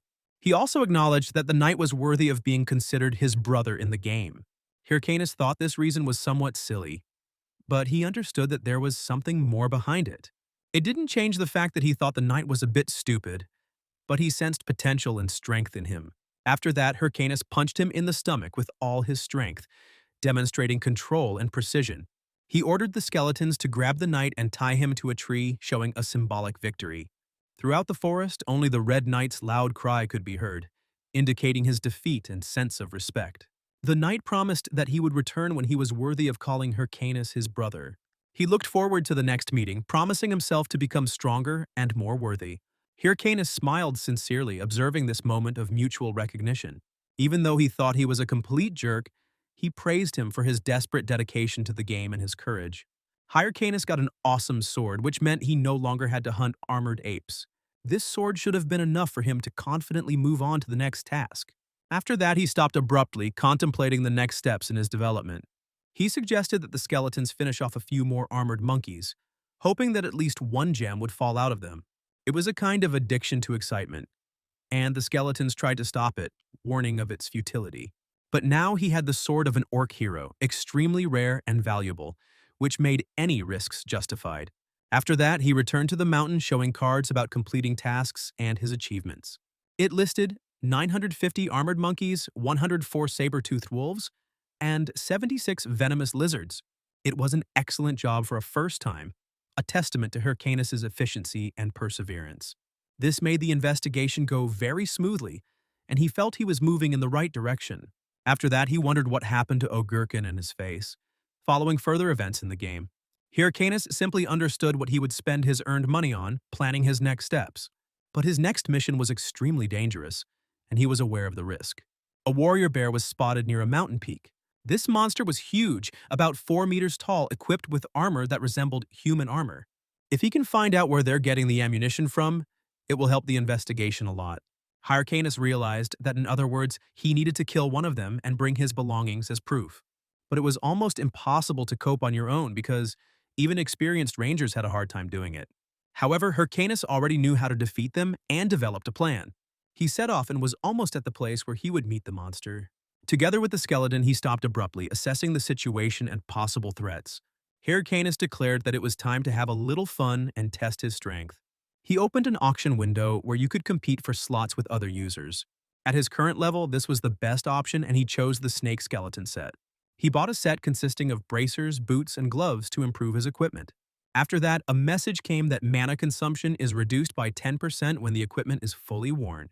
Hyrcanus was incredibly pleased and could barely hold back his laughter with joy. He was happy because he had a real taste of money, and with the remaining funds he bought all the available skill books for his level. Although his level was still not equal to that of the bear warrior, with this set he was confident in his strength. The skeletons began poking him on the shoulder, reminding him that they too needed to acquire armor and equipment. Hyrcanus began to look at what might be suitable for the skeletons, but received a message that there was not enough money. He was shocked, because he had spent everything he had and had no resources left. Upon returning, he awkwardly informed the skeletons of the situation. They immediately became angry with him, grumbling and threatening consequences. While he was trying to justify himself, large wild boars appeared behind him, ready to attack. The skeletons immediately realized that if they started hunting these boars, they could make money. Hyrcanus was pleased with the appearance of the boars because this was exactly the moment when they were needed. Several hours passed after their battle. Only the last surviving boar remained. The skeletons had no intention of sparing even him. Hyrcanus did not understand why they were dragging their feet and promised to buy them new equipment on the way. But the skeletons didn't have time to do anything when an unknown person appeared behind them and killed the boar. Hyrcanus turned around and tried to understand who had done it. They asked who Hyrcanus was and why he was a hunter here without permission. After all, this closed area belonged to the Apollo Guild. Hyrcanus realized that this was another batch of problems. The three guys introduced themselves as the big trio of the Apollo Guild. At first, Hyrcanus just looked at them and smiled. In a moment, he attacked them all. After that, he asked me not to get involved in such complicated matters with my little skills. He didn't understand if he was a magnet for all the bad boys, and he already wanted to go to the priest. Realizing that they were only wasting time, they and the skeletons moved forward. They didn't understand how he dared to offend one of their guild members. After that, they signaled to one of their leaders. They reported that someone had attacked them and even heard the name of the perpetrator. With this report, they came to the main point. He ordered Hyrcanus to be brought at any cost. After all, he had to pay for his disrespect. Meanwhile, Hyrcanus moved forward. After a while, he found himself in the zone of the glorious warrior bear. He ordered the skeletons to move forward. The skeletons were just bragging about their new gear. Hyrcanus began to scold them so that they would not boast too much. By this time, they were already level 70 Phase 3 warrior bear hunters, so preparation for battle was necessary. Once he can defeat him, they will leave the top 30 guilds as part of the main quest. They had no chance of losing. They were required to do everything the way they practiced. After that, they heard loud footsteps behind them. A bear warrior appeared before them with a fierce mana. Hyrcanus used his watch with a smile. He put on all the gear he had. Full of determination, he was ready to take on this major quest on his own. Meanwhile, Michelle arrived at Mount Balkis. She was looking for Haha's mask and hoped to find it here. She stopped abruptly, not understanding why she had to listen to orders. She was also an important person in the guild. Not only that, it was also a punishment for disobedience. She didn't understand that it was a crime. Suddenly, a level 65 wild boar king appeared behind her. She directed a large amount of fire from her weapon at him. After that, she moved forward, leaving the boar to burn. She was thinking of getting away from the Thunder Hunters. She begged for the mask of Haha to appear. This incredible woman was ranked 5th in the magic rankings. Meanwhile, Hyrcanus himself began to fight the giant bear monster. He remembered that when they went with the guild members to fight this beast in their past life, it took them 6 tries to defeat it. He understood that if he dared, someone would definitely take over the leadership in the main quest. To effectively wound a warrior bear, it was necessary to first knock down its armor and strike at its joints. Hyrcanus was confident in himself because for this he had learned new skills. He ordered the skeletons to attack together on his signal. He decided to use his new passive skill, muscle modification. Hyrcanus began to attack the bear, but unexpectedly, even for himself, he flew over it. He couldn't understand what was happening and tried to stop the skill. The skeletons, along with the monster, watched this. In an instant, all the skeleton warriors were destroyed by the monster's critical strike. A message opened about a muscle modification that made legs stronger and increased jumping power and speed. Hyrcanus, looking at the circumstances, came up with a plan in his head.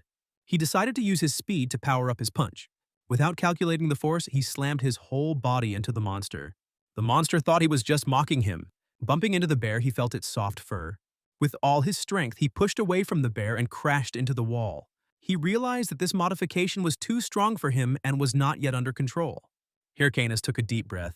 However, he managed to at least break the armor on one side. But he considered it nothing because the skill seemed useless.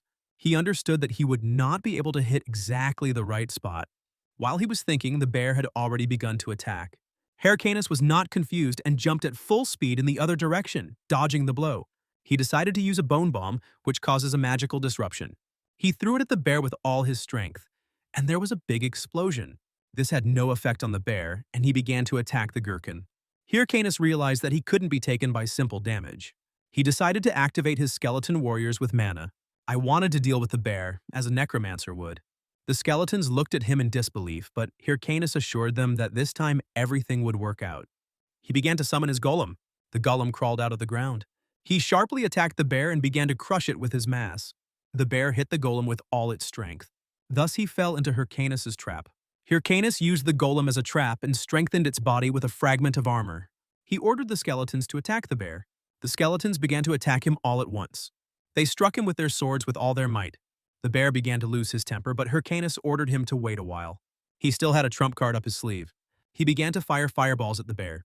At first, Hyrcanus simply watched silently. Then he began shouting at his skeleton mage to follow orders. The warrior bear used his battle cry and recovered 50% health. After that, he rushed to attack Hyrcanus. Hyrcanus jumped in the other direction and realized that strategy would not help here. Smiling slyly, he decided to crush the monster with more skeletons. There was a big skeleton boom. The skeletons were sad and angry with Hyrcanus. The battle between Hyrcanus and the monster bear began. The battle lasted several minutes. The bear warrior was killed and experience points were gained. The ranger's task was completed, and Hyrcanus received many rewards. He was pleased with himself because he had destroyed the beast that had trampled his entire guild into regression in his past life. Hyrcanus was incredibly proud of himself. He went down to the skeletons and praised them, then stated that they would return to Mavun with a report and take the next quest. He proudly announced that the hunt for the warrior bear was complete. The skeletons believed the battle was unfair, but Hyrcanus believed that in a fair fight they would only become fertilizer 6 times over. At that time, Michelle arrived at the Western Tavern in the Balkas Mountains. She sat there listening to the other players laughing loudly. She wanted to rest in a peaceful atmosphere, but she couldn't. She was tormented by one problem. Not only could she not rest, but she also could not find Haho's mask. Every day she went around every inch of the mountains, but after Hyrcan's recent videos, it was full of people, which made the search much more difficult. She really wanted to go back, but she was worried that she would be severely punished for everything. She didn't understand what Ciri was counting on when she sent her to look for the mask alone. Annoyed, Michelle began to curse the Thunder Hunters. At this moment, she received a call from Mistress Ciri. She picked up the phone and shouted loudly to the entire tavern. She began to excuse herself with her hands, explaining that she had been diligently looking for a mask, but Ciri only thanked her for her hard work. This surprised Michelle a lot because Ciri had never done anything like this before. Ciri realized that she was putting a lot of pressure on Michelle because searching the mountains every day was very difficult even for her. Ciri's words made Michelle forget about her resentment and anger at everyone around her. She hoped to return home, but Ciri stopped her. Ciri sent Hachi to help her, and at that moment a large explosion occurred in the tavern. A moment later, a large hole appeared in the wall behind Michelle. Ciri ordered Michelle to work with Haho to find the Haho mask. At this moment, everyone turned their attention to a little girl who had entered the tavern through a hole in the wall. It was Hahi, the Thunder Princess of the Thunder Hunters Guild. Michelle sweated and started to get nervous, realizing she was in big trouble. At that moment, she realized she had no choice and screamed to the top of the mountain. At that time, Hyrcanus stood on the top of the mountain and watched over the city. He noticed that the city had become very crowded, apparently due to the continuation of the main quest. There was no time to think because we had to hurry to Mavun. He started jumping from one point to another to get there faster. While doing so, he saw 3 young men jumping towards him. Their faces seemed familiar. Hyrcanus remembered that they looked like those he had once taught and thought they had come for revenge. He was ready to take the hit, but they jumped over him, ignoring him. Then they started screaming loudly, asking for help. Hyrcanus thought they were talking about him, but did nothing. Suddenly, these 3 boys were wounded and fell to the ground. Those who struck them considered asking for help from the enemy shameful. Hyrcanus turned around and saw Michelle and Hachi in front of him. Without recognizing their faces, he noticed the badges on their clothing that indicated their status as hunters. While Hyrcanus was trying to understand what was happening, Hahi pointed her sword at him. She wondered if he was a Haho mask. Hahi was the top 2 in the Thunder Hunters, known as the Thunder Princess, Psychotic. She was hysterical, ready to do Ciri's bidding without a doubt. Michelle was a top 3 Thunder Hunter known as Ballista. She was the one from whom Hyrcanus had repeatedly fled, even in his past life. Their paths crossed again, and he couldn't believe it had happened. If they were looking for Haho's mask, it meant they wanted to recruit him to their guild. If he could, he would have knocked them both out, but that was impossible right now. He decided to pretend he knew nothing about Kahu's mask. After all, they had no evidence, and they couldn't do anything then. However, Hahi approached him in a second, sensing that he was lying to her. After all, it was strange to Hahi that he knew anything about Haho's mask while he was in the mountains. For her, it was unbelievable. The cloak he wore was the same as Haho's mask, and she assumed it was him. Michelle began to stop her from making assumptions without evidence. She scolded her, but not only because of that. She was angry because Hahi had destroyed the entire tavern. hurt many people unnecessarily, and she didn't know how to pay for it all now. After all, they had a famous guild, and it was unlikely that they would be able to avoid punishment. She started apologizing to people before the guild's reputation was damaged. Gritting her teeth, Hahi apologized and walked away. Michelle didn't understand why she had this attitude towards people, but they sincerely apologized and the girls left together. Hyrcanus calmed down because at least they had left, and he had fewer problems. As soon as he calmed down, he didn't notice the quick punch to the face. It was a blow with incredible force. Hyrcanus flew a few meters to the side. Michelle didn't understand what he was doing, and Hahi thought he would be able to dodge. For Hyrcanus, it was unacceptable to just attack a player like that. He believed that an attack without permission was unacceptable. Michelle and Hahi tensed. Hyrcanus only stated that he would file an official complaint against them in the game. He decided to write about it on his blog. The Thunder Hunters are a vicious guild that attacks newcomers for fun. Michelle tried to stop him and even offered money. Hyrcanus replied that this time he was standing his ground, and Michelle thanked him. She took Hahi's hand and they walked away. To be honest, for Hyrcanus, it was the best thing he could do at that moment. He should not draw attention to himself now and just bide his time. At that time, Michelle felt like a princess. She didn't understand why she always caused trouble, and that in a large guild it was important to maintain a reputation. She found it strange that Hyrcanus didn't dodge. Players instinctively avoid blows. She noticed something strange in this blow, namely his face just before the blow. She immediately suspected that something was wrong with him. At that time, Hyrcanus headed to the mountains to deliver a completely new armored bear. Mavoon was surprised but thanked him. If it weren't for Hyrcanus, a lot of bad things would have happened. Hyrcanus was very worried, because any delay could give the guilds a chance to overtake him. Mavoon took out a chest with a reward. He told Hyrcanus to choose one thing from the chest. There were maps of dungeons and monsters found while working in the Balkas Mountains. One thing occurred to Hyrcanus. Most likely there was a treasure map there. It marked a dungeon where you can get many rewards. Mawin asked him to fulfill another request. A lot of armored monsters have been appearing in the Balkas Mountains recently, and he was asked to investigate. Hyrcanus wondered where exactly this place was. It was the Perung Forest. When he wanted to object, he realized that he had no other choice. He took a deep breath and walked away from the tavern. Perung Forest was a zone for level 90 players, and he needed to level up again. He remembered Sura Canyon and thought it was a perfect place to hunt in its current state. After all, he coped with the armored bear, which means that other monsters will not cause him any difficulties. At first, he was very motivated, but then he suddenly froze in place, because the matador appeared before him. At that time, Michelle called Madame Siri with tears in her eyes. She said she couldn't do it anymore, but Siri, without even listening, started thanking them for their hard work. Michelle cried again when she learned that the Red Bulls had already taken Sura Canyon, and thought that they too might as well focus on the main quest. She didn't understand why she would run after a boy who clearly had no intention of joining their guild and seemed to pay no attention to their orders or requests.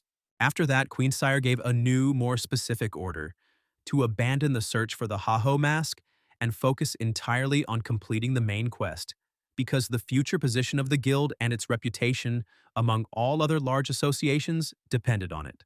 After this conversation, the participants ended the conversation, exchanged final instructions, and went to their places, trying to make sense of the information they had received.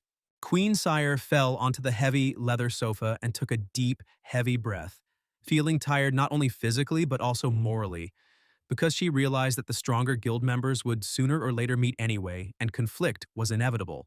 She was curious and at the same time worried how long the Haho mask would be able to avoid meeting the guild, because his endurance and cunning made him an extremely dangerous opponent.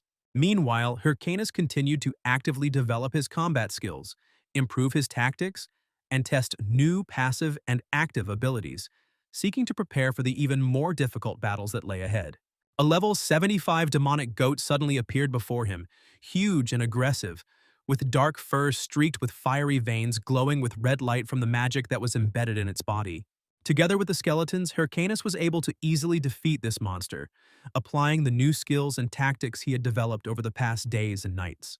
As he battled, he gained experience and his skeletons became increasingly effective, honing their coordination and synchronization of attacks, making them even more deadly on the battlefield.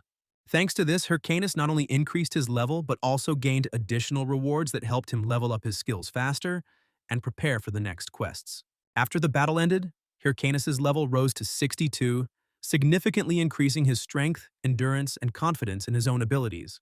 All his actions were watched by numerous fans who could not hide their admiration for his achievements, watching him single-handedly cope with dangerous monsters and complete difficult tasks.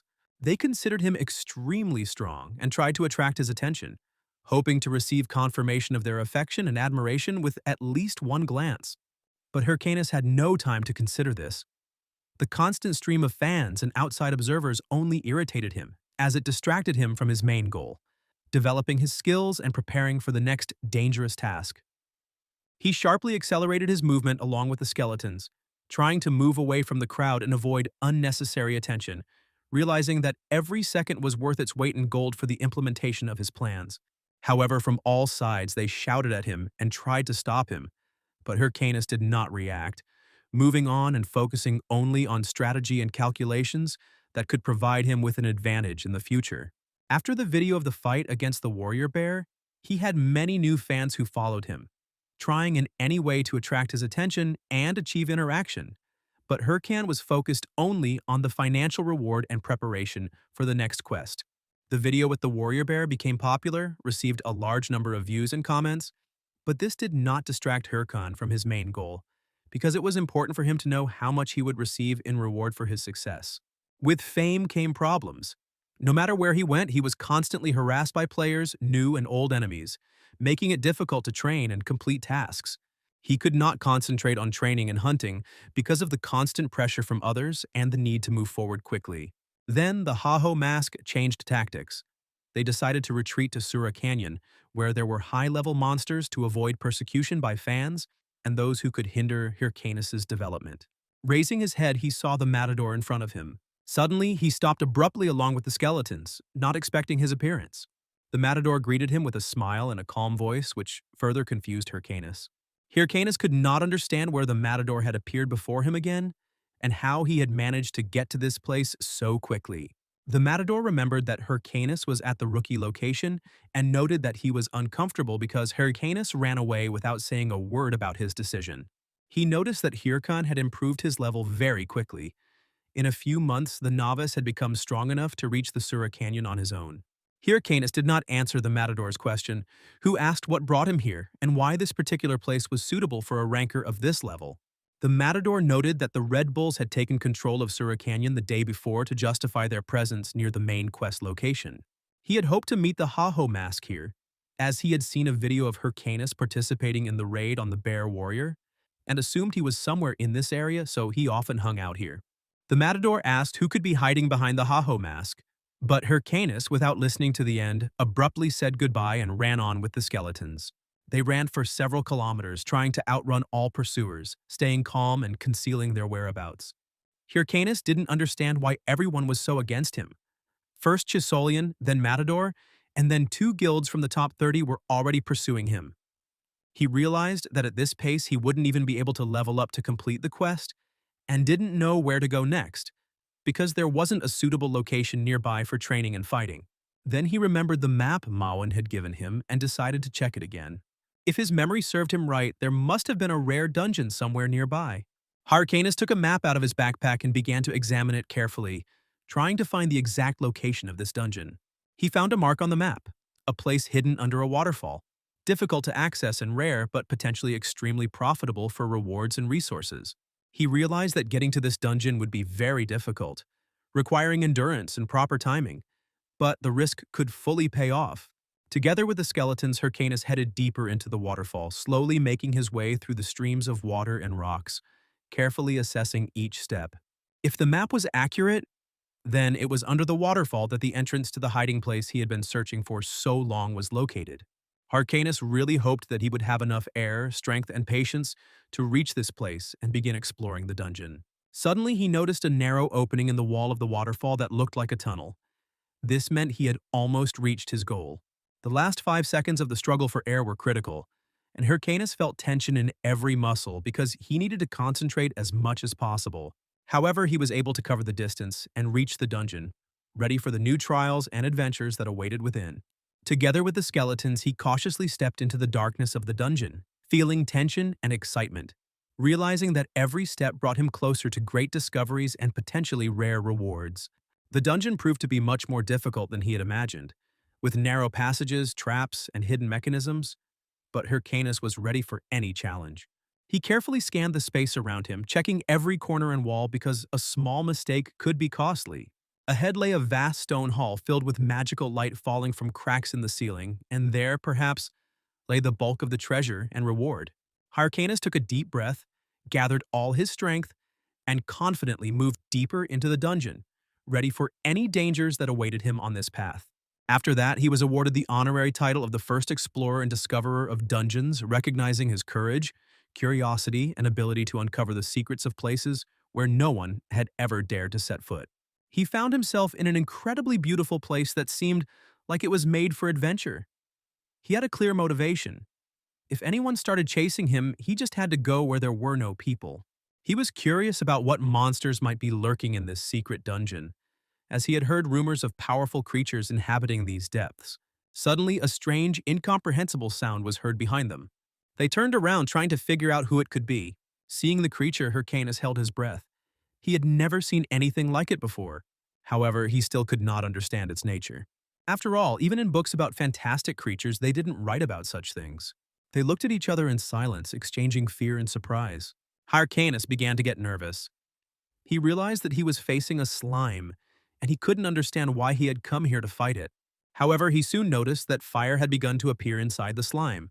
At that moment, it began to dawn on him. This was the monster of the Reboot Garden. Monsters with this attribute are rare and valuable in the game.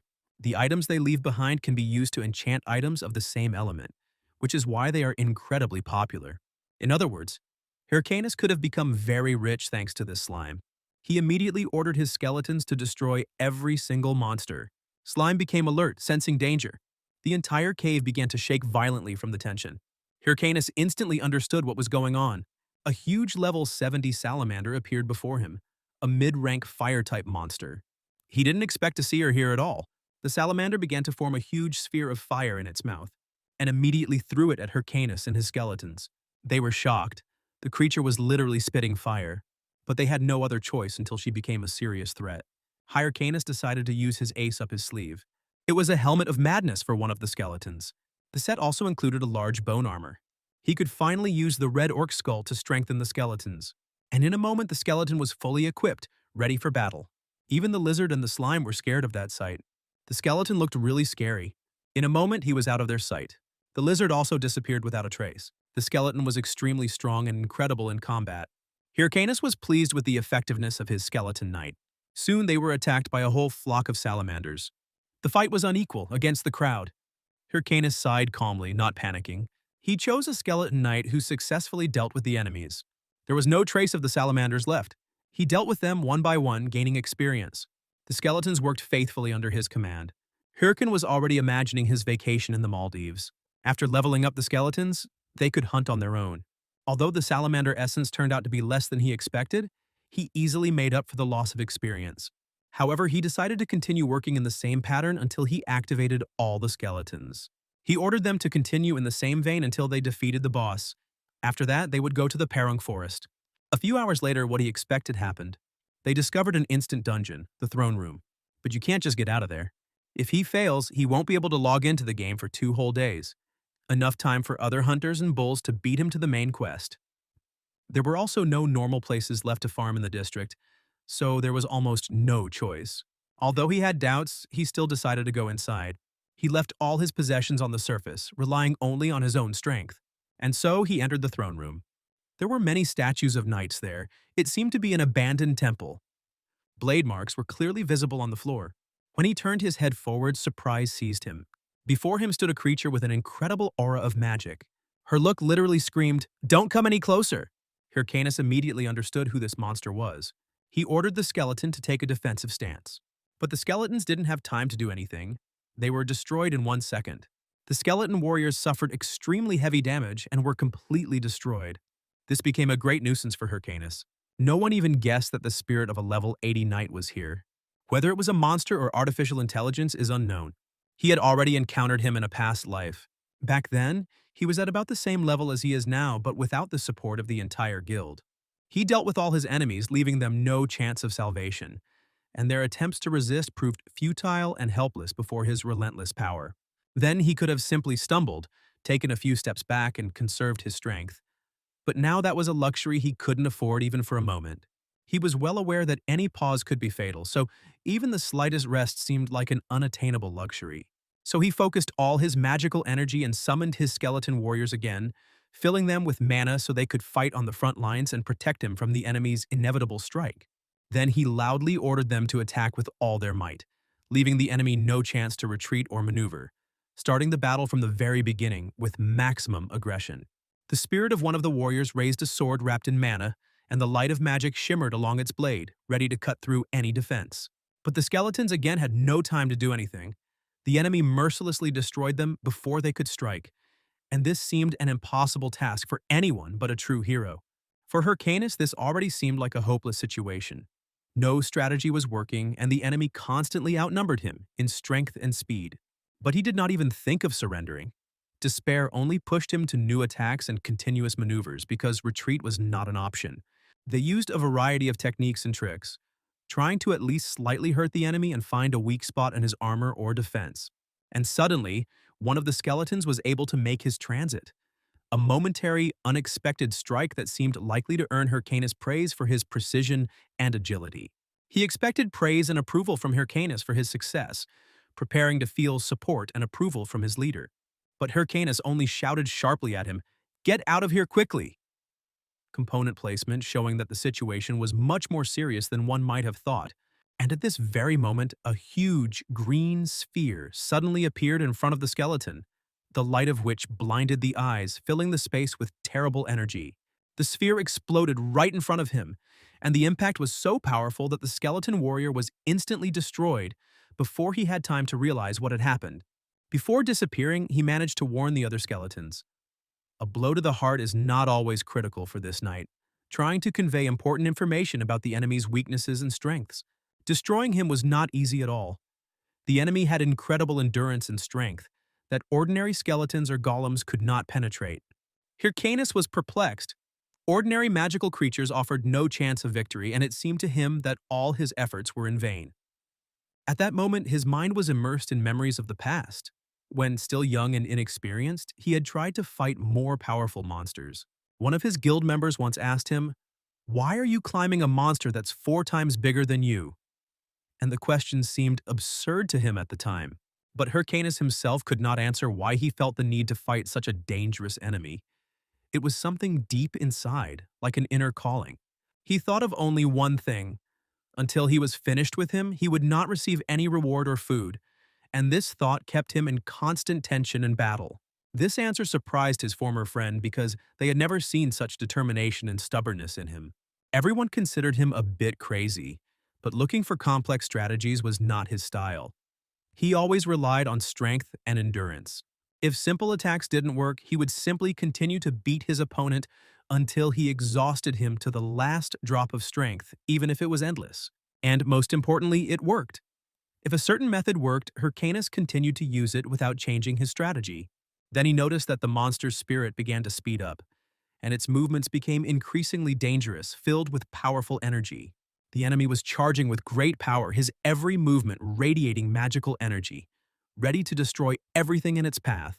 Hyrcanus was already on the verge. His body was wounded, but his spirit remained unwavering, and his heart beat in the rhythm of battle. The monster charged its sword attack straight into his stomach, giving the impression of an imminent blow and disaster. But it was only a trap. While the enemy focused on him, Hyrcanus prepared a surprise counterattack. Behind the monster, a skeleton knight was already standing, ready to attack and strike from an unexpected direction, unexpected for the enemy. The skeleton severed the monster's limb. The arm flew several meters away, and the enemy was left shocked by the unexpected turn of events.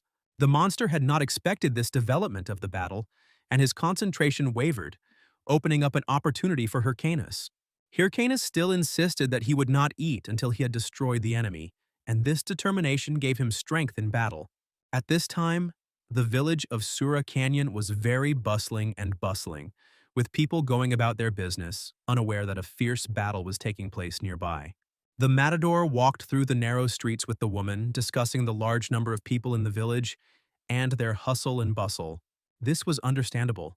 They were responsible for the improvement of the village, and all the routes were broken and chaotic, which made movement and control over the territory difficult. The matador sought a meeting with the same masked adversary known as Aha, and his thoughts were focused only on that. The woman considered him possessed and could not understand his behavior because everyone around him were just hunters of low-level monsters. To most, these monsters were weak and predictable, but for the mask of Aha, things were different. Only a few people dared to challenge beings much stronger than themselves. They were either crazy or born warriors capable of incredible feats and desperate acts, and the matador believed that the mask of Aha combined both of these qualities at once, the strength of a warrior and the desperate determination of a madman.